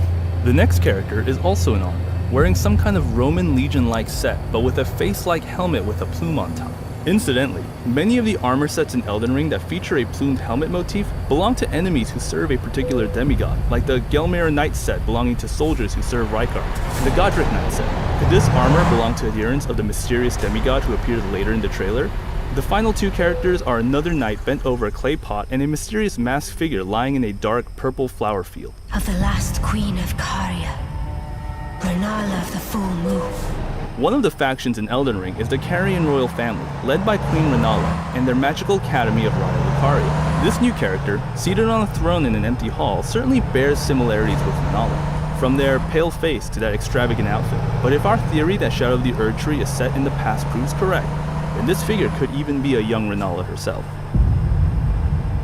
Elden Ring is ultimately a story about a feud between members of a noble family. Given that nobles love portraits of themselves, players can find paintings of these siblings all across Elden Ring, especially in Volcano Manor, where paintings of Rykard and Radahn can be found. we can add another portrait to the mix, this time of an old man seated with his hands on his laps and accompanied by a mysterious cloaked woman. Given that portraits in Elden Ring are reserved for noble or other prominent characters, we can assume that they are key figures in the lands between. If the DLC is set before the events of the main game, this would mean that several of the crumbling structures players encounter in the present-day timeline of Elden Ring could be assumed to be in better condition than the past. Is this imposing fortress what Farum Azula looks like before it crumbles? There are similar architectural elements, such as its heavy blockwork punctured by archways, as well as a vortex above pulling the castle upwards, which we know is where Farum Azula ultimately ends up. The second fire giant boss? That's the only explanation after seeing this latest titan appear in the Shadow of the Erdtree trailer. Players are already familiar with fighting the fire giant, a hulking, massive boss capable of wielding fire. Now it appears we'll have to face some kind of living furnace, which Miyazaki told us is a terrible weapon of war filled with burning corpses. I hope it doesn't throw any of them at us. I don't know what it is, I don't particularly want to find out, but it looks like there will be a brain-sucking enemy in the new Shadow of the Erdtree DLC. An enemy type that follows a rich history of awful creatures like the Mind Flayer and Demon Souls, and Brainsucker, Bloodborne.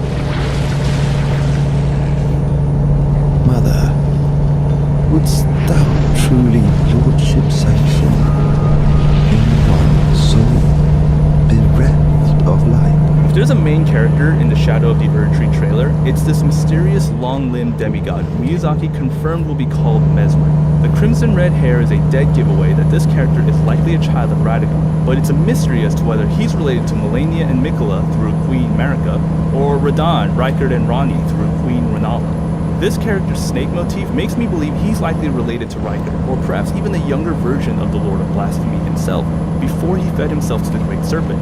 Remember, having multiple names in Elden Ring is not such an uncommon thing, particularly for the demigods and nobles. Miyazaki tells IGN that Messmer is a key figure in the DLC, and he again has this important element of shadow to him, which is a key theme throughout the DLC as well. The key art features Messmer on a throne similar to the one demigods sit on at the base of the Erdtree. Miyazaki says this is to show that Messmer stands on equal footing to these other demigods and children of Marika, who sat around in these thrones and held the runes of the Erdtree. Partway through the trailer, we're teased with a variety of new weapons and potential gameplay enhancements, including something that looks like martial arts or some kind of pugilist skill set. There are also large bombs we can throw, as well as a huge repeater crossbow that looks pretty handy if we can get our hands on it. There is also a montage of terrifying looking new enemies, some of whom look like area bosses we can encounter in the wild. The swordswoman in the field could be another jail inhabitant, and there are shots of intimidating boar riders, a scary hippo, and a huge skeleton horseman. Towards the end of the trailer, we see a corpse pull a sword or some kind of fragment out through their skull. Fascinatingly, this character's bones protrude outward, reminiscent of the central section in the Elden Ring rune, and the symbol of Queen Marika's Golden Order. While fighting Messmer, the player character is shown to grow wings and launch a Spear of Light. This appears to be the aspect of the Crucible Wing spell that the enemy Crucible Knights can perform, suggesting that it may finally be something players can cast in the DLC.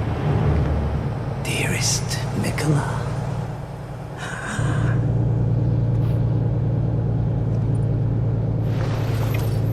You must abide alone a while.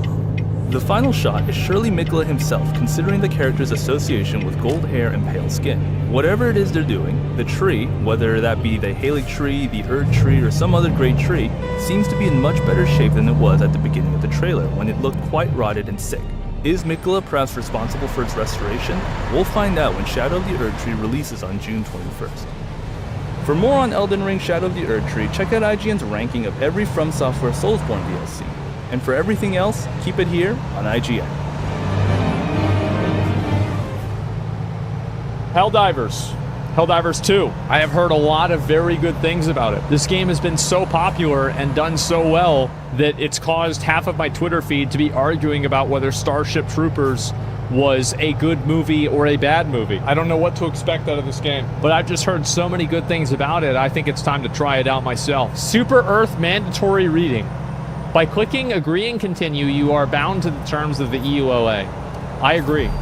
Super Earth and Ministry of Truth. Please observe the following patriotic service announcement. Deviations in attention will be considered treason. Thank you for your cooperation. Oh, wow. Super Earth public service announcement. Super Earth, our home. Prosperity. Wow. Liberty. Yeah. Democracy. Perfect. Our way of life. Oh, hello. But freedom doesn't come free. What the fuck? Sweet liberty! No!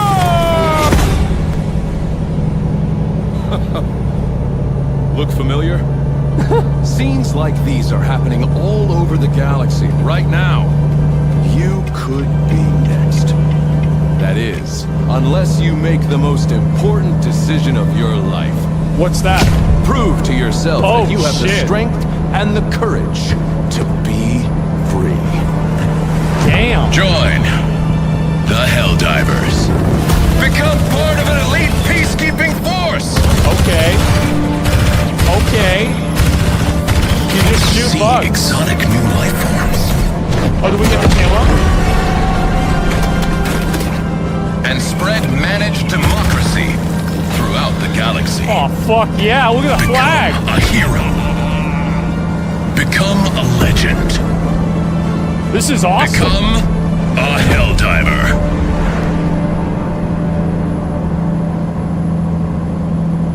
Chills, brother. Oh, fuck yeah. Cryptic transmission received. Helldiver readiness. Originating station Mars. Total incoming trainees. Average age 18. Average combat readiness rating 27%. That's bad. That's really bad. Man, I can't believe we're actually gonna become Helldivers. Approaching LZ. Next recruit, prepare to dismount. She's gonna die. Yep, she's dead. Liberating the galaxy. Stomping bugs. Every kid's dream. Good luck out there. I'll see you on the front lines. Helldiver training facility. Earn your You're on cape. your own from here, recruit. Use your map to find your way to the training facility. Okay, tab to view map. Okay. Okay, so I can't have the map up all the time. Okay, I need to go this way. Okay, what about jump? Can I jump? Okay, so shift is to run. Okay. Oh, I see. I see. So I can move around like this. Okay, that's nice. Let me go ahead and change one thing. Okay. Okay, that's good.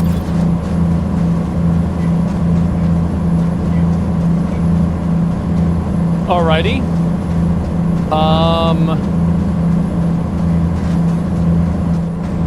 Welcome to Helldiver training. Let's do it. Your instructor is waiting for you up ahead. Get back. Please proceed. No spamming. No spamming advice. I know you might have advice for me to do. I don't care about your advice. Shut the fuck up. Let me play the game. I'm General Brash, Super Earth's oldest and most grizzled war hero. Oh, shit. And I'm not easy to impress. Okay. Helldiver training is the toughest test in the galaxy. But I can tell that doesn't scare you.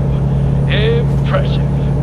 Now, enough jib-jab. Okay. The upcoming obstacles will take everything your exceptional physique can muster. Okay, This crouching. is it. I can The handle real that. Deal. That's Get easy. to it, soldier. Okay. Okay, so I just walk over. In all Okay, my that's not too years, bad. I've never witnessed such acrobatic perfection. I think you're ready for our highly realistic fuck! battlefield simulator.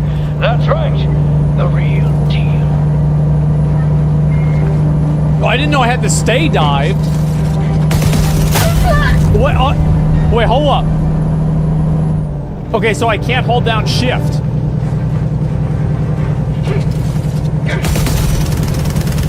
Okay, got it.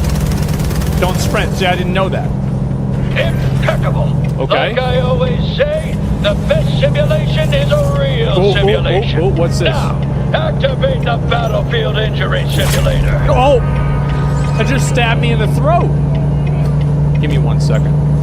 Let me go ahead and just move this just up a little bit.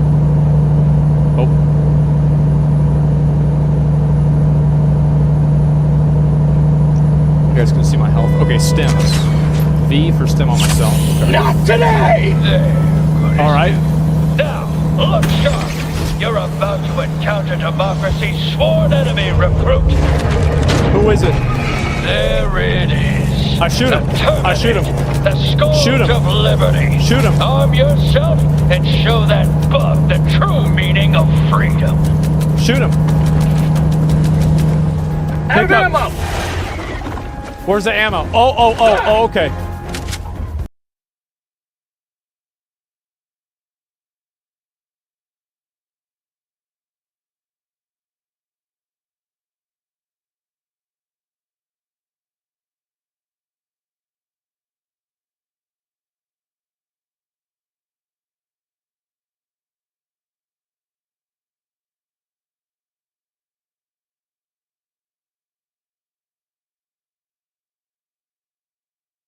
HC SSF Hype. Little PTR peek on how hardcore SF will be handled. Oh, cool.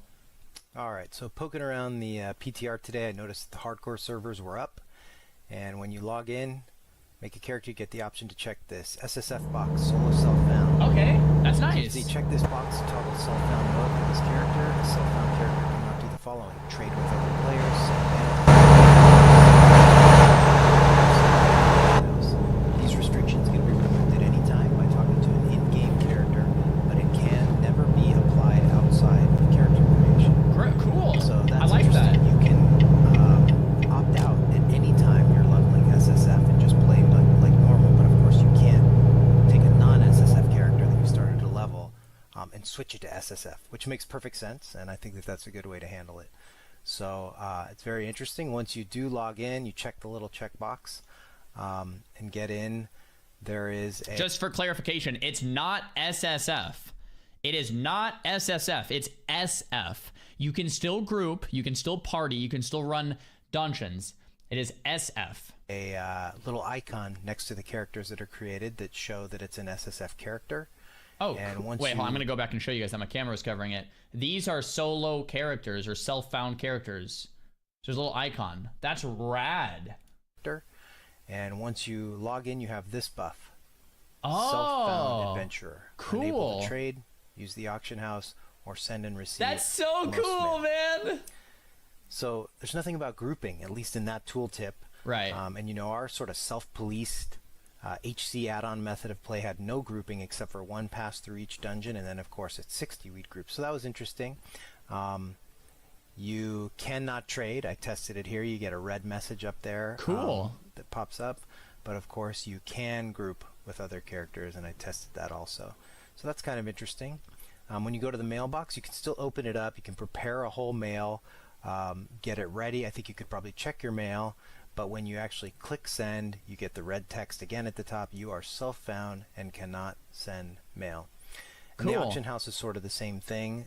You can open up the auction house. I'm guessing you could search through it, but you wouldn't be able to buy anything, and there was nothing on here for me to test to buy. But when you try to create an auction, it's sort of the same type of thing. Red text, you are self-found and cannot use the auction house. Sick. So interesting stuff. One other sort of interesting thing implied in adding that opt-in checkbox and the fact that it says that you can opt out when you're by talking to an NPC is the fact that the server will be mixed with both SSF and non-SSF games.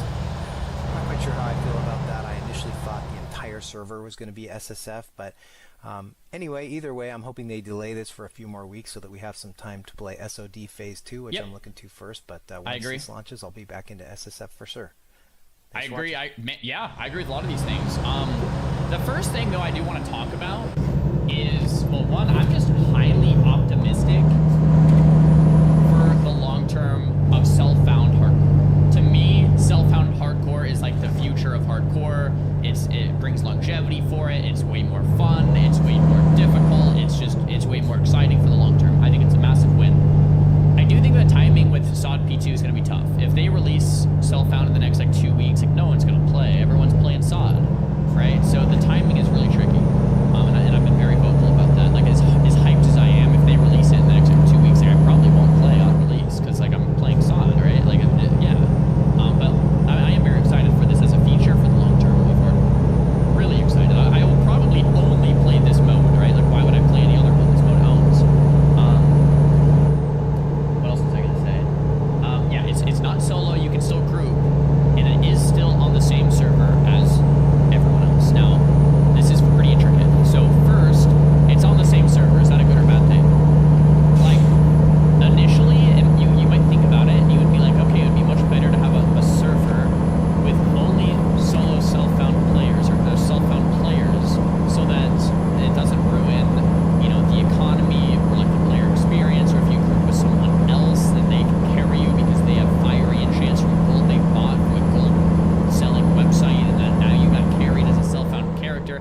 that's not good, etc., right?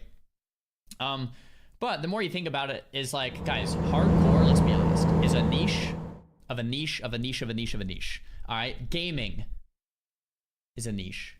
MMO gaming is a niche. WoW MMO gaming is a niche. Classic WoW MMO gaming is a niche. Classic era WoW gaming MMO is a niche.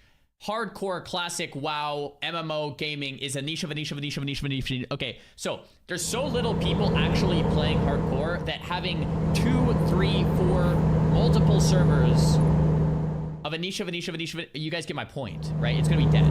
There's not gonna be enough people playing it 6 months from now, a year from now. So I actually think one server is better. Now, how do you police this? The way I'm gonna do it is I'm gonna make a giant self-found guild where you can only play with other people that are self-found. And you're gonna find people to play with based on who's in the guild, right? And that way you're only interacting with people in that guild. You're only trading, or when you hit max level, you're only trading with people in that guild. And you're only doing dungeons with people in that guild because they're all self-found, so you kind of create the segmented community within the community. And yeah, and that'll probably be done using the hardcore add-on, because, you know, like the solo part of it will be done using the hardcore add-on, and then the subset of the community will be done using the guild. And then the self-found part of it will be done using the self-found checkbox, and the hardcore part of it will be with the add-on. That was a mouthful. Lots of different things going on up there. Massive win. I can't wait. Can't wait. But first we have Sod, right? So we want to... First we have Sod. I thought... I wish this day would never come. Tiny Violin griefs hardcore elite. Yes, I guess it happened again. So Dell's gonna run it separate from the rest of us. I will call this time. Not up any. No matter how Monday we might see.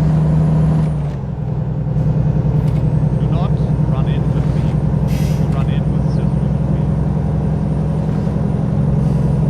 Again, not run in with me. Wait, What? Oh, fuck. Wrong corner. Oh, shit, guys. That was the wrong fucking corner. Oh. Fuck, Petri? Oh.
What's up, guys? Welcome back to Newswave. Well, it looks like this morning we will have plenty of things to look forward to with reveals from, of course, the Nintendo Direct, and now even Elden Ring in a highly anticipated expansion being shown for the first time. And wouldn't you know it, some details leaked out a bit early. We'll go over that, though, here today. Also, we are going to be talking about another Nintendo event to mark your calendars for next week, this one being a bit more Pokemon-centric. And then we also have Sony, who seems to be planning out their PlayStation 5 Pro to launch later on this year, according to different analysts, but how necessary is it really? Guys, if you enjoy these videos, make sure that like button helps out a ton, and if you're new here to the Spawn Wave channel, make sure you subscribe down below, and of course, members for the channel do get Newswave early and ad-free. If you want to learn more about that, click the join button down below this video. And we're going to start today with Xbox Game Pass games to close out February and start up March. We can see this posted up, this over on news.xbox.com. Nice little card at the top showing all the games we'll go over, starting with Return to Grace, that's cloud, console, and PC, and then Tales of Arise, cloud, console, and PC. Those are available right now, and I highly recommend Tales of Arise. Really, really fun action RPG style game, and the visuals are also very good in that one. Then moving to February 22nd, Bluey the video game will be going into the service. I feel like this came out somewhat recently, like it's not like a super old game or anything, a couple months ago, I guess. And look, it's for a younger audience, obviously, but Bluey is incredibly popular, so I'm sure there are plenty of people out there who are happy to see this go into the service. Then, moving up to February 27th, we have Maneater, cloud, console, and PC. This is actually a pretty fun single-player action RPG where, yes, you play as a shark. And then we also have Madden 24 through the cloud, specifically going into EA Play.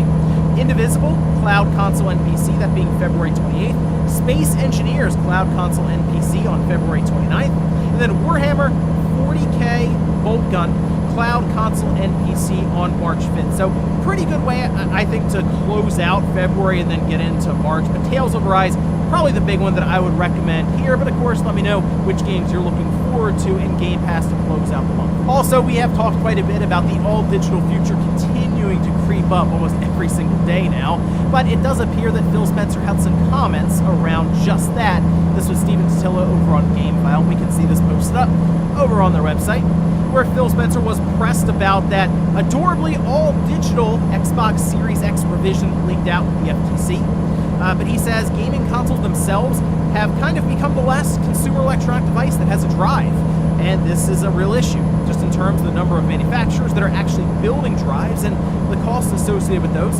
When you think about COGS that we're going to put in a console, and as you have fewer suppliers and fewer buyers, the cost of the drive does have an impact. But I will say our strategy does not hinge on people moving all digital and getting rid of physical. That's not a strategic thing for us. I feel like I would push back on that a bit because obviously publishers, platform holders, they do benefit more so for people buying digital than buying physical. They just get more money, and of course there's more control there if that's based on the way that the gaming industry goes.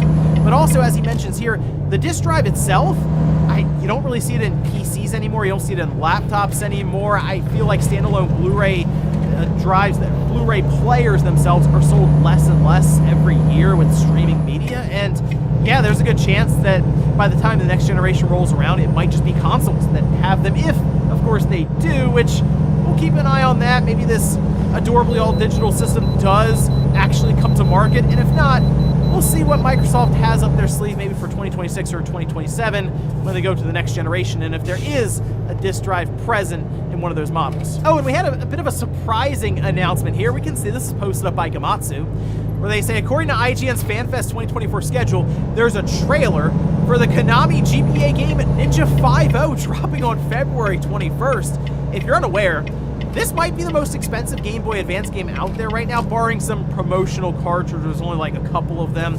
But this is a game that goes for $300 to $400 on the low end if you look it up. If it's box complete, you're talking thousands of dollars. And at that point, obviously, you might as well just emulate it. But also, on Konami's side, it's like, hey, there might be some untapped potential there, because typically when a game is this rare and that expensive, there's just no real word of mouth, as people don't necessarily have those kind of memories for something like that as they do for like a Pokemon game or a Zelda game, something there that's a bit more attainable.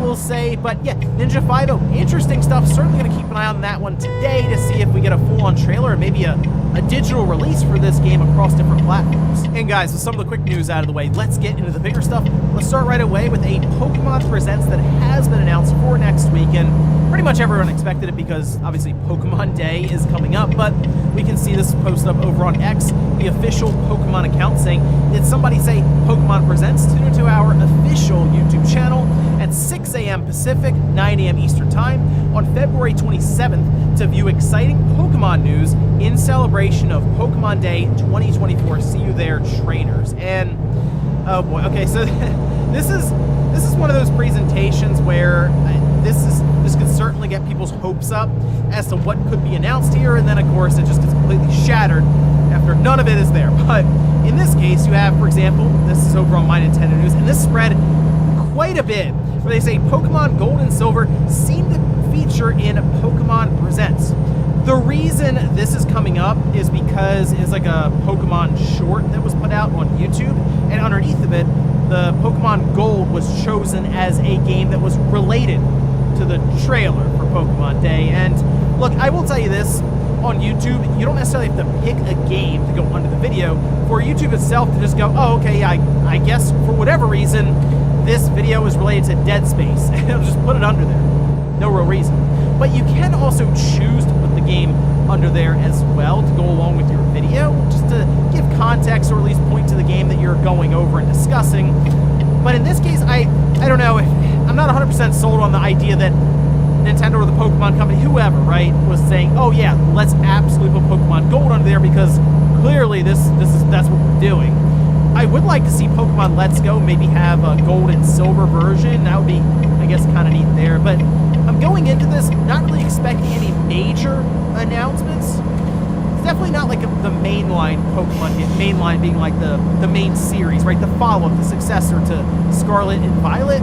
I'm kind of thinking maybe spin-off territory if we get anything, maybe something off of like Legends Arceus, maybe they continue that series, or they continue the Let's Go series, or none of it and they show us a mobile game, some more card game stuff, something with manga, something with maybe they show us some merchandise, and then they kind of call it a day. The reason I don't necessarily think that there would be any kind of mainline game here is most likely to save it for next year, and that's probably because they're going to release it on the current Switch, even if the new system is out, holiday 2025. They've done that before, where they'd release like a 3DS game, even if the Switch was out. And I think there is an interesting path here for them, however, with the new system, in that they could release it on the current Switch, but then also have some sort of patch to go along with it and upgrade it, quote unquote, to take advantage of the next generation features and power and stuff of that system, which I've joked that Scarlet and Violet's patch is legitimately the next system. But no, I think that is the case. You're going to spend hundreds of dollars more just to make sure you have the game running within reason, because based on Scarlet and Violet, I would have no confidence in their next game running even decently well on the current system. Oh, and I'm still not at all sold on them bringing any of the Pokemon Game Boy games to Nintendo Switch Online, even though it would be awesome. I feel like they would rather sell them separately, but maybe that's a path for them. You can put Red and Blue on the just Nintendo Switch in general, and you buy them for $20 a piece, and let's face it, they'd make millions of dollars overnight after that happened, especially if they had trade functionality supported on the Switch through the online. That would be really, really cool as well. But I wouldn't expect them to just start announcing these Pokemon games dropping into the subscription service you own, because they're going to want to sell them to you like straight up. However, we'll see what they have for us next week. I'm sure Pokemon fans will be excited and probably get at least something out of it either way, but if you're mostly going in looking for some big-time Switch release, I might pump the brakes on a bit on that one and just maybe be surprised if something like that is there. Next up, let's talk about Sony, as it appears they are setting up for that PS5 Pro at the end of this year, which we've kind of known for a little while, considering Tom Henderson had reported on multiple other pieces of hardware, which includes the new PlayStation 5 or the quote-unquote PlayStation 5 Slim, and then the PlayStation Portal, which sounded ridiculous, but here it is. It's out now, right? So the other part of that was the PS5 Pro coming out at the end of 2024, and in fact, it appears that analysts are chiming in after the financial release that caused Sony to lose $10 billion of value seemingly overnight in the stock market. However, we can see this quotation. Now, this is from Dr. Serkan Toto at Kantan Games, who's had, we'll say, an up and down history with some of the predictions, as he certainly predicted the Switch Pro many times, actually. But this one I think is a bit more straightforward based on history with Sony. They say, there seems to be a broad consensus in the gaming industry that Sony is preparing a launch of a PS5 Pro in the second half of 2024. And Sony will want to make sure to have a great piece of hardware ready when GTA 6 hits in 2025. A launch that will be a shot in the arm for the entire gaming industry. And yet, that is correct. I mean, GTA 6 comes out, it's going to just break every record out there for revenue, copies sold, and will probably move a ton of PlayStation 5s and Xbox Series system. And both of them will jump in that month and potentially that holiday, just because, as we saw with GTA 5, it just continued to sell over and over and over and over again. And we don't know anything about GTA 6's online mode, which is certainly going to be a major revenue driver for Take-Two, sure, but certainly Microsoft and Sony. So it would make sense that Sony, looking around, would want to have another piece of hardware out there, one that is, yes, just upgraded in general, because the current PS5 is not going away. The PS5 Pro existing doesn't mean you can't just keep your current PS5 or buy the current one at that time for a cheaper price. But in Sony's mind, they are continuing to push that kind of enthusiast and high-quality image along with the PlayStation Studios logo, sure. But there is a spot in the market for that, especially since it appears Microsoft is kind of willing to yield that right now as they look towards next generation, maybe spinning that up a bit sooner. And to be honest, after seeing Final Fantasy VII Rebirth in that performance mode and how fuzzy it looked, I don't know, maybe I would actually be picking up the PS5 Pro to kind of clean that up. However, they did say that there will be a patch that will upgrade that for the current PS5, so we'll see in that sense. But I mean, the big thing here is they'll probably target 4K, 120 frames, and ray tracing being just overall improved. So if you want your games to run or look better, maybe you're not as satisfied with the PS5 as you were hoping you'd be, that at least should be there later on this year. My question still is, for how much? Because I'm kind of thinking this could be a $600 to maybe $650 console without the disc drive. Like, you still have to buy that and attach it to the side. So that'll be an interesting bridge to cross when we get there. But for now, yeah, I would probably expect that PS5 Pro to come out later on this year, whether we need it or not. Next up, we'll stick with Sony here for a minute, as we did have the official translations released, where Sony will go in and kind of clean up some of the meanings and other things when it comes to nuance between the different languages, Japanese to English. And in this case, it was all the different things that Hiroki Totoki had talked about with investors, whether it's multi-platform support or their studios maybe being a bit too liberal with the budgets and other things, and how expensive it's getting to make some of these games. We can see this, though, posted up over on their investors relations page, and picked out a couple of the questions and the answers here. For example, with question 5, the response was, however, they don't necessarily understand how their respective efforts tie into overall growth. This being really talking about the studios and how much money they spend to get some of the output. Say sustainable profit generation and higher margins. I believe that this is an issue for the organization. By providing everyone with highly transparent description of the company and industry conditions, as well as of analyst views, I would like to encourage them to come to their own realizations, as in figure out where they can cut back and scale back, especially when it comes to scope, which is probably the biggest thing pushing these budgets up right now, so they can become more reasonable with the amount of money that they're spending to make these games. Now, they also talked about Bungie specifically here, saying, I also felt that there was room for improvement from a business perspective with regard to areas such as the use of business expenses and assuming accountability for development timelines. I hope to continue the dialogue and come up with some good solutions. Now look, Hiroki Totoki was being grilled quite a bit by investors because of their thin margin that they have here, so obviously him talking about, okay, how do we cut down on some of these expenses outside of what the industry is really going through right now, which are just layoffs, well, talk to them about maybe better business practices with their expenses and so on. They're coming up with, as he says, good solutions. But the thing that people were really honing in on here was the discussion around platforms outside of PlayStation. This says another driver will be first-party titles, talking about how to increase the margins overall, which of course being finding more people to sell to. Saying strong titles that achieve growth on PS5, PCs, and other platforms will widen our margins. We believe that we have opportunities for margin improvement and intend to pursue them aggressively. Now, of course, the key word being other platforms, as that is separate from PlayStation 5 and PC. And people are trying to figure out exactly what he's talking about here. I mean, look, you're probably mobile. That I'm sure is going to be a big one for Sony to continue looking at. VR was also brought up, although I think the last time they really talked about VR fondly was before the PSVR 2 came out. Ever since that came out, and they got to look at some of the sales numbers, they've wanted to talk about the thing less and less and less. So based on the fact that the industry overall, like we heard Ubisoft say, yeah, we're pulling back investment on VR, I kind of wonder, just based on what Sony's doing now with PSVR 2, if they're sort of thinking the same way. They have to change my mind on that one, and they could by just showing more games from their side, like first-party output around that. But right now, other platforms could mean a whole host of different avenues. I don't necessarily know if that means, hey, we're going to start porting stuff to Xbox or Switch. Although, hey, Nintendo, I'm sure that's very enticing for them for some of their smaller games because just the install size.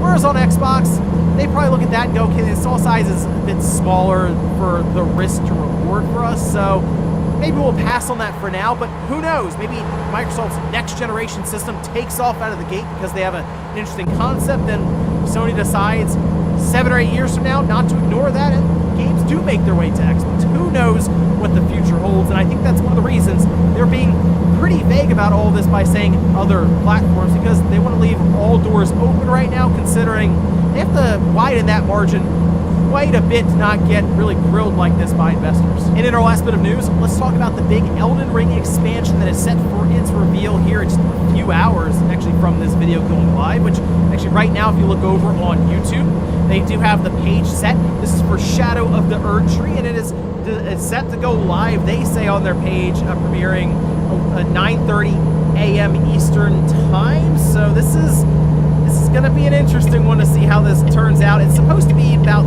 3 minutes for the trailer and will show off gameplay and just, I guess, the overall scope of what they've designed here. And FromSoft has been very, very good with their downloadable content and expansions in the past, but D-Labs has a bit more information for us here over on their website, saying that they're pretty certain June 21st is the release date here. And the reason they believe that is because it lines up for, you guessed it, new editions of the Game of the Year edition for Elden Ring Shadow of the Erdtree. That does include DLC. That's set for €79.99, physical copy on PS5 and Xbox Series X. And then there's an entire collector's edition for €259.99 in terms of euros, PC, PlayStation 5, and Xbox Series X. So, okay, exciting stuff here in general. It did kind of come out of nowhere yesterday, though, and all of a sudden the internet exploded. I know there's a direct this morning, but I gotta say that the Elden Ring hype really out of control there for a bit. So exciting stuff, a lot of things to take a look at today with the direct and then Elden Ring, and I am very interested to see what they come up with here. And of course, we'll be covering it tomorrow on Newswave, so we'll see what FromSoft has for us. And before we go to the comments of the day, let's take a look at the poll that I posted up yesterday, where I asked, what do you think is most likely to be announced next week at the Pokemon Presents? 43% say a spin-off game, Let's Go Arceus, something like that. Sure, it makes sense. Then, oh no, 26% say Pokemon Game Boy games for NSO. Okay, I'm pulling for everybody who voted for that, because that would be that'd be a big time announcement. I know they're older Pokemon games, but come on, that'd be a lot of fun for them to go to the Switch, and especially if we can trade or battle through the Nintendo Switch Online, that'd be awesome.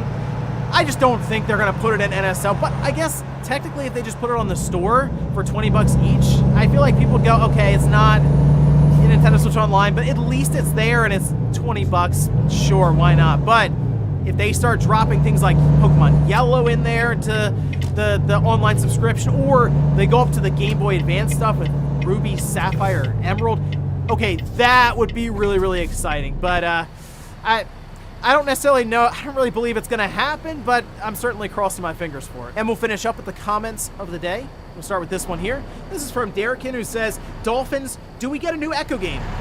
You know what? Echo would be interesting. I'm curious how that would go over now versus back even on the Sega Genesis. It'd be interesting because I know there was also a Dreamcast Echo game, but people don't talk about that one nearly as much as the Genesis one. We are seeing Sega go back and look at some of their older intellectual properties and revive them. Would Echo work now? Maybe. I mean, Endless Ocean, we're either going to get a remaster or maybe a brand new one. So I guess there's a place in there for an action-adventure style game with Echo. I will say Maneater, as I mentioned earlier in the show, is very fun. It's an action RPG where you go around and eat people as a shark, so technically you could swim around as Echo the Dolphin, and that could probably play into something very similar, just less eating people, I guess. And then we'll go over to a comment from the members video. This was posted up. This is by Waluigi. He says, Nintendo had its N64, Nintendo GameCube, Wii U struggles, but they always had the highly lucrative Game Boy DS portable business as a safety net. Now that Switch is simultaneously both their home console and their portable hardware business, this jump to a new system is riskier than ever for Nintendo. Yeah, that is a good point. It's like their one system. They don't have that handheld that was just always successful. I mean, the handheld itself with Nintendo, the 3DS being 75 million, and we talked about that being a drop from the DS by about 50%, and it's still 75 million, which is just, I mean, it's impressive to think about. But you're right, if they mess up the Switch, like that's kind of it, the Switch 2, that's kind of it. Like they don't have a fallback plan in terms of systems. The one thing with them now, though, is they are more diversified. They have their theme park, they have their movies that they seem to be accelerating on, more and more merchandise. So while it would be rough for them if the next system just fell flat out of the gate, they would have, obviously we talked about the amount of money, but they would have other things that I'm sure could keep them afloat for that entire generation until they can figure things out with the next one. But I feel like they're being very careful here, and they are working towards having a successful launch just from the amount of games that they should have prepared for year one, and yeah, that might mean waiting until 2025. And ladies and gentlemen, that's going to do it here for Newswave. If you enjoyed this video, guys, hit that like button. If not, hit the dislike. Leave comments down below about everything we talked about here today. There's the Pokemon Presents airing next week. What do you think will be there? And then Sony with a PlayStation 5 Pro for the holiday. Would you be picking one of those up? And then Elden Ring, are you excited to see what this expansion is all about? Thanks, guys, for watching, and I'll see you next time.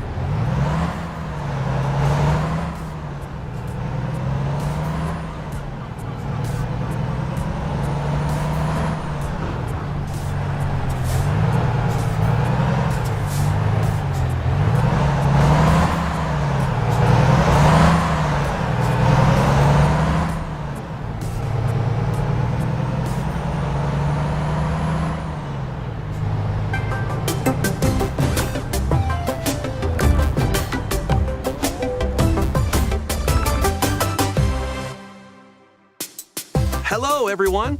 Welcome to today's Nintendo Direct Partner Showcase. In this presentation, we'll be focusing on Nintendo Switch games launching in the first half of 2024 from our publishing and development partners. Okay, let's get into some headlines. Strive to survive. Get ready to embark on an enormous adventure of pint-sized proportions. After being shrunken down at the hands of an evil corporation, you must explore a vast, immersive world right in your own backyard. Assemble your crew and work together in online cross-platform co-op with up to 3 friends, or take on the adventure solo. Gather resources to build your base and craft weapons, armor, and tools to improve your chances of survival. Use the tools you craft to forage plant life, but watch out. You aren't alone out there. Work your way through the campaign to uncover the mysteries of the backyard. Or build, share, and play your own creations in Playgrounds mode. Do you have what it takes to make it big in this minuscule world and fend off its creepy, crawly inhabitants? Go big or never go home when Grounded launches on the Nintendo Switch system April 16th. A tale of destruction and renewal unfolds in this return to the Ender Lily's world. This once flourishing country sits atop a realm of buried magic. Homunculi, artificial life forms created as the country flourished, were meant to bring about a brighter future.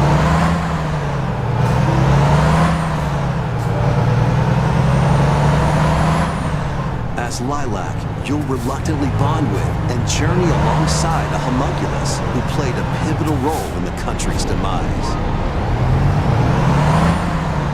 When the magic buried beneath the surface became corrupted, the citizens fled upward to escape its reach. But those who lacked power and wealth remained within below. Along your journey, you'll battle rampaging homunculi.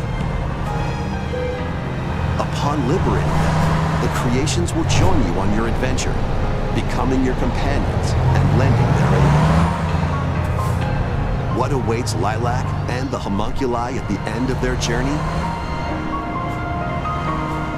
Find out when Ender Magnolia, Bloom in the Mist launches on Nintendo Switch this year. It's your adventure, your way, in these Nintendo Switch games. Explore an interconnected world of puzzles in this charming adventure. Slide across rows and columns on a sprawling gameplay grid where everything moves when you move.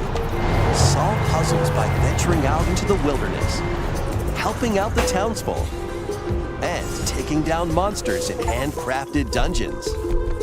What awaits you on this curious journey of self-discovery?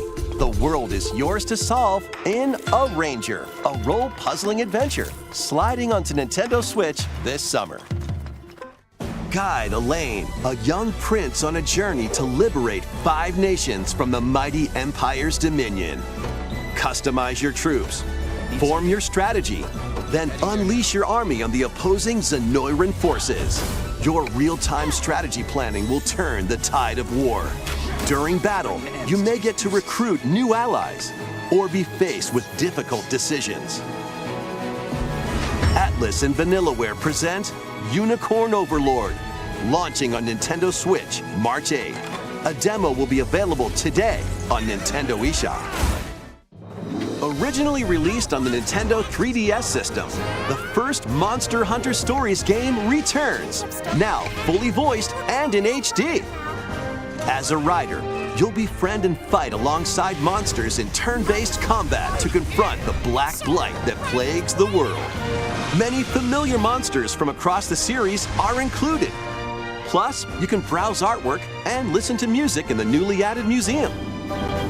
Take flight in Monster Hunter Stories, soaring onto the Nintendo Switch system this summer.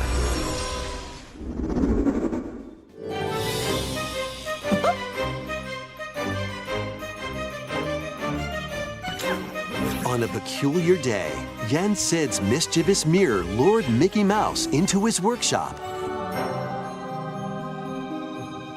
Finding the magic paintbrush, a curious Mickey creates a mess and becomes trapped in a magical wasteland inhabited by forgotten and rejected characters. The platforming adventure Epic Mickey returns in a faithful remake of the beloved classic. Explore this unusual dimension, using the magic brush to shape the world with paint and paint thinner on the path to become an epic hero. Disney Epic Mickey Rebrushed launches on Nintendo Switch this year. Next, please take a look at this.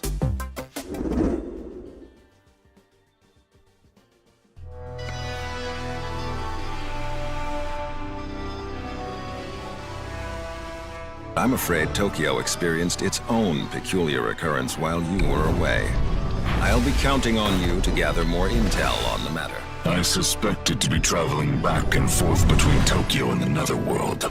This place is definitely dangerous. And that's about all we know right now. Look out! Who are you? Now let's kill this thing. And so we have found it. The key to the resurrection. So what? This is where you prove you can fight? You think you can just fly in and be a hero? If it wasn't for you, my brother would never have been dragged into this war. You're not alone.